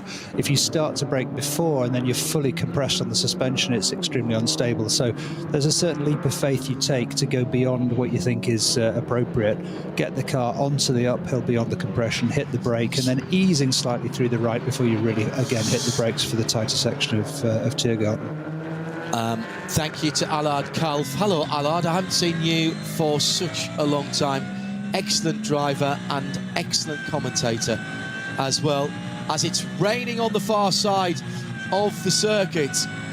So heading down towards Verstappen for the Porsche of Black Falcon, raining enough for the wipers to be needed, and that means it's raining because you lay off the wipers as much as you can. Allard, as well as its Jack Mates, confirms that Fernando was doing his Dakar and Le Mans events, doing Indy as well when he won Le Mans, so he wasn't a active F1 driver, and that, my memory has not failed me. Thank you at RSL_studio. I am getting old now, so I can't always rely on the memory. So this is classic Nordschleife, isn't it? Right now we've got rain, the cars are on slicks, the track, you know, it's debatable now what's going to happen in terms of weather. All the apps were saying, you know, sun and white cloud, but here we are, you know, at some of the higher points of the circuit, clearly wipers on intermediate. Yeah, incredible. Actually, wasn't Alonso still racing with McLaren in 2018? Now I'm going to have to go back and look. I'm not second guessing anybody there because I honestly can't remember. I know he won with Toyota at Le Mans, but Nico Hülkenberg's win, I do remember Sebastian Vettel at the first press conference, drivers' press conference back after Le Mans. They went to Sebastian first of all as the senior member there, I suppose, and said, "So what are we doing during the summer break?" And he said, "Don't ask me, ask him. He only went and won Le Mans while we were all lying on the beach or on our yachts or whatever." Massive respect, and I think it's a lovely moment for Hülkenberg. I think it's fabulous when you see drivers who have been incredibly successful at their, you know, let's say primary category Formula One, and then they choose to go and do something different. Well, cross-code now is so difficult to do because everything is so specialised. Back in the days of, I still think probably one of, if not the most versatile drivers would still be somebody like Vic Elford. Go and look him up for those of you who are recently into motorsport and Formula One. Vic would do F1, he would do World Rallying effectively, he would do touring cars, he would do endurance racing. Sometimes on the same weekend, jumping between cars. He'd steer it. Yeah, absolutely right. Sarrazin, when he was in the World Endurance Championship, went off and did coefficient, what would now be called European Championship rallies in highly sophisticated four-wheel drive. I think that's what separates the real legends. I agree. You know, you can go back to Fangio, you can talk about Jim Clark, you can talk about any of these guys, multidisciplinary experts who just didn't really care what the category was. It's all about the competition. It's so difficult nowadays, though, because all of these... So, you know, you could go and jump into a Mazda MX-5 race. The Whelen Mazda MX-5 Cup that I commentate on in the States is tremendously competitive, and you think, so we've got a problem here for the Keller 969. This is the red, white and black car, and that again, that is fifth for SRS Team Sorg Rennsport, fifth in its class, and there's damage to the right front there. That car's been off the track. You look at that and you think, you know, how hard can that be to drive? It's a sequential box. It's a little 2-litre engine, 180 horsepower. But the guys who drive that and drive them regularly, it's $250,000, by the way, for the championship win. They are very, have gained a huge amount of expertise in those cars.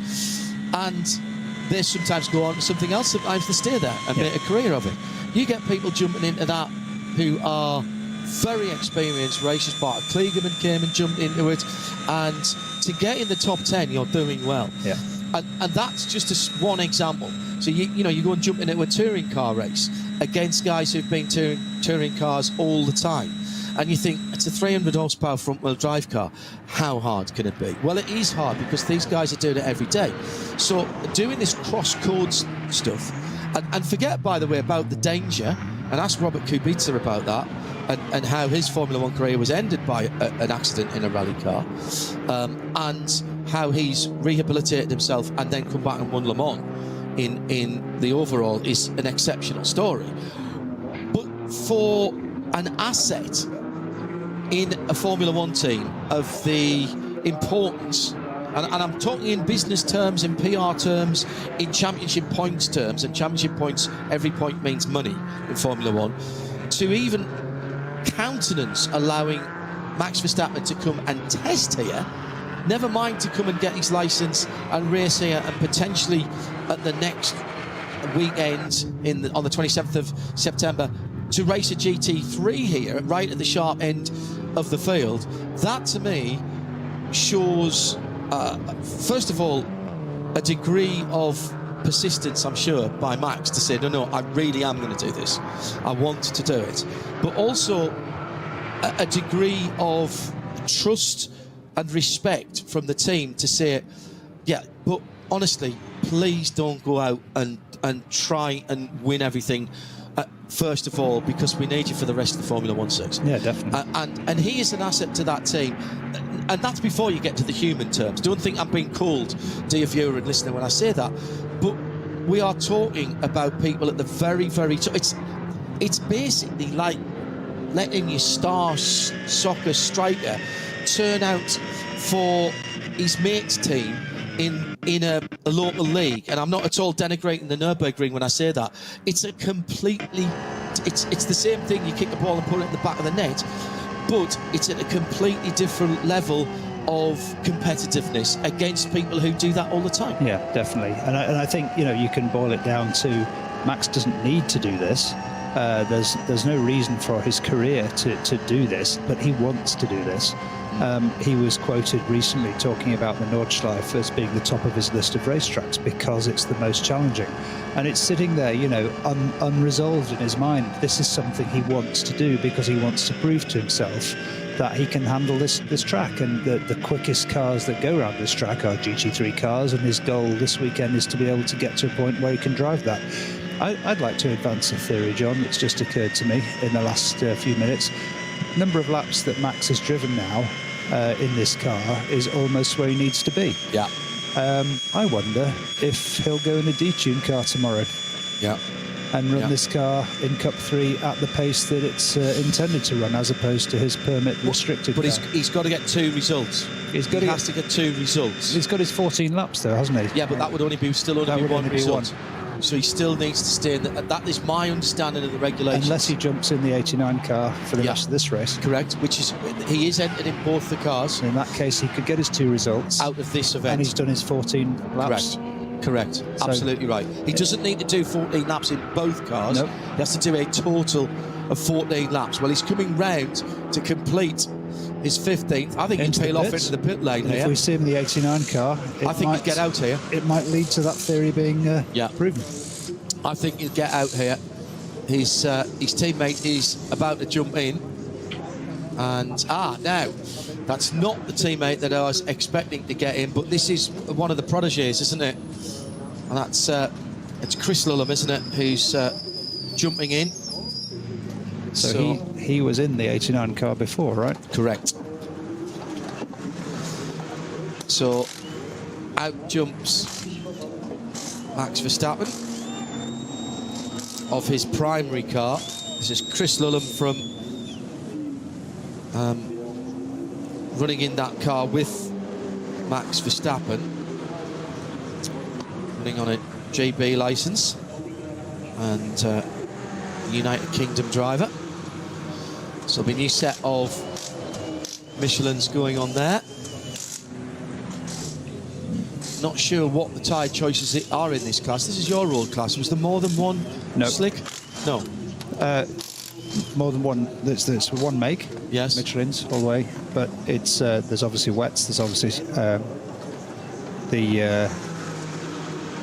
I don't think they'll be putting wet tyres on with that tiny amount of rain, by the way. No. It's a small amount. And just one compound of slicks? One compound of slick.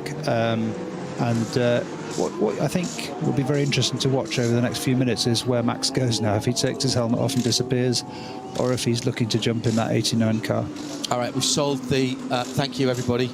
We've solved the Alonso. He won Le Mans in 18 and 19.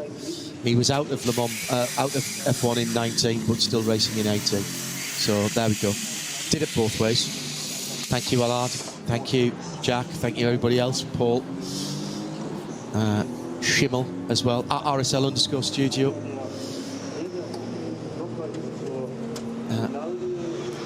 Absolutely loved having Fernando in the sports car paddock. Also, Mark Webber was a great addition. Mark, of course, walked away from F1 to come Le Mans racing. Didn't have to.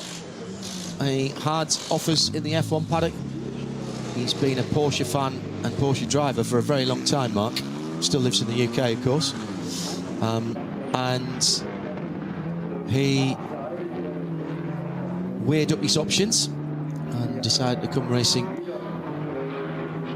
in sports car racing and won Le Mans. And raced for Porsche at Le Mans, I should say, and World Endurance Championship. One of the few. It's nice to watch Mark's career. I watched his first ever race in British Formula Ford on the British Touring Car Championship back in, I want to say, probably 97 or 98, somewhere around there, when British Formula Ford was on there. Dan Weldon came through there as well, God rest his soul. Were you still in the British Touring Car paddock at that stage? That was, I was in the Fiestas in 97, so in the sort of junior ranks of touring car, when touring cars were the Super Tourers. Yeah, correct. A fabulous era, indeed. Well, that was Mark when he came over to the UK, and I was very privileged to see Mark's final race, which was the last race of that season's FIA WEC at Bahrain. And he gave me a lovely interview at the end of the race. Followed his career. Once loaned him and Klaus Ludwig the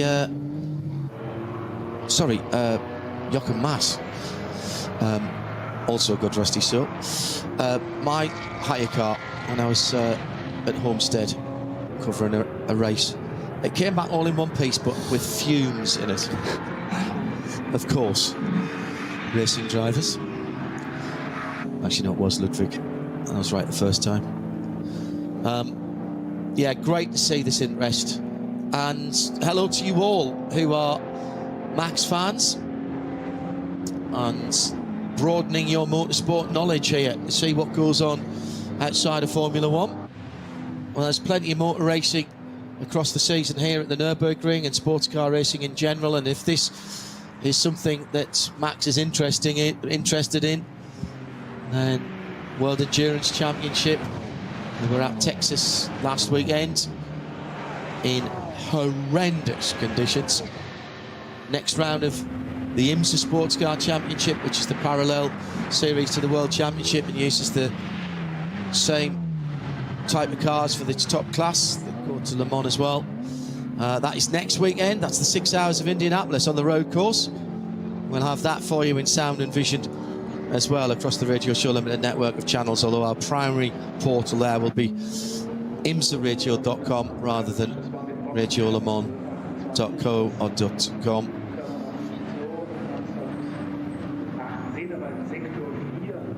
Jackie Hicks also in the conversation for great all-rounders. Absolutely right, QRT. Very good. It's just so difficult to understand people being able to do that now. And find the time as well, Peter, because particularly at the highest levels, like World Championship level of FIA WEC, whilst there's only 8 races in a year, if you're a contracted driver, here's a perfect example of multi-class racing here. This is a battle. This is battle. Actually, no, this is a battle for the lead. Yeah, Cup 2. These guys are right next to each other, aren't they? This is brilliant stuff. And it's impressive how they're ahead of a lot of SP9 GT3 cars as well. Yeah, that's Scherberth and Müller fighting there. Müller Motorsport and Active Loesch Motorsport. Well, flashing the headlights does give you 5 miles an hour extra. Shane van Gisbergen probably would be another one as well. And there's a few others who've come up from Australia. Supercar drivers into America. Yeah. Shane will drive anything. Chazzy Mostert has come across and done Spa 24 as well. and jump into the GTs at the Bathurst 12 Hours at Mount Panorama. So if you want to know what close door-to-door racing is like through Nordschleife, just watch for the next few seconds down here in Hatzenbach. Very, very narrow. Just put one wheel wrong and you're in the wall. Notice how close they get to the curbs without riding them. That one there with the little bit of block paving on is fine, so is that one. This inside curb is a no-no. You can use the exit curb. This inside curb is a little bit flatter, but it would put you out of kilter, and that one's horrible on the left. And the exit's so important, and it drops away just as you want to get on the power. So, and now we're going to get traffic just as they're approaching Quiddelbacher Hohen, the Flugplatz, the flying place. Yeah, a lot of people think that's because the cars get off the ground there. It has been shaved down in the last few years. It's not quite as bad. It actually took its name because on the driver's left there, as you go across that bridge and over the rise, that is called Flugplatz, there used to be a little grass airport on the top of the hill there, and the high and mighty would fly in there in their private planes from Berlin and other places in Germany to watch the races and have the hospitality, and they're landing right next to the track, walk straight out into the hospitality, and I'm talking in 30s, 40s and 50s. So that's why that's called. Everything here that's got a name, there's a reason for it. So Flugplatz is that. This is Fuchsröhre, which is foxhole. Guess why? Yes, they found a foxhole and a litter of fox cubs down there way back down the years, and it stuck. Big opportunity here with traffic. He's going to go the other side of him, maybe. There's always a risk that you'll pick the wrong side and lose your position in the process. Coming down to Metzgersfeld now, very, very tricky couple of lefts. This one in particular, it can be very slippery even in the dry. And then heavy brakes down into this left, right, and eventually down to the Kallenhard hairpin. Downhill braking, really, really tough to get the car under control and turned in. He's defending the line a bit there, and he's going to now run wide on the exit. And then this little left-right, there was a bump here a few years ago which really rattled your teeth. It's been a bit smoothed out, but it doesn't make this next bit any less challenging here. Dropping down into one of the slower corners, Versailles from the second gear left. Again, braking. It's back to the inside though, isn't it? So it does help you get into that apex a little bit. But then you have sort of pop out over the top of it. It's easy to get wide on the exit of the next right-hander. Definitely. And a little bit offline and you encounter bumps you didn't even know you were there, that they were there, you know. Here we're, again, trying to fight the car over to the left as we pick up the gradient. Turns in really nicely, but as you come over the brow, you lose that gradient, and you've really got to try and motor the car over to the right. Lauder curve is flat in these cars. Maybe a little lift because it was raining there a lap or two ago. And then here, very, very important exit of Bergwerk, because now you're flat on the gas for a long way. All the way up the hill. I love this bit, even in a road car. Left, left, left. And they're taking the apex, actually, but that bump's not there in a road car. Jumps over. Yeah. You just want to keep up your momentum at this point. And if you're in the middle of the road, you can stay in the middle of the road there. In a road car, you don't want to load up the rear right suspension so much. Yeah. 993 road car hops, the last one, so you've loaded up the suspension and it hops quite worryingly at that point. But you're doing, even in a road car, you're doing 130 miles an hour there. That's it, that's it. Heavy, heavy braking all the way around. Quite a smooth corner this. What do you aim at for your exit, for your entry rather, to the carousel? That's the thing. I mean, there's a wiggle before it, and you've got to just know and remember where it is. We've got some yellows here, so there used to be a kind of a tree that was an obvious reference point. Lost a few trees here and there over the years. But for me, the entry to carousel is one of those things that really sorts people out, because people who don't know exactly where that entry point is tend to overbrake and tend to then have to accelerate through the carousel. But you've got to be really patient in the carousel, haven't you? Because what you want to do is you want to pop out like a cork in a bottle. You don't want to come out early, but you don't want to be late on the throttle. But it's really bumpy in there. It is, and it's, if you ever walk over that way, and I would recommend it because it's quite an experience to just lie in the carousel bowl in the evening, you know, after the racing's over. It's just such a fantastic atmosphere of a place. But you realise it's made of many, many sections of flat concrete all hooked together, so the car bangs and bumps through there hits the splitter on the ground. That's what determines the ride height, actually, of the cars around here. It's called the Caracciola Carousel because the legend, everything here has a story behind. The legend is that Rudolf Caracciola was the first person to get down to the inside and hook the drainage concrete on the inside to help the cars of that era turn. Again, that's very rally driving, ditch hooking you call it in rally driving. Out in Chile at the moment for Rally Chile, and the sides of the roads have got really big ditches which you don't want to be on going down the straight, but you can use them to help rotate the cars. And the story goes that Rudolf Caracciola was the first to do that, and then that became effectively part of the track. Yeah, definitely. And obviously they've extended that concrete down bigger and bigger, and it's become an iconic feature. And you can drive across the top of it. It's quite dirty and it doesn't get rubbered in. You can. But I've seen people doing that on tourist fire and on effectively tourist lap days. Or when they take Formula 1 cars around the Nordschleife. Yeah. You don't try to drop them in. I mean, this is a perfect illustration, what we're watching and listening to now, Peter, of a class battle that is absolutely boiling over at Gas Mark 5, that has to be interrupted and put back on the simmer every time you come to a VT battle or a TCR battle or just some cars.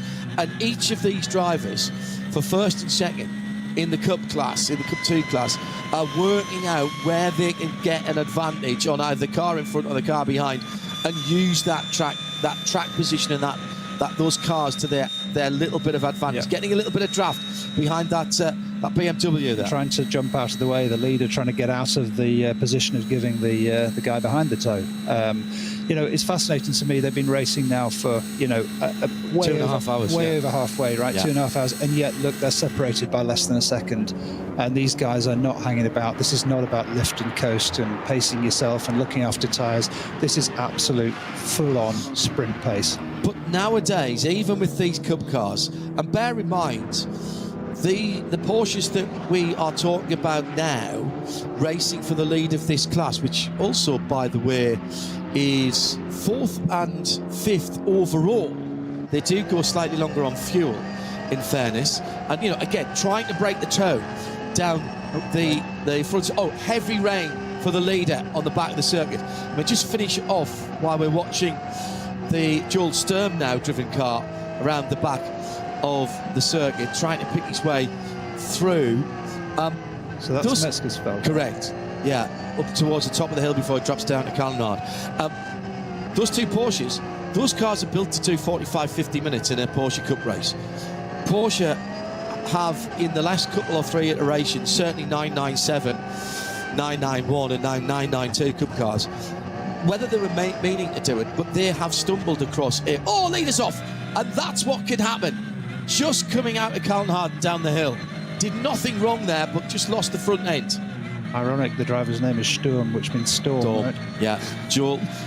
But Porsche have stumbled across a really cost-effective endurance racing car, right up to hard 24-hour races here in Dubai. We see them as well, and it's extraordinary. I always say that if I dropped the big prize on the Euros, I'd buy a Cup car and go endurance racing with it, because it's a really cost-effective way to get super performance and reliable. Super reliable. And at the front of the field, the GT3s, and that's what we're talking about how this race has changed. It's an endurance race at 4 hours. It's 4 one-hour sprints. The 24-hour race is an endurance race at 24 hours. That's 24 one-hour sprints. It is as simple as that, isn't it? Absolutely that. And no doubt a radio call's coming through to these guys about the rain that they're about to encounter as they're coming down. How good is radio coverage around the It's track? a lot better than it used to be. There were big gaps in the radio in the old days. And, you were frustrated because you could hear them, they couldn't hear you, that kind of thing. But nowadays it's a lot better. It's a lot better. Gone are the days when you'd have to shimmy up to the top floor of the Dorrent Hotel to stick an enormous aerial on there to get the coverage. Well, this is great driving by Joel Sturm, whose lead is getting on for 40 seconds over his teammate Tim Heinemann. And then a great battle going on there, actually, because the Mulner Motorsport number 921 leading is right with the second place car, or at least, 2 minutes back. My apologies. A little spin for the front-wheel drive Audi. 801. Now, if I'm going to be driving around the Nürburgring Nordschleife in the wet, I'll have the front-wheel drive car, please. Even with slick tyres on. It'll give you just a little bit more opportunity to keep the car on the track. Just looking to see where that 801 was running. It's second. That is the Moller Bilmorts. That was the leader in TCR. It's now been it's now gone back to the 777, the Goroyan RT by Sharkey RS3. I mean, the weather now that those Cup cars are on, and that's at Adenauer Forest, doesn't it? So now we've got a big gap between these two cars. The 948, which we're riding with now in the rain, is way second. off the back of the 921, which has disappeared up the road. Both on slicks. That's heavy rain, that though, Peter, That's some significant rain. So something happened along the way there that we didn't see as we cut away. Well, what we can do is, well, that was a sector 3, which is the end. Sorry, sector 4, which is the first sector of the Nürburgring, in sector 3. 209. No, I'm wrong there. Let them come through the next timing point. I think the 948 has got ahead of the 948. Yeah, that's what I was on the GPS. It's showing ahead, even though the timing screen hasn't changed. Yeah, they won't have come through the next timings. Yeah, this is the battle for third overall, by the way. Yeah, so and this is helping them because they're not using as much fuel.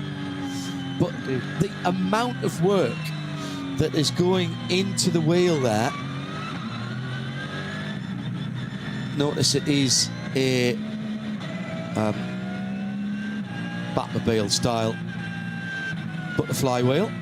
Yeah, I think not a full wheel. I think that 948 is clearly somehow through that range section has passed the 921. The 921 is showing us just a couple of seconds behind it now.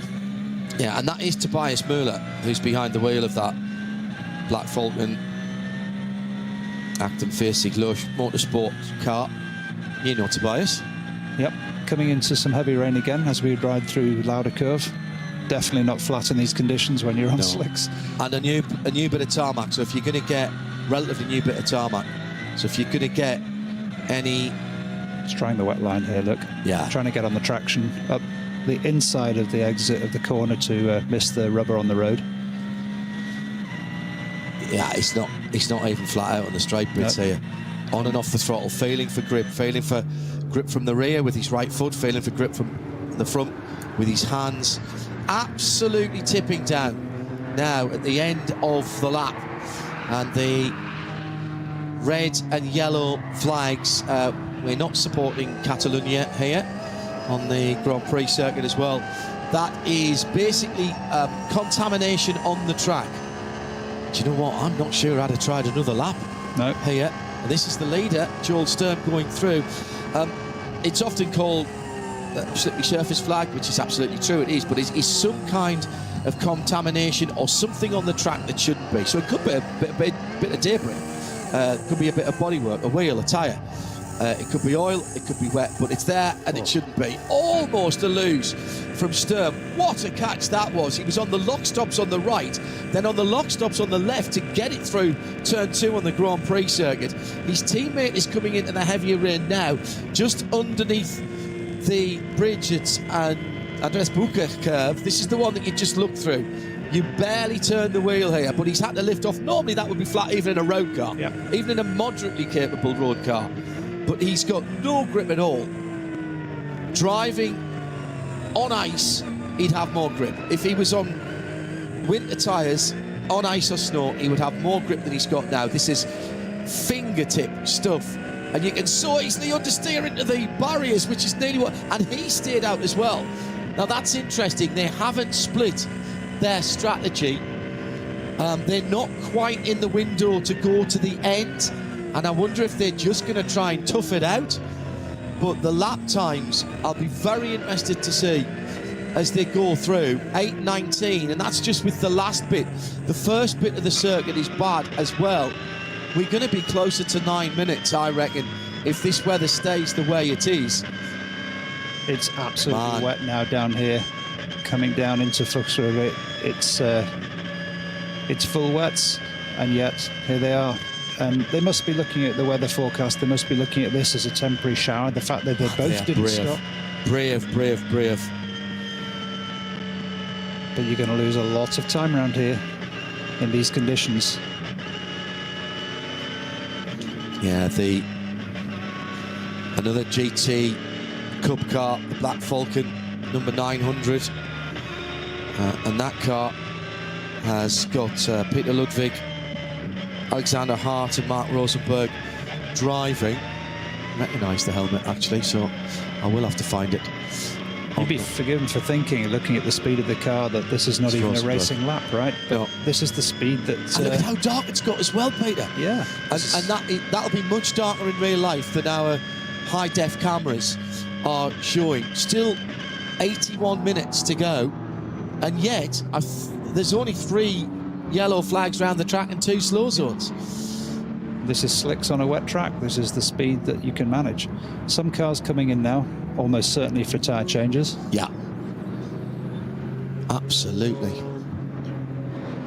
I think it's interesting, as you say, they didn't split the strategy on the Falcon cars. They must have been pretty confident that there's enough dry track to keep tyre temperature, or that this shower is going to pass. But you're going to lose 3-4 minutes a lap, at least, if it's half wet, half dry. Wet tyres going on for Max Verstappen's teammate. Max has done his 14 laps, and we're still waiting to see if he gets into the other car, which is the 89, isn't it? That's right.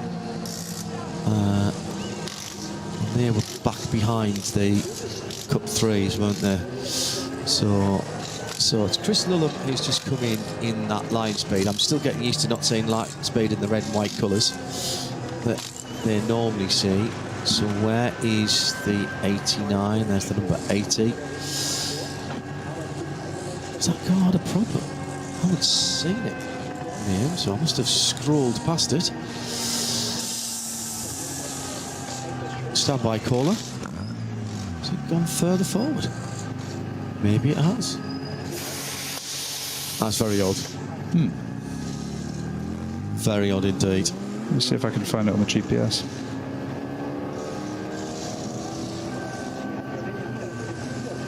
Out goes that car with its wet weather Michelins on. Still, as I say, well over an hour to go.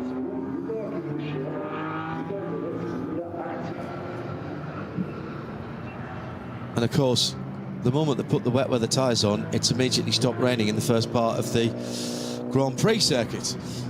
Now, that said, that doesn't mean that it won't be bad somewhere else. And of course, the weather blows across. This is a track that not only is long in length, but it covers a huge area. It is literally, there are villages and towns within the boundaries of the track. And you know, where the leader is now, I mean, he's looking at anything just to get back. In fact, that is very slow for Joel Sturm. See if he picks up pace. He's going downhill to, is that Kesselshire? That's Kallenhard down. Kallenhard, excuse me, yes. And he's looking for the so-called wet line. This is where you're trying to drive off the traditional racing line, because that's where all the rubber is. But look, that Audi there, probably having... That's the Jutta car. Having some wet tyre on there. Well, let's see if he's made a recent stop. Oh, you can just hear the Porsche spinning up. That's Jutta Racing, as I say. And have they made an extra stop? Because that's a huge incident as well for one of the other Audis. So, which is the Jutta car. Yeah, well, they've made 4 stops. If that was the Jutta car, that would be the number 8. No, this is the 8 car with damage. So that was one of the other Audis that went through. At the moment, with the nom du cause of Selv behind the wheel, coming to the end of the race, demolished the left front of that car.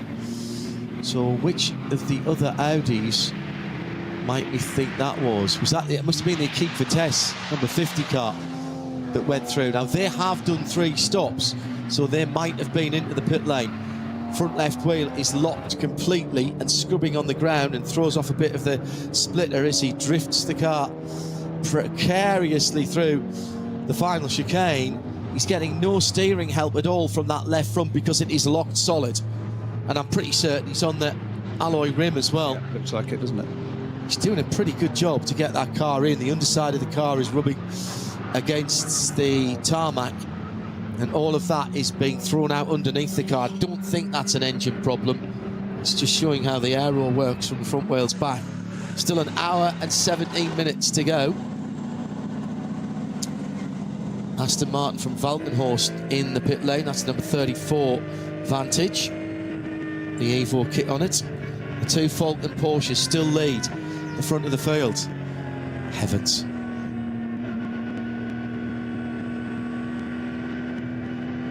And oh, there's a cup Cayman off, a bright green Cayman off just before Bergwerk. Standing water now on the track on that new piece of tarmac, and that is treacherous. I mean, that is just above walking pace there. And this is racing speed on slicks on the rain. If you were in a road car right now, you would drive straight past these guys on standard road tyres. Exactly that. You'd be doing 20 mile an hour quicker. And look what happens if you've got the right tyres. And the amount of spray that's been thrown up from the Audi TCR car that's just gone by Tim Heinemann, I would say that he is on wet weather tyres. And so they had the choice whether to come in. I'd jump into those tyre tracks if I was him. Yeah, it will stay slightly drier. Amazing how much racing wet rubber, how much it clears. Some Michelin give us numbers that is equated to, I think it's something like 1.5 baths of water from each tyre every 3 seconds or something. It's absolutely incredible. It gets thrown up as spray, of course, and then it depends whether it dissipates or just falls back onto the track. And heavily wooded areas, it will stay on the track. It's been a significant off for the Jutta Audi, the silver and red car. So where's the Akipa Audi then? You try and find me the number 50, Peter. This is going to throw the order in complete disarray. Yes, of course it is. Because of all the extra pit stops. There's the 50 and 12th. Yes. Where is he on the track? Can you check him on the... Because I think he's firing up through the field at the moment. Because he was, half a lap behind the leaders. But that won't stay that for long. Ex-Müller, code 60. So in theory, he's running in 4th in that group of SP9. Yeah. And on track, he is just exiting Flansgarten, coming to the Belfast. Right, I think he's passed. So if he gets past the pit... I think when he comes past the pits, I think he is... Because the 8 car's in the pit. Yeah. So he's back on the lead lap. Yeah. He's gone past the 2 Falcon cars, I reckon. Because he was off the lead lap. I reckon he's past the 2 Falcon cars. I think they're still behind him. Let me see if I can confirm. And that's the kind of change we can see happening. Let me check the split times here. Yep, you're right. Yeah, I thought so. The way he drove past at the far side of the track, past our leader. Where is he? There he is. And, he's passed them on track. Yes, he's back on the back end of the lead lap. Yeah, exactly. So he took 8 seconds out of them on the Grand Prix circuit, on one part of the Grand Prix circuit.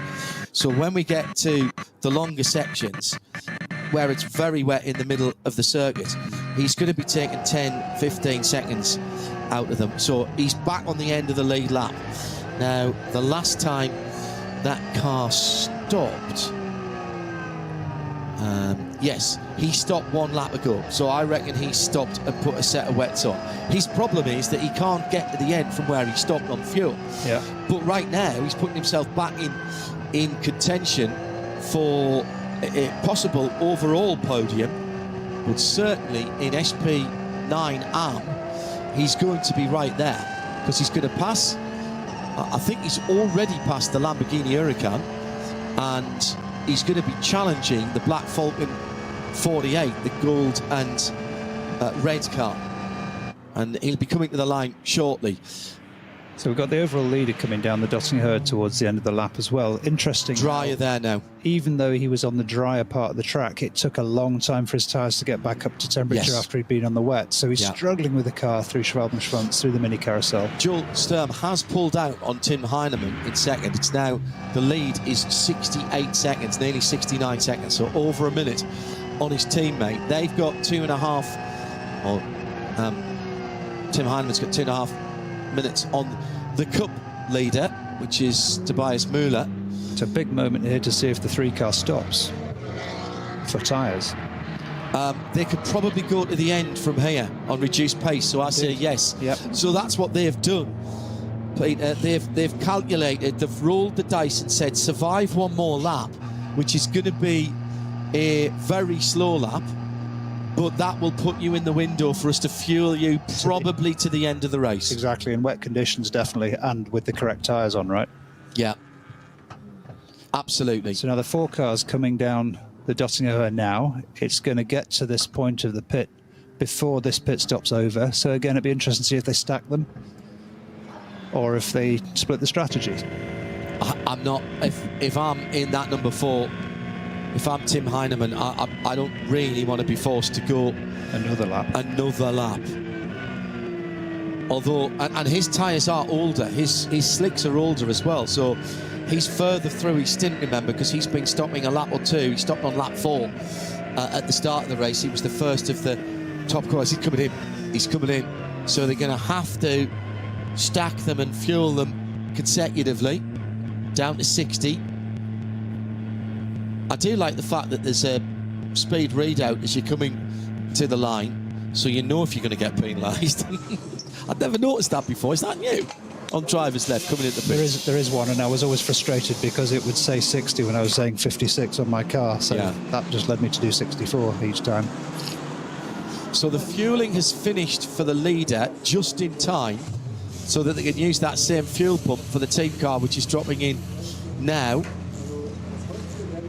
This is incredible racing. I think, and wet weather tyres, as you might have expected. So we'll leave with about 1:10 to go. Wet weather tyres also going on the number 4 Falcon car. They've had a good season in the NLS. A couple of race wins earlier on in the season. Now, absolutely dry as he's gone out. It'll still be slippery though. So the Falcon wets will be coming up the temperature nice and quickly. So I know better than to depend on weather radar or other similar weather apps, but looking at it now, it doesn't look like it's going to be any kind of heavy rain before the end of the race. So these guys may actually end up having to stop again for slicks. But if you're leading the race, you've got to play the percentages, Peter, don't you? You do. If you sit down in 4th or 5th, you know, some would say that they might have been 1 or 2 laps too late. Whereas as you've looked at the Equipe Vitesse car, and you know they are now back on the lead lap. I'm pretty certain they are back on the lead lap, so they've gone back through. It's only the fact that these guys have started their next lap, so they're looking for class position as well with that number 50 car, currently listed in 12th position. I'm trying to keep across all of the class battles as well, which is nigh on impossible.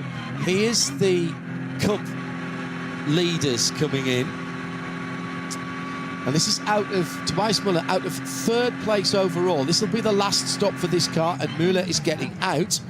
So who hasn't driven that car?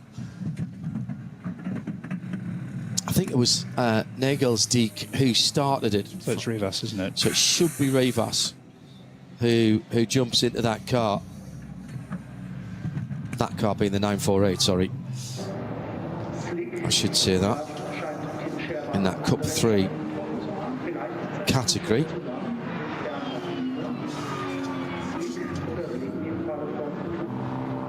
And that sounds like flat out for quite a long time. It's Carlos Rivas, the driver who hasn't been in yet. They've also got Janis Valdau. No, they haven't. I'm looking at the wrong car. So Carlos Rivas, Luxembourger driver. My trip to the Nürburgring from Le Mans this year. Le Mans 24 and Nürburgring 24 were back-to-back this year. So I recovered on the Monday from Le Mans 24. Tuesday drove over, went through Luxembourg. Actually went to Reims as well. Showed some of the team the old circuit at Reims. Got some nice pictures. Stopped in Luxembourg. Even if you need to do a slight detour to go through Luxembourg, it's well worth it because they've got very cheap petrol and diesel and excellent wines and spirit shops, which also benefit from a much lower taxation regime. So added about 20 minutes to our journey, but saved us a fortune in the two cars that we were driving, and we were able to stop up on a little bit of wine for our evening consumption after work at the Nürburgring. At RSL_studio, your comments in the race. Particularly like to hear from you if you're a first timer and how you're getting your heads around this and seeing this unwind, because there's still tactics being played out now as now that was the SP9 AM leader, the Black Falcon machine, going through the number 48 in the gold and red colours. And that car, I think, has stayed on slicks and has gone round again. So they are looking, for my money, they are looking at the end of the race here and whether it dries out enough. Now, we can't see everywhere, so we rely on the cars, on the reports from the marshal's posts. My goodness me, what a difficult choice it is for these drivers. And this is when the drivers, the communication, Peter, between the drivers and those on the pit wall, ultimately only the driver really can make the decision on what he can see, and you can only see the bit of the track you're on at that time or that you've just driven. Yeah. So it has to be I presume it has to be a compromise between what you've just experienced in the last 10, 12 minutes. Lap times, by the way, have gone out to 12 minutes from 12.5 minutes from just under 8 minutes. So 4.5 minutes, or half as long again in time from a standard fast lap. So it has to be presumably a conversation and a bit of a compromise of, well, it looks like it's going to get better. Yeah, but I'm in the car and it's not getting better at the moment. Or it looks like it's getting worse. How worse? It's tricky because obviously on the Nordschleife you do have a view from various points of the circuit. You can see the weather, but the people on the pit wall have the weather radar. They can see the direction. And potentially they might be looking at onboards from other cars and other parts of the track. And there may be also teammates who are, giving information back to the team that's then relayed to you in your car. It's a tricky one, and it's such a changeable track. That's what makes it such a challenge. You could have an area of the track that, fantastic amounts of water, but still 90% of the rest of the track could be totally dry. So you just got to suck it up and deal with it. Now into the Caracciola carousel with waved flags there. Was that just the debris or the slippery surface flags? So. Yeah, it is. I can see the red on it now. Oh, no, that's double yellows. Now it's 120 limit. Well, quite a relief, I guess, for these guys. I love this part of the track as well. You literally aim the car at the sky as you come up over the top of this right-hander. You're normally aiming for the curb exactly where that, just beyond where that track vehicle is, and that's barrier damage there again. That's the barrier truck, code 60. That's been there for a lot of the race. That damage. Yeah. Normally you'd be picking up speed here, just round the right-hander. This is vicious, dropping away to the left, but you can use the curb on the right-hand side when it's dry here. That's a brave move. Using curb to try and rotate maximise the track, and again, yeah. That's the flat one. And then absolutely haul it over the top of the next rise before you come to the little tricky entry before Brunchen, where it goes off camber for a moment. Easy to find yourself in the Armco on the right there. Yep, indeed. A little bit of dryness appearing just on the line here and there, just where the cars are leaning on the track. It's a balance again on the steering wheel, on the throttle, all of the control inputs, trying to make them smooth. Got confidence to ride the inside curves, but that's not the loaded wheel at that point. You've got to watch what happens on the outside curve, because they'll still be slippery. Through to the latter stages of the lap now, and you're beginning to go, I'm nearly there, I'm nearly there. Coming down to Flansgarden now over the top of this right-hander on the top of the rise. And there's a little bit of block paving on the left-hand side here that you can run onto if you need to, through Stefan Beloff, across one of a number of bridges here that you don't really realise until you see the track from above. No runoff on that left-hander there. You go off there, you're in the barrier. Kleiner Carousel. So how long has that tarmac been on the inside of the Kleiner Carousel? Yeah, it's there, but we tend not to use it too much. What you're really looking for is to keep your right-hand wheels on the banking still and not go so high up the banking you drop off the camber, as it were. The more you use of that tarmac, you know, the less of the banking that's available. So now another lap to be completed, coming down to exactly an hour. Be under that as he comes through. And Joel Sturm then leads the motor race by just on a minute. Hello to Hugh Williams, first timer, loving it. Laid up with a bit of a back injury at the moment. This is passing the time in a most satisfactory way. Keep up the commentary, guys. We will. Peter, Kate and John Hindhoff. Hugh, just relax, man. There's another one tomorrow. Same time, same place, same back time, same back channel, as they used to say. That's very 1960s as well. Show me age there. Thanks, Hugh, at RSL_studio. Let's hear from some more Nürburgring first-timers. Following your favourite Formula 1 driver, maybe.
Sie sagen, es ist nur ein Auto, aber wir sagen, es ist Herzblut, Schweiß und Perfektion. Denn wenn du schraubst, dann zählt jeder Millimeter.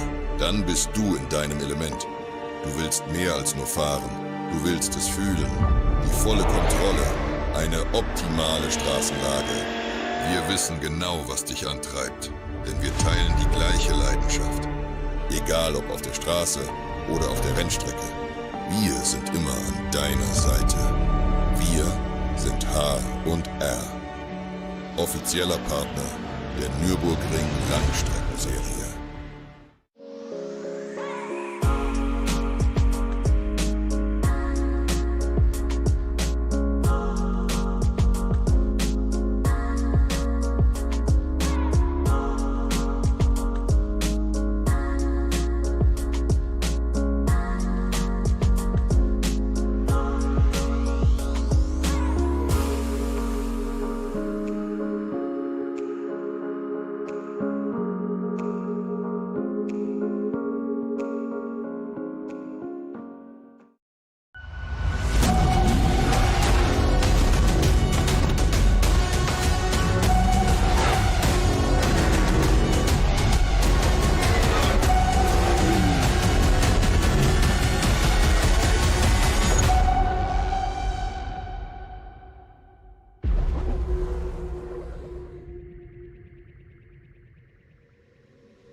Liebe Fans, Lovely fans. besucht uns auf unseren Social Media Kanälen. Follow us. Auf Facebook, Instagram, YouTube und TikTok.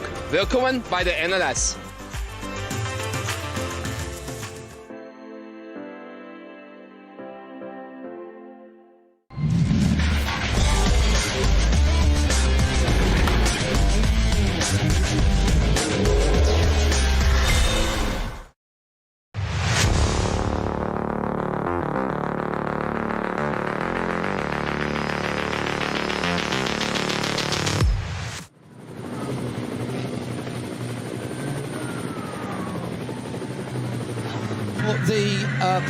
The double six, if you like, or you were playing the old Grand Prix Legends and you threw a double six, it was you had to take an incident card out. Well, weather has been the incident, and still we've got a cracking battle at the head of Porsche 911 GT3 Cup between a couple of really well-known teams.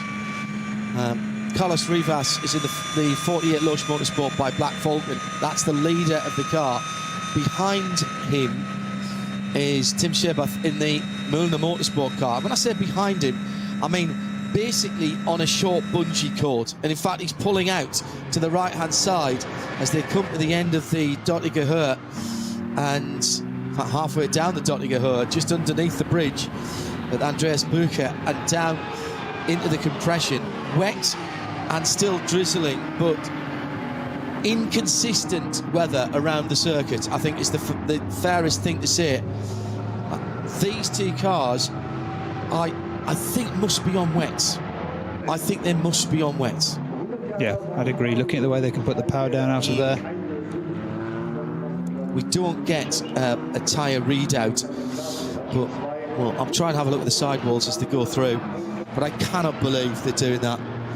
Hello to Arnage Rob, one of our regulars, enjoying this battle down the inside into turn 2, sticks the nose in, comes back out, Shebath backs off. He says, thank you, interesting to hear Peter Kate Racing's analysis of the track and lines. He's driven a few laps here. If I gave him a steering wheel and sat him down blindfolded, he could do me a lap of the track. He has done it. I've seen him do it with a dinner plate. There are some things you have to do to get through COVID. Yeah. Oh, yes, those long COVID winter nights just flew by, didn't they? Absolutely. So, as far as we are aware on the Max situation, 2 race results is how we are reading this. So he can run the same car tomorrow. He has completed 14 laps. So the lap, I reckon that the lap component in a race, so long as the race director is happy with what he saw, is okay. But he needs a second race result.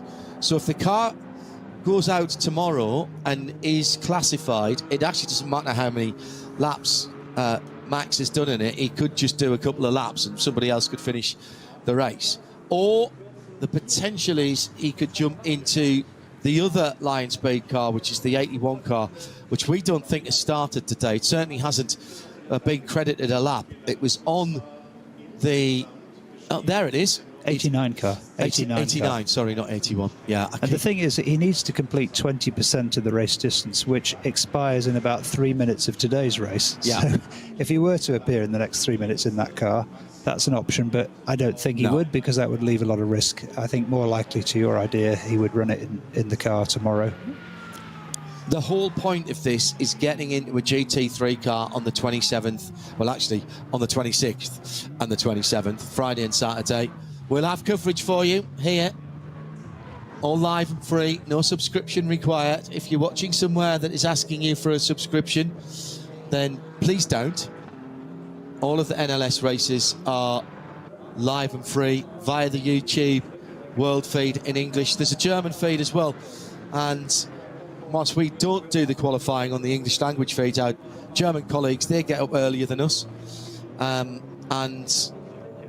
they do. So you can watch qualifying from, that is, I'm going to say 9:30 Central European time, I think. No, 8:30 Central European time. That's 7:30 in the UK. And this race start again at noon. That's on the 27th. Colleagues from Germany just talking through the track. Yeah, we used to always have one of those maps on the studio wall. Very handy. You can buy them at the shop.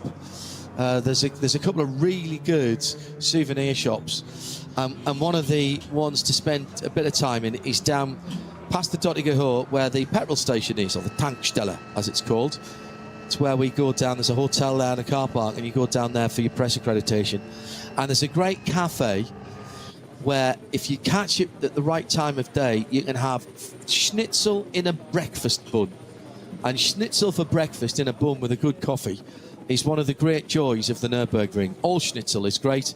Some schnitzel is better than others. But that Tankstelle, that shop at the fuel filling station, has books and an incredible array of model cars. Now, they aren't the cheapest, but there will be stuff that you'll see in there that you will not see anywhere else. And they've got some really good old classic stuff. Race cars, particularly Nürburgring, GT cars, of course, but also F1, the old ITC touring cars, all kinds of road cars in a variety of sizes, from tiny wee ones to 1/32, 1/18, 1/24, etc.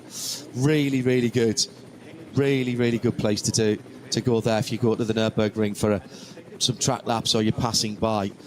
And if you are in Europe and you go, hang on, the Nürburgring's only 30 miles out of my way, go along there. Even if you don't want to do a track lap, go along, have a look at the whole complex, drop into the Tankstelle, and then maybe drive down to one of the areas where you can look on the track. There are very few days when nothing's happening. And if you're lucky, it might be one of the industry days, and you'll see some prototypes or some disguised cars driving around. If you sit next to where the entry is, which is halfway down the Dottinger Hohe, you'll see them drive on the public roads in their camouflage. And you'll go, oh, look, that must be the new such and such. Take pictures, sell to Auto Magazine, make €50 if you're lucky, if they haven't seen it before. John, we're just getting to a point now where these cars that change tyres, they're lapping in the 9 minutes. Yeah. I'd hazard a guess that change back. They may want to think about changing back. We've got, 50 minutes remaining here. They're going to be losing 2, possibly 3 minutes a lap at this point if they are on wets on a dry track. It is, always being on the right tyres at the right time is key in motor racing, and it's really hard sometimes to second guess. You can only, using a cricketing term, you can only play the ball that's being bowled, and trying a predetermined shot sometimes doesn't work, and that's the same in here. Actually, they're looking at the Gesamtstrecke there, the old Südschleife, some of which is still there. That was the south loop all the way down to Mühlenbach. And some of that road, some of those are now public roads, some of it's still there, just carried on past where the Grand Prix circuit is. And there's a couple of campsites down there. And when you think that was all run together, and they ran a 48-hour race on the Gisham and the whole circuit, the complete circuit, back in the day. I don't even know where they got the marshals from, but they did. And trust me, 24 hours around here is interesting enough. There was also a rally of the tests here, which I think was a 72-hour event. I wasn't aware of that one. Certainly you can still drive your road car on some of the Südschleife. It's just the road down to Mühlenbach from the track. Yeah. Let's say the northern half of the Südschleife is now footpath, so you can walk it. Yeah. But you can get to any of these points, and of course the Nordschleife itself, on a tourist day you can drive your road car around. You pay a fee at the barrier, drive around, and enjoy something which is, I think, as you said earlier, could never be built today. It's such an extraordinary challenge. No. Don't drive, if you're in a hire car, never drive your hire car, because you will get fined when you take it back to the airport. the hire companies all forbid you from doing the lap. It isn't, in point of fact, really a public road. It is a toll road, but it's not a public road. And pretty much all, in fact, all of the car hire companies there forbid you. And you might think, well, how are they going to know? There are cameras and there are things on your hire car that identify it as a hire car. And there are photographers as well who spend their time going, ooh, look, that's a Hertz car. I can see that because it's got X, Y, or Z on. And he takes a picture, or they take a picture, and send it in. And it's all digital nowadays, of course. And they effectively get a bounty for that. And you're speaking to somebody who actually did get lifetime ban from one particular hire car company, who I won't name, really? for doing exactly this. Did you really? Indeed. But the good news is, all around the Nordschleife, there are rental companies that have race cars or specially prepared cars with roll cages with appropriate suspension that you can rent for the day for the number of laps that you want to do. Share the car with other people, other friends, and I would always recommend doing that, because you'll get far more out of that than trying to drive, run-of-the-mill rental car on a circuit like this anyway. My first laps around the Nürburgring Nordschleife were in a Ford estate car when I was going there to do some work with Aston Martin, and I knew I was going to be driving the next day, so I got my old Garmin sat-nav, put it right next to the rear view mirror, plugged that in, and this is it on your sat-nav. And so every time I looked in the rear view mirror, which was a lot, I could see what was coming up next. I knew it a little bit, certainly up to Carousel, I knew pretty well. But after that, that's that middle bit, like I said, that all looks a bit similar. And that's how I learned it. And Ford and Aston were piled up at the time. These days, people have got various video games, if you still call them that, simulation, race sims, and you can access Nordschleife. The thing that it doesn't show you, though, are the bumps. Correct. And even the cameras that we're seeing now, the onboards, they smooth out the bumps, and it's always very shocking when you go there for the first time. The comments I always hear is, I can't believe how bumpy this is. And if you don't know where the bumps are, you don't expect them to hop the car across the track on the exit of a corner. That's when you get into trouble. So and the physics of even a road car are so difficult to mimic here. Everybody is about to rescan. All the big games companies and sim companies about a rescan. It's an enormous job, as you might imagine, to scan the Nürburgring Nordschleife, and there's only a certain amount of machines that can do it. And so what they do is, actually, I'd really quite like to make a documentary about it. They do it overnight because it's when it's closed, and it takes 12 hours of overnight scanning with 3 or 4 machines to scan it all, because it's scanned down to plus or minus a couple of millimeters. To try and give it as much realism as possible. And the last time it was done, I think, would probably have been for the iRacing version of the track. And what an incredible undertaking it was.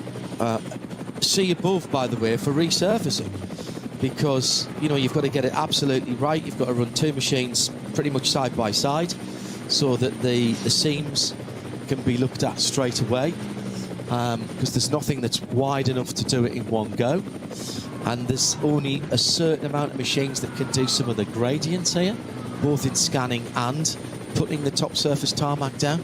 So these things have to be planned meticulously. This is why the Nürburgring is so different and unique, and poses specific challenges, not just for the racers, but for maintenance and the sim companies and everybody else. There's nothing easy, there's nothing straightforward, there's nothing traditional about the Nürburgring Nordschleife. Indeed. And along that theme, I'm just noticing from the helicopter view, there's still spray coming off these cars, running all the way from Flugplatz down through Schwedenkreuz, all the way down Fuchsrunner here. So those guys who may have thought slicks were okay, I would say the time's not right yet. Peter, you threw yourself in. You said it, the things you do in COVID, but one of the things you threw yourself into in COVID was writing a book about your adventures and misadventures sometimes in motorsport. Nürburgring very much a part of the later part of your career, and particularly Nürburgring 24. The book has 24 chapters, one of which is you describing how you get ready for your stint and then describing the first lap of a stint. What was that like to write, not just about this race and this racetrack, but the looking back on your career?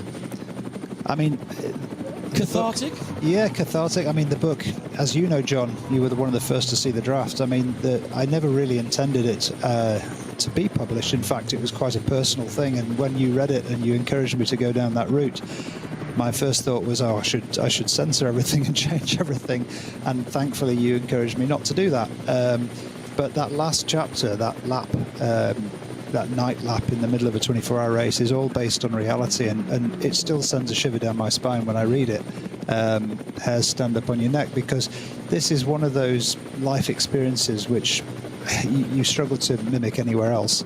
And it's why I keep going back, it's why we keep going back. I'd hazard a guess it's why Max is here today. Surely. Because he knows that it's just going to give him some level of excitement and thrill that, you know, perhaps he's not going to find just in every avenue of life. So even given that he's a multiple Formula One champion. So this is a big challenge, this track, and I tried to capture that from the driver's eye view. I described it as a warts and all description of national, international motorsport. I heartily recommend it. I sat down and I'm a fast reader anyway, and I do read a lot of books, but I sat down on a beautiful summer's afternoon back at home with a cup of tea, a pot of tea actually, a pot of Tregothian tea, even better. One of your sponsors from earlier in the career, and sat there and read through it. It was on a computer, which is not how I normally consume a book, but I absolutely voraciously consumed it.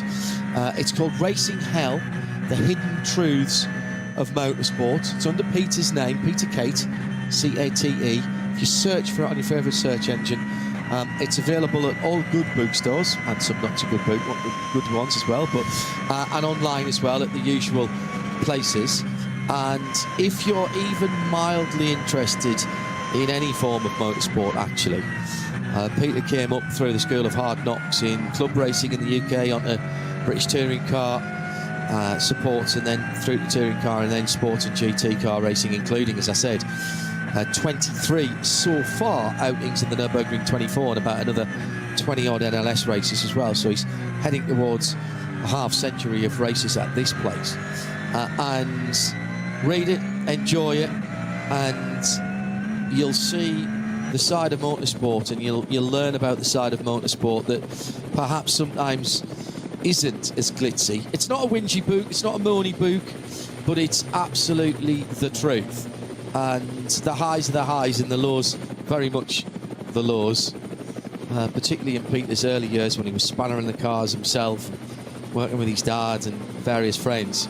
And I've known Peter for a long time through his driving, and I know he keeps meticulous notes, so I will tell you now, everything he has written in there is checkable and provable, whether it's a setup ride height on an Alpha, or a recollection of a contretemps with somebody, or a mistake he made, or a race he won, or a race he should have won.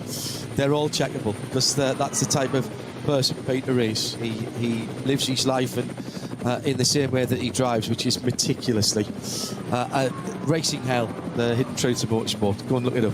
Right, we're down to the last 40 minutes, Peter, and you can't breathe a sigh of relief at this point, even the guys at the front.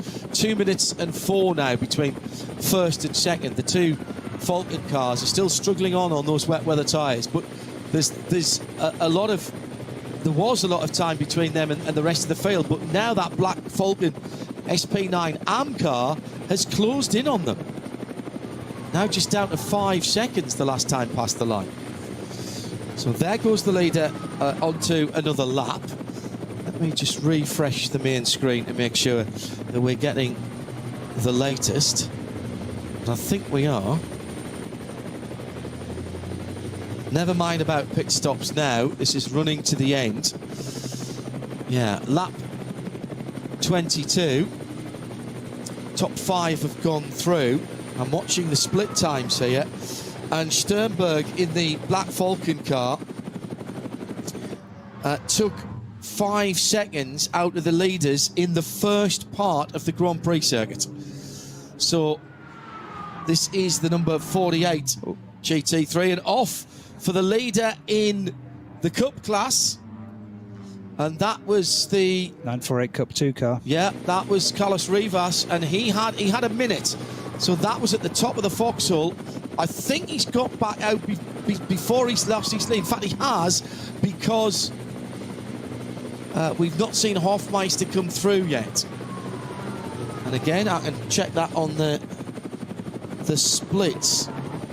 So even, well, with that off, it was a 350 in that sector 4. So he was being, Rivas was being gained on by Hofmeister. But let's see at the next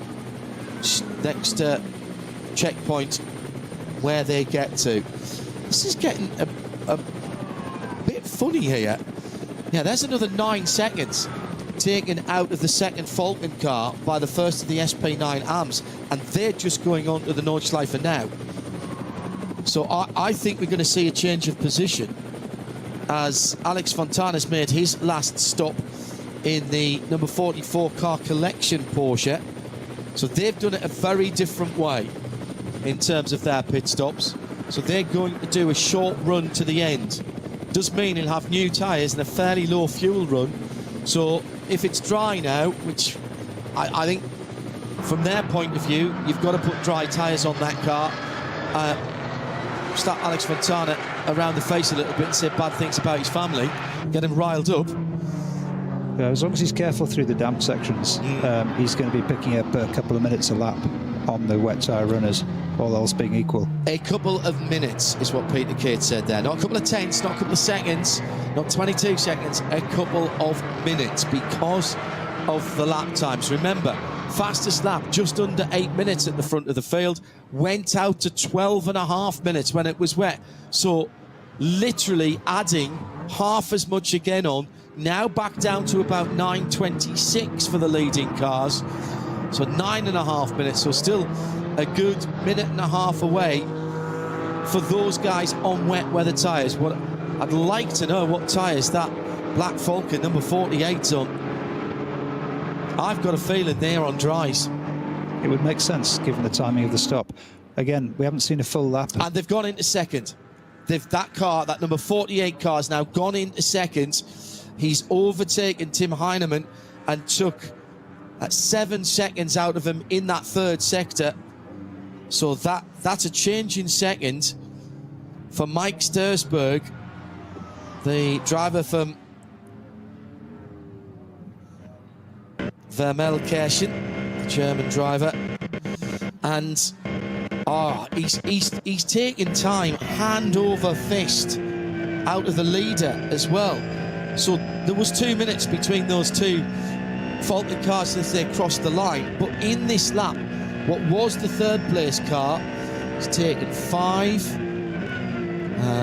7, that's 12, another 12, 19. He's taken 19 seconds in the first 3 sectors. And we know there's something up on Heinemann, isn't he? Yeah, he's still probably just under 2 minutes back. But Heinemann's got a decision to make here, with still probably, what have we got left? It's got to be, 4 laps. 4 laps. Does he go back on dry weather tyres and take the pit stop? He's got a faster car than the car that's chasing him down, but at the moment he can't use that performance, Peter. Yeah, and if these wets are going to start getting worn out, they're not even going to perform well in the damp sections. Yeah. It's nothing more frustrating than a wet that's worn. You start feeling like you're driving on marbles, starts getting too hot.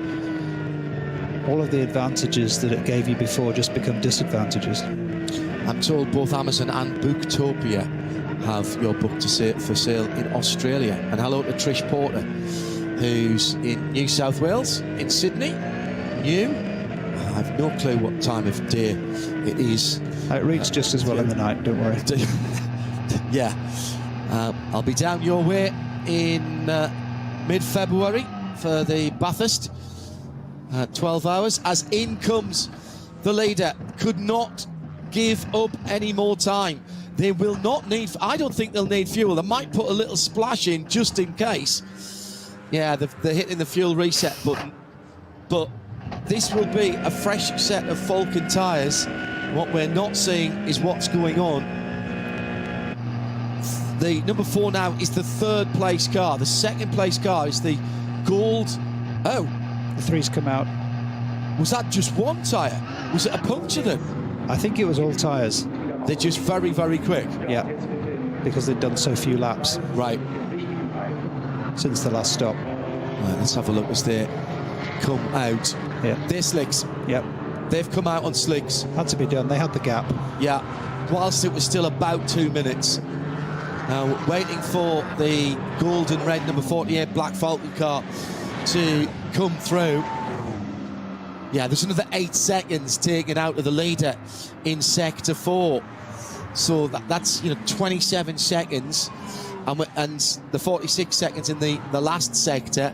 That is also going to be let's see, it's probably even 4 or 5 seconds there.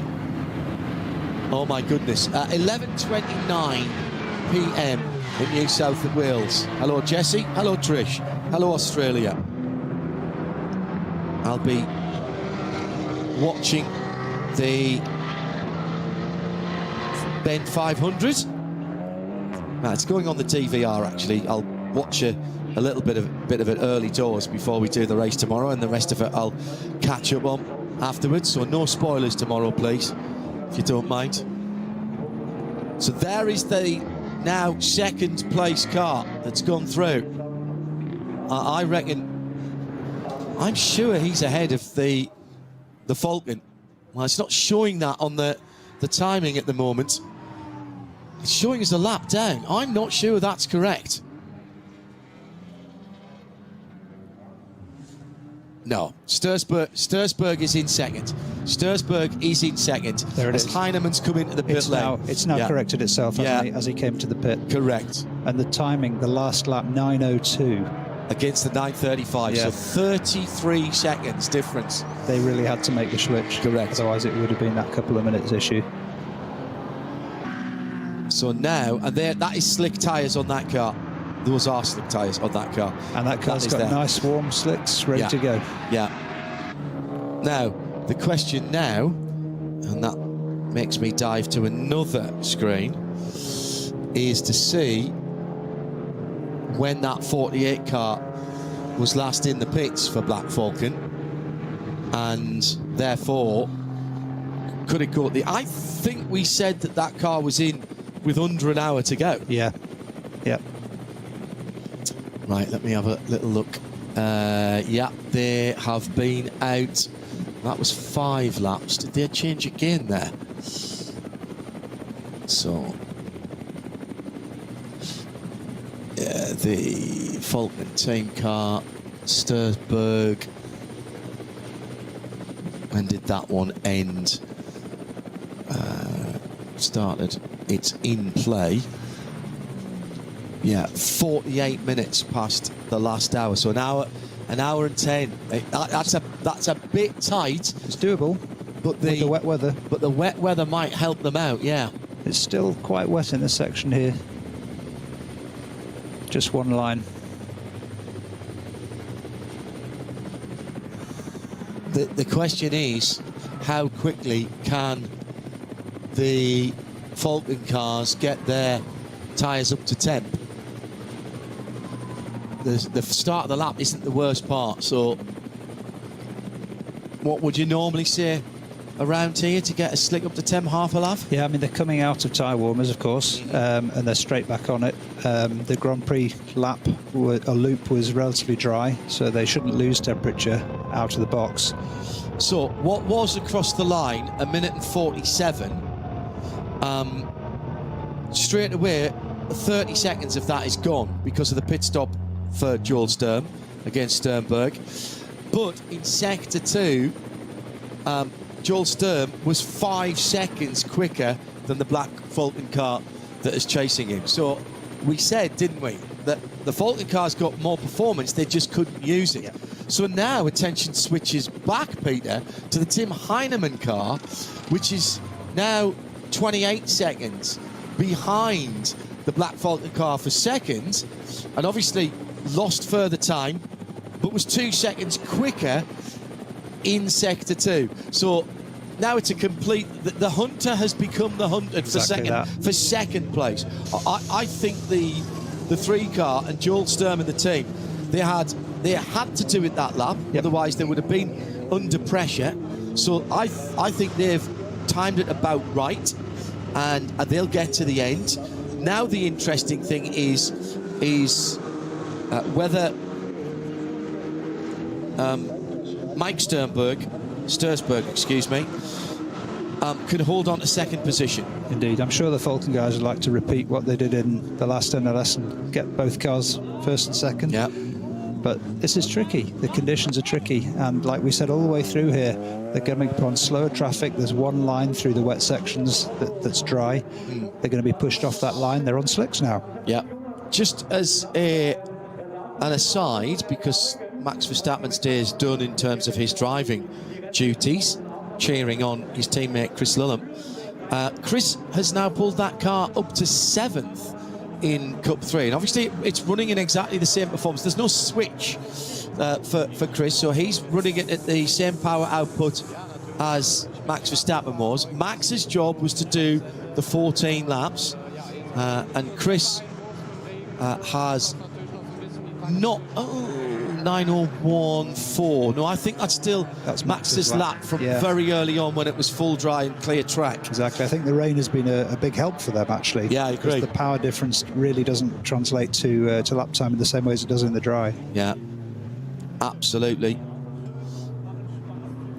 But yeah, that's definitely Max's lap, that 9:01. He will be desperately hoping that he can get a sub 9-minute lap if he's back out in that car tomorrow. Hello to Richard Kelly from the middle of Ireland. A full day of motorsport for him. He's bought your book via Mr. Bezos's Emporium, arriving Wednesday. Ah, good for you. Enjoy it, and don't get disturbed on chapter 24. No, that's a very good point. You must read. Lock yourself away somewhere in the room in the house where there's a lock, maybe, or go outside, sit in the car, get yourself your favourite beverage, get comfy. Chapter 24 of Racing Hell, the book that we were talking about earlier on, about the truth behind motorsports. Sit down and read it in one go, interrupted, because you will get the flow of the description of the lap. When I read that, I was seeing it in my mind's eye as well as hearing Peter's voice. Obviously, you've now heard Peter's voice. I will guarantee you that now you've heard Peter Cate speak, you will hear his voice in every word of that book, every written word of that book. Racing Hell, it's called.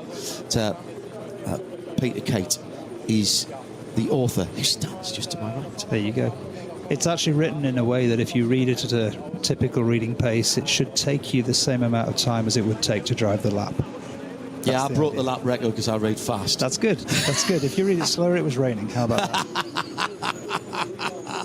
Very good. At RSL_studio, we're back doing this again tomorrow. Same time, same channels. Do use the official channels. It's very helpful for the organisers. A little bit of pass here, 9:40 going through. Is that a pass for position? And look at the draft from the third car in that line there. Slightly more powerful car, in fairness as well. But my goodness, you do get a big aerodynamic advantage. Oh, I like that light blue with the white stripes. So, coming through the two Cayman Cup cars. There's the 940. Yeah. And what was the other one? I couldn't see the yellow. number. Is it the 944? Because if it is, I think that's they've a change of position. Yeah, I think they've just... Yeah, was. look. No, 945. 945. So the 945 is further back down. Okay, because these are running very close to each other. Yeah. No, it's 945. Okay. 945 and 940. It's the 944 that he's the 940 is chasing, and he's, well, he was only supposed to be a 10th up the road. Is that the car that went through before them? In that case, then, with that big run, must have been.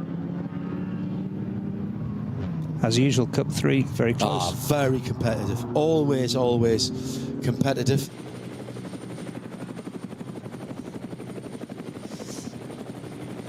That's a tricky cut through that little loop there. It's not used that often, is it? Exactly, it's dirty. Because it's not used that often, it falls away from you. Camber picks up as you exit. You tend to get a bit of oversteer as the front picks up grip. Jesse Young has asked if we might offer up a signed copy of Racing Hell at the Shakedown Bathurst 12 Hours Meetup raffle at the Oxford in Bathurst City next February. I will see if we can organise that. I'm sure we can. With Mr. Case, and he'd be very happy to do that so long as you get him there. No, I'm only kidding. I'll bring it down.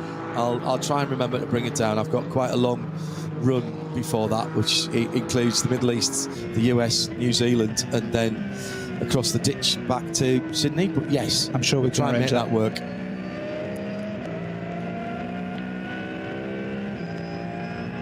Yeah, the ultra endurance races, we talked about these before. The Marathon de la Route from 1965, which was 82 hours. 1966 to 1970, 84 hours. 1971, 96 hours.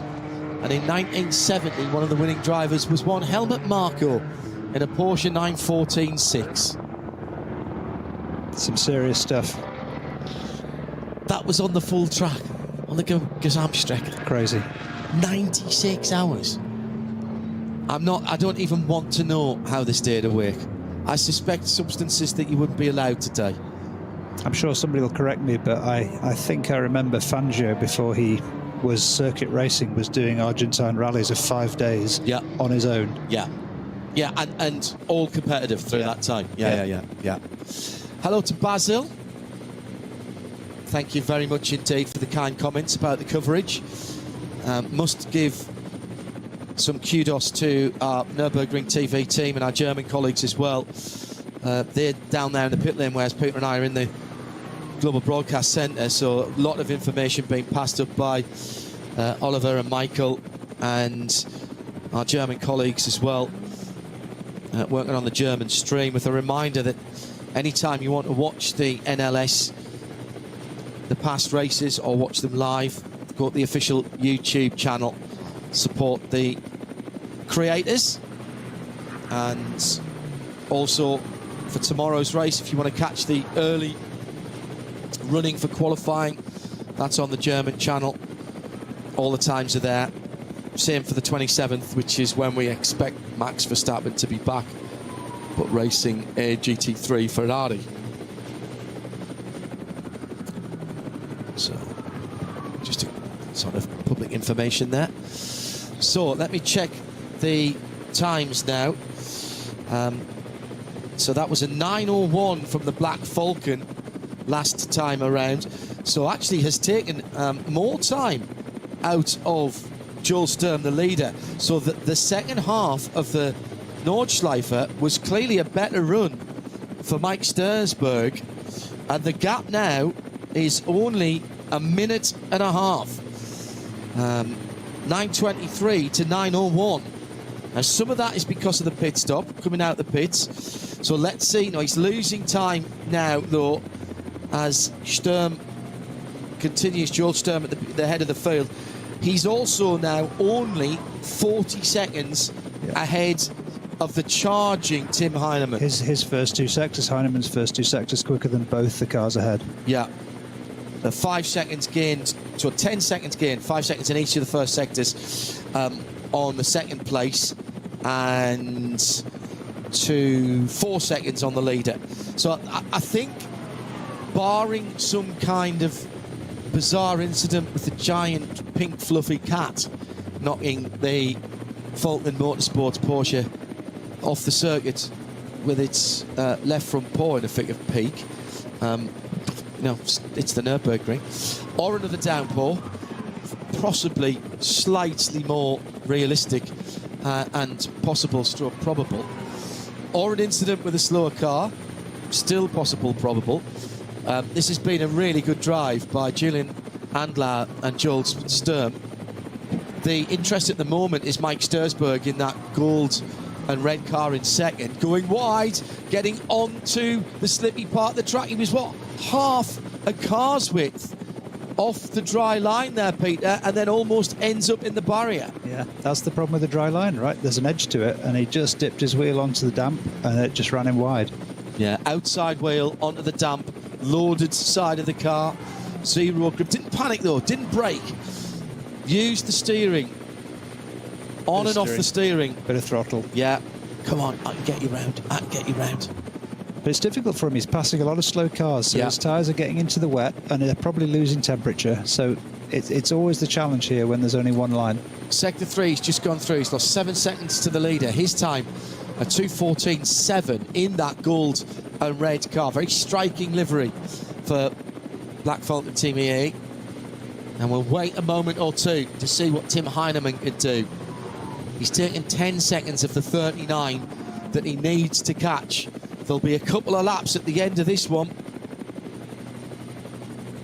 And where is Heinemann? He'll come through that sector 3 anytime now. There'll be a sigh of relief. Oh, off again a little bit wide and just gets the front end to come in. It's got to be Stursberg. He's lost front tyre temperature, Peter, I'd say there.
Sie sagen, es ist nur ein Auto, aber wir sagen, es ist Herzblut, Schweiß und Perfektion. Denn wenn du schraubst, dann zählt jeder Millimeter.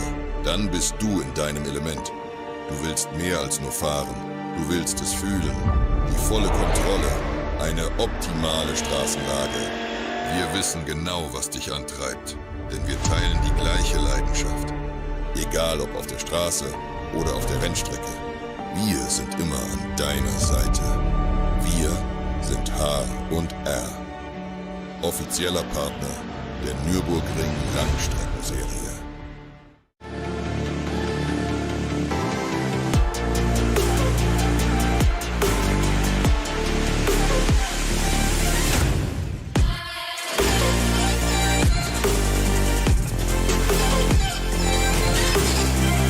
Falkenreifen.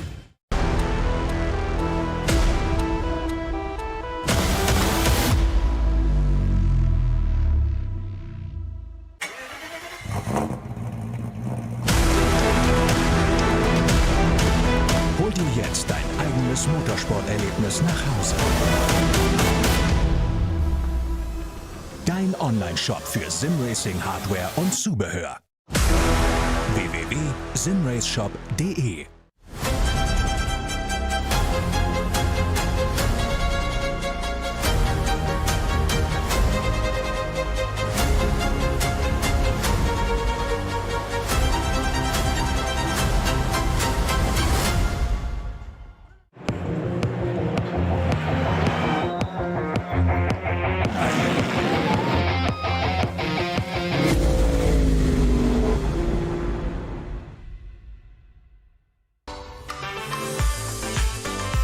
Liebe Fans, Lovely fans. besucht uns auf unseren Social Media Kanälen. Follow us. Auf Facebook, Instagram, YouTube und TikTok. Willkommen bei der NLS.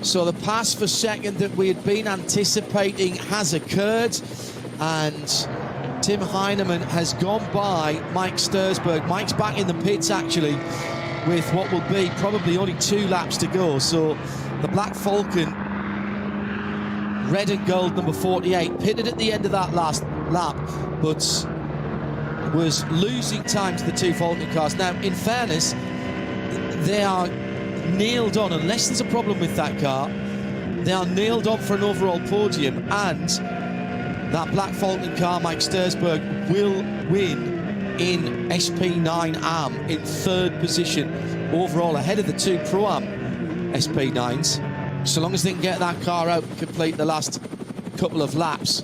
Joel Sturm now has 1 minute and 25 seconds on his teammate, and they are lapping in similar times, and it is drying out now. The Falcon team have played a blinder, and you've got to say though, both of these drivers, Joel Sturm and Tim Heinemann, when they were told no, you can't pit now for wets, you're going to have to go 1 lap longer because we haven't got the fuel, they must have gone, are you kidding me? That last lap before they came into the wets, they've subsequently changed again, but that last lap was one of survival, and both of those drivers did an absolutely stellar job. And it's made all the difference, hasn't it, as we see now? Yeah.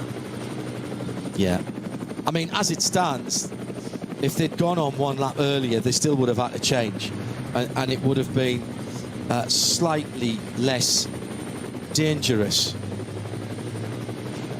By the way, we were talking about the Marathon de la Route. If you want to see some bizarre, and thank you to Tim Walters for this, I'm going to retweet this from RSL_studio, but some very bizarre rules for the Marathon de la Route.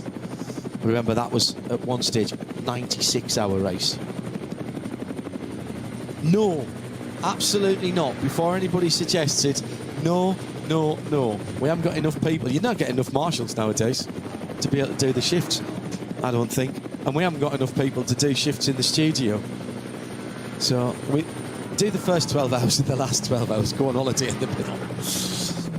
So Falcon have played this one about perfectly, Peter, and they've had a good season so far in the NLS. Traffic, of course, always a part of it. That's the class-leading Audi that they're about to go by. He's got the luxury of a bit of a cushion now. He can take his time behind these cars. No risky dives up the inside. No. It's just a question of reading what the car's going to do in front of you and looking for the safest possible opportunities. The Julian Andlau and Joel Sturm doing a great job, but you've got to give some real respect and a lot of credit to the team for reading the conditions right, knowing the Falcon tyres as they do.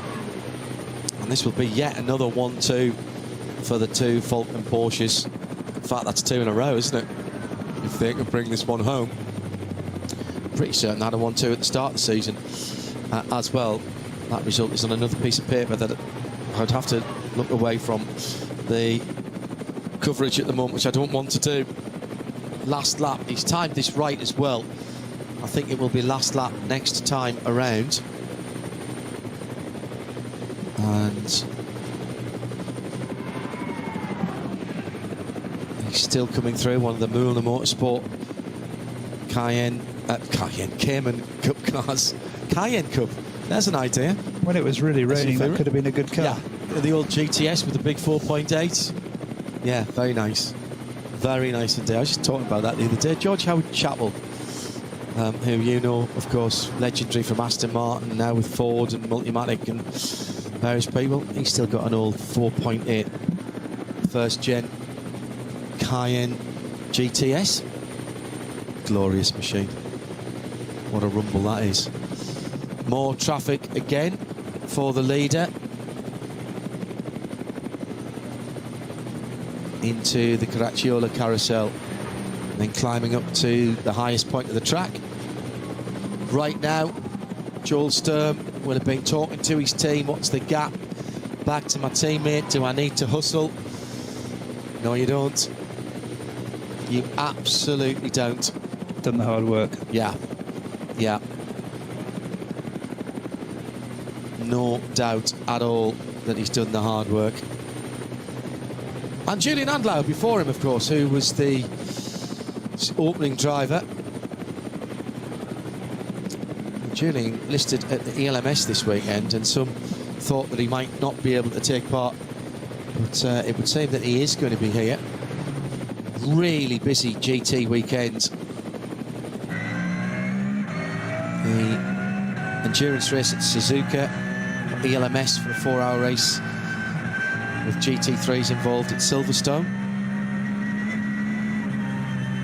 Yeah, Heinemann closing in, has a large amount to pull back, 148, and he's pulled back 9:30. He's pulled back 13 seconds. They're in the longest sector now, which is sector 4. That was a 3:15 for Joel Sturm. He's coming through. Already completed sector 5. Really? Oh, very, very unhappy driver behind the wheel. Really frustrating. That's the leader in class as well, don't forget. Yeah, clearly the back marker was running real slow, indicating to let him pass, but not realising it was a yellow flag situation, so he couldn't pass. Oh, last year's champion and the leader in the 240i class has come to a halt. The Adrenaline Motorsport M240i Racing Cup car at the Hatzenbach, early part of the lap. Now, the second place car there was the Terting Sports by Up to Race, and they were only 20 seconds behind, so I reckon the M240i class lead has changed. 35th and 36th, those two cars, but having their own scrap. Sturm then starting what will be the last lap. So where is Heinemann? Heinemann's got about 4 minutes to start the last lap. He'll be there or thereabouts. Oh, another 8 seconds. So the time gap is coming down, but not quickly enough for Tim Heinemann. Joel Sturm has to keep this pointing in the right direction. I noticed I said that, I did not say there, Peter, only has to keep it in the right direction, because this is the Nürburgring. It's never only. You never know what's around the next corner, right? Literally. I mean, the nerves sort of ramp up at this point. If you're in a great position, you've still got some ways to go. You've got to keep your wits about you. Every lap is a challenge, and these back markers now, fatigue is starting to set in. They're going to make some mistakes. They might not see you, they might turn in on you. Just as we saw, they may misread a flag signal, as we saw a few minutes ago. So it's by no means easy. And there is that BMW proudly wearing the #1, because that was the champion of champions of all classes. Last year, the scoring system is weighted depending on how many entries there are in each class and how many events you've taken part in. So everybody has. So if you're the only car in the class, then therefore you win your class. You don't get the same amount of points as somebody who's won a class that's got 20 cars in. It's a really good system. It looks and sounds complicated, and it sort of is. So we don't really get into the points until towards the end of the season. I'll leave that to Bruce and Johnny next time out in September. Join us tomorrow, of course. Now, that's the 919. That car's been in for a long time. That was the car that had the damaged front end earlier on. And it looks like the ClickVers.de team have got that back out. Hello to Laura. Thank you for joining us. I'm John Hindorf. Peter Kate is our driving expert and all-around good bloke. She says, thank you for actually explaining things and welcoming to the Vax fans and saying they're happy we're exploring more motorsport. Watching the stream has been, and then cut off, a breath of fresh air with the toxicity of motorsports. We don't do toxicity. This is sports car racing. We welcome everybody in, Laura, and we celebrate the diversity of motorsports, and we never say anything is better or worse. We just say it's different, and what we want to do is explain the differences and celebrate them. Better, worse, those are words that we don't talk about across different forms of motorsport. 2 wheels, 4 wheels, on road, on gravel, on sand, doesn't matter to me. Our midweek show, Midweek Motorsport on a Wednesday at 8 o'clock UK. Our tagline for that for 20 seasons now have been, if it has engine and a set of wheels and they keep score, we'll talk about it. And that's pretty much how we go. Thank you, Sam. Thank you to Tom. Yes, I did used to do the WEC TV until about 2014, 2015, but we've never stopped doing the radio. And the only live free coverage of every WEC event, and Le Mans as well, of course, for Radio Le Mans. Again, the only live English language, live free, uninterrupted English language coverage of the world's greatest motor race. And of course, we're here for the Nürburgring NLS and the Nürburgring 24 as well, which runs to the same sort of rules but is not part of the championship. Well, actually, the 2 qualifying races this year were part of the championship, which is somewhat unusual.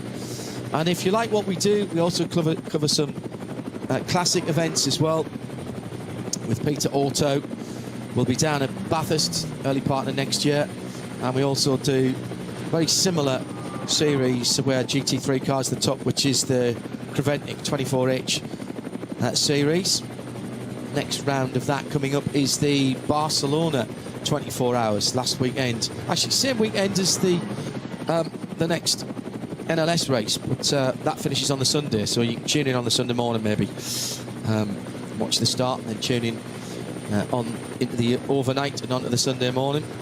And of course, for many years we've been the voice of IMSA as well, IMSA TV and IMSA Radio, which is also now available on YouTube as well as IMSA.tv. All live, all free, and uninterrupted for the most part. So thank you for your kind words. If you've enjoyed a bit of sports car racing, this is very, very different to anything else. But if you're getting the hang, think you're getting the hang of multi-class racing, this is the most classes we have on track anywhere in any series. So when we go to the WEC, there's only 2 classes. IMSA have between 2 and 5 on track, and 2 and 4 on track now, sorry. So please come and talk to us again. The number 1 car didn't come to a halt on its own, I'm hearing. The number 320 was involved there as well. And you can always get in touch with us here at RSL_studio.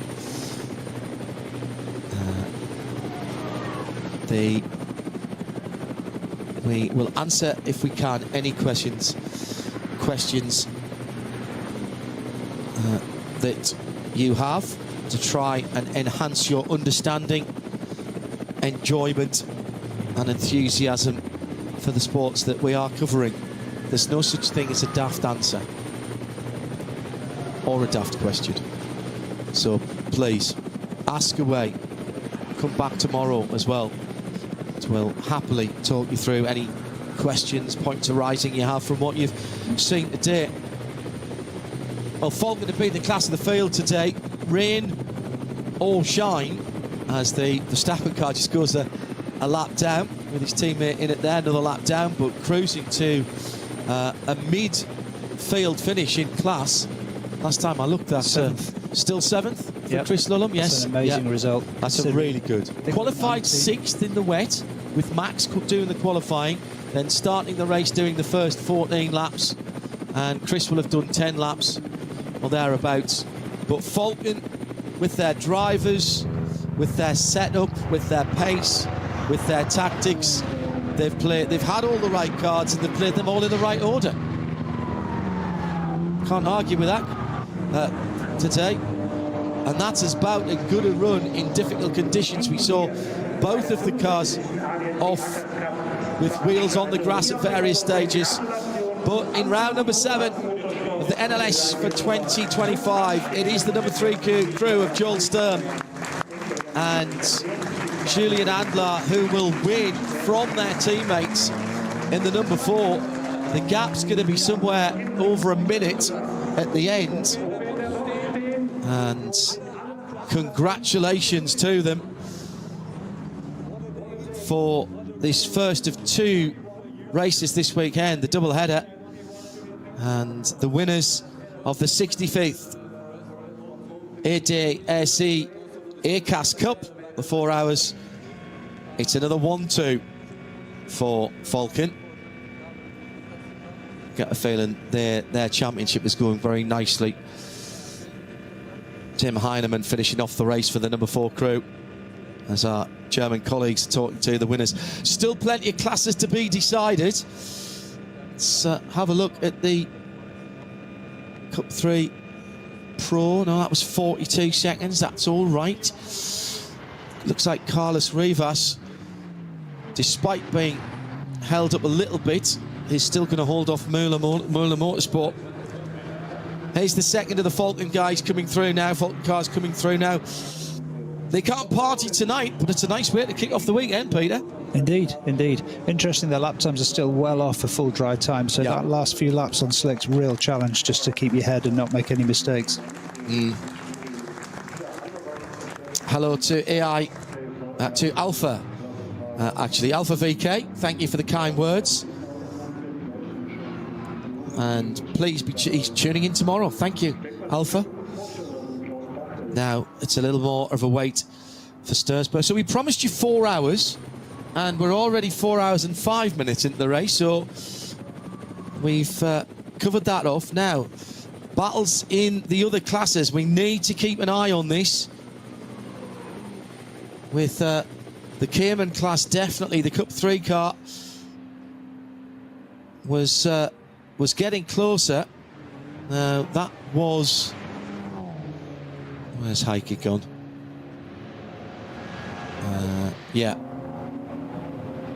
It's 959 it is. So here's the winner coming down the last part of the track for SP9 Arm. That's the same performance of car. That's a good run from them, and I liked what they did.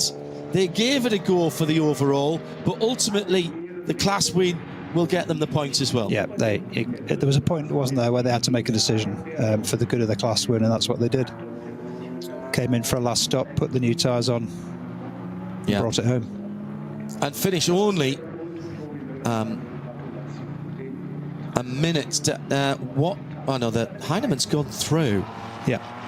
So why is Heinemann not being credited his lap? Let me just refresh.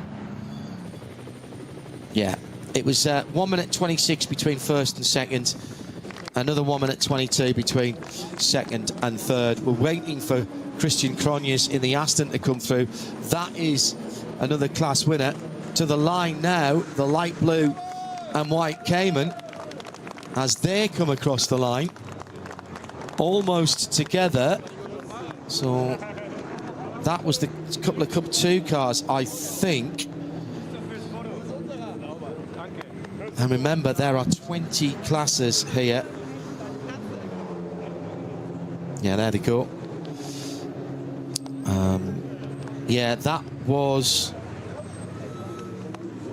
SRS Team Zorg Rensport with 2 of your former teammates, the 959 coming through to win Cup 3 Pro.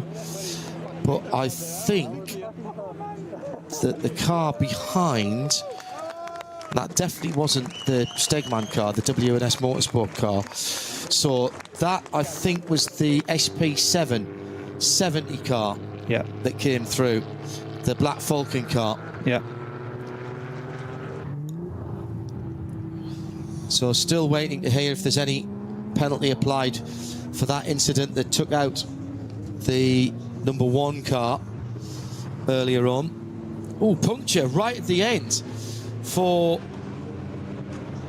Well, now that's after the checkered flag, or at least the car is after the checkered flag. Again, in one of the Porsches. Let me very quickly run down some other winners as they're coming to the line.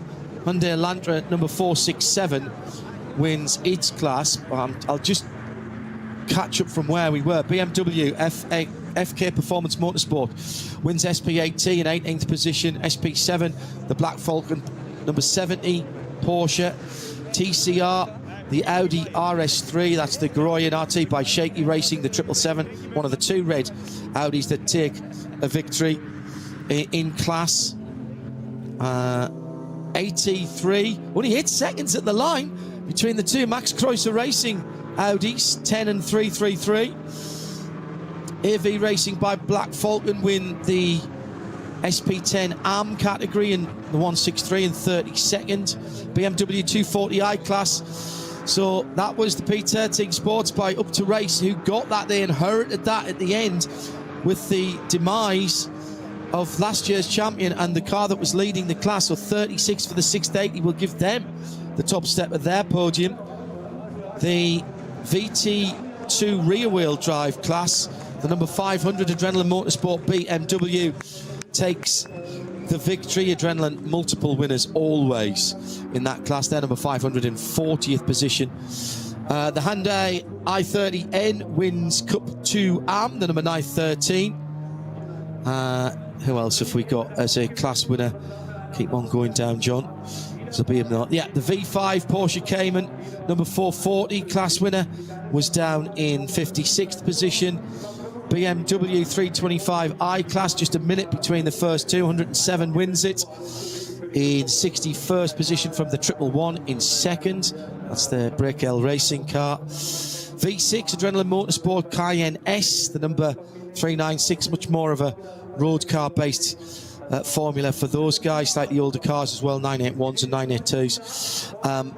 460 VT3 was there, winner, the Kevin Sports and Racing 335R. Right behind them, the H2 winner, the Honda Civic Type R, which I don't think we saw actually, the 611. BMW M2 Club Sport 888 won their class for Hoffer Racing in 82nd position.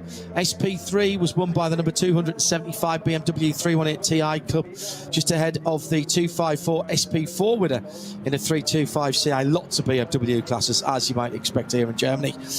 With the 320 AT2 Four Motors Bio Concept car, that's a Porsche GT3 Cup running on biofuel. There was a 8 or 10 car class for those cars here this weekend.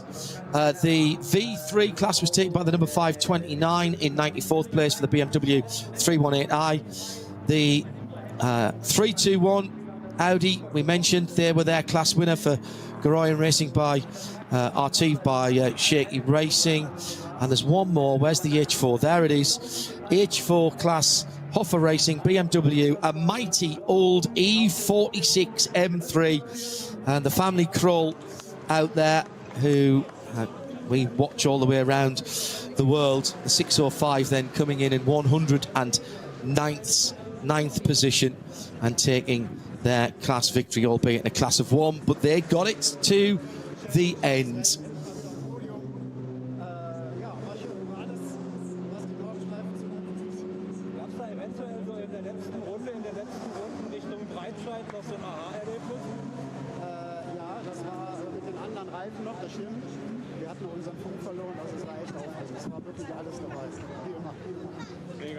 Tobi, auch für dich. Rang 3, ich meine, du hast ja noch das Cup-Auto gefahren. Fass mal so den Tag in 2 Sätzen zusammen. Da gibt es eigentlich nicht viel zu sagen. Ich glaube, es war ein mega geiler Tag. Ich hoffe, Carlos ist durch und wir haben heute auch wahrscheinlich die Cup 2 gar nicht. Aber jetzt auf dem Gesamtpodium zu stehen mit den beiden hier, das ist Geiger. Kann ich dir jetzt sagen, was mir mein Regisseur gesagt hat? Du bist durch, ihr habt gewonnen. Super. Freue mich für dich. So, wo ist denn der Dritte im Bunde hier? Mustafa Mehmet Kaya. P3, congratulations. Thank you very much. Tell me something about your race.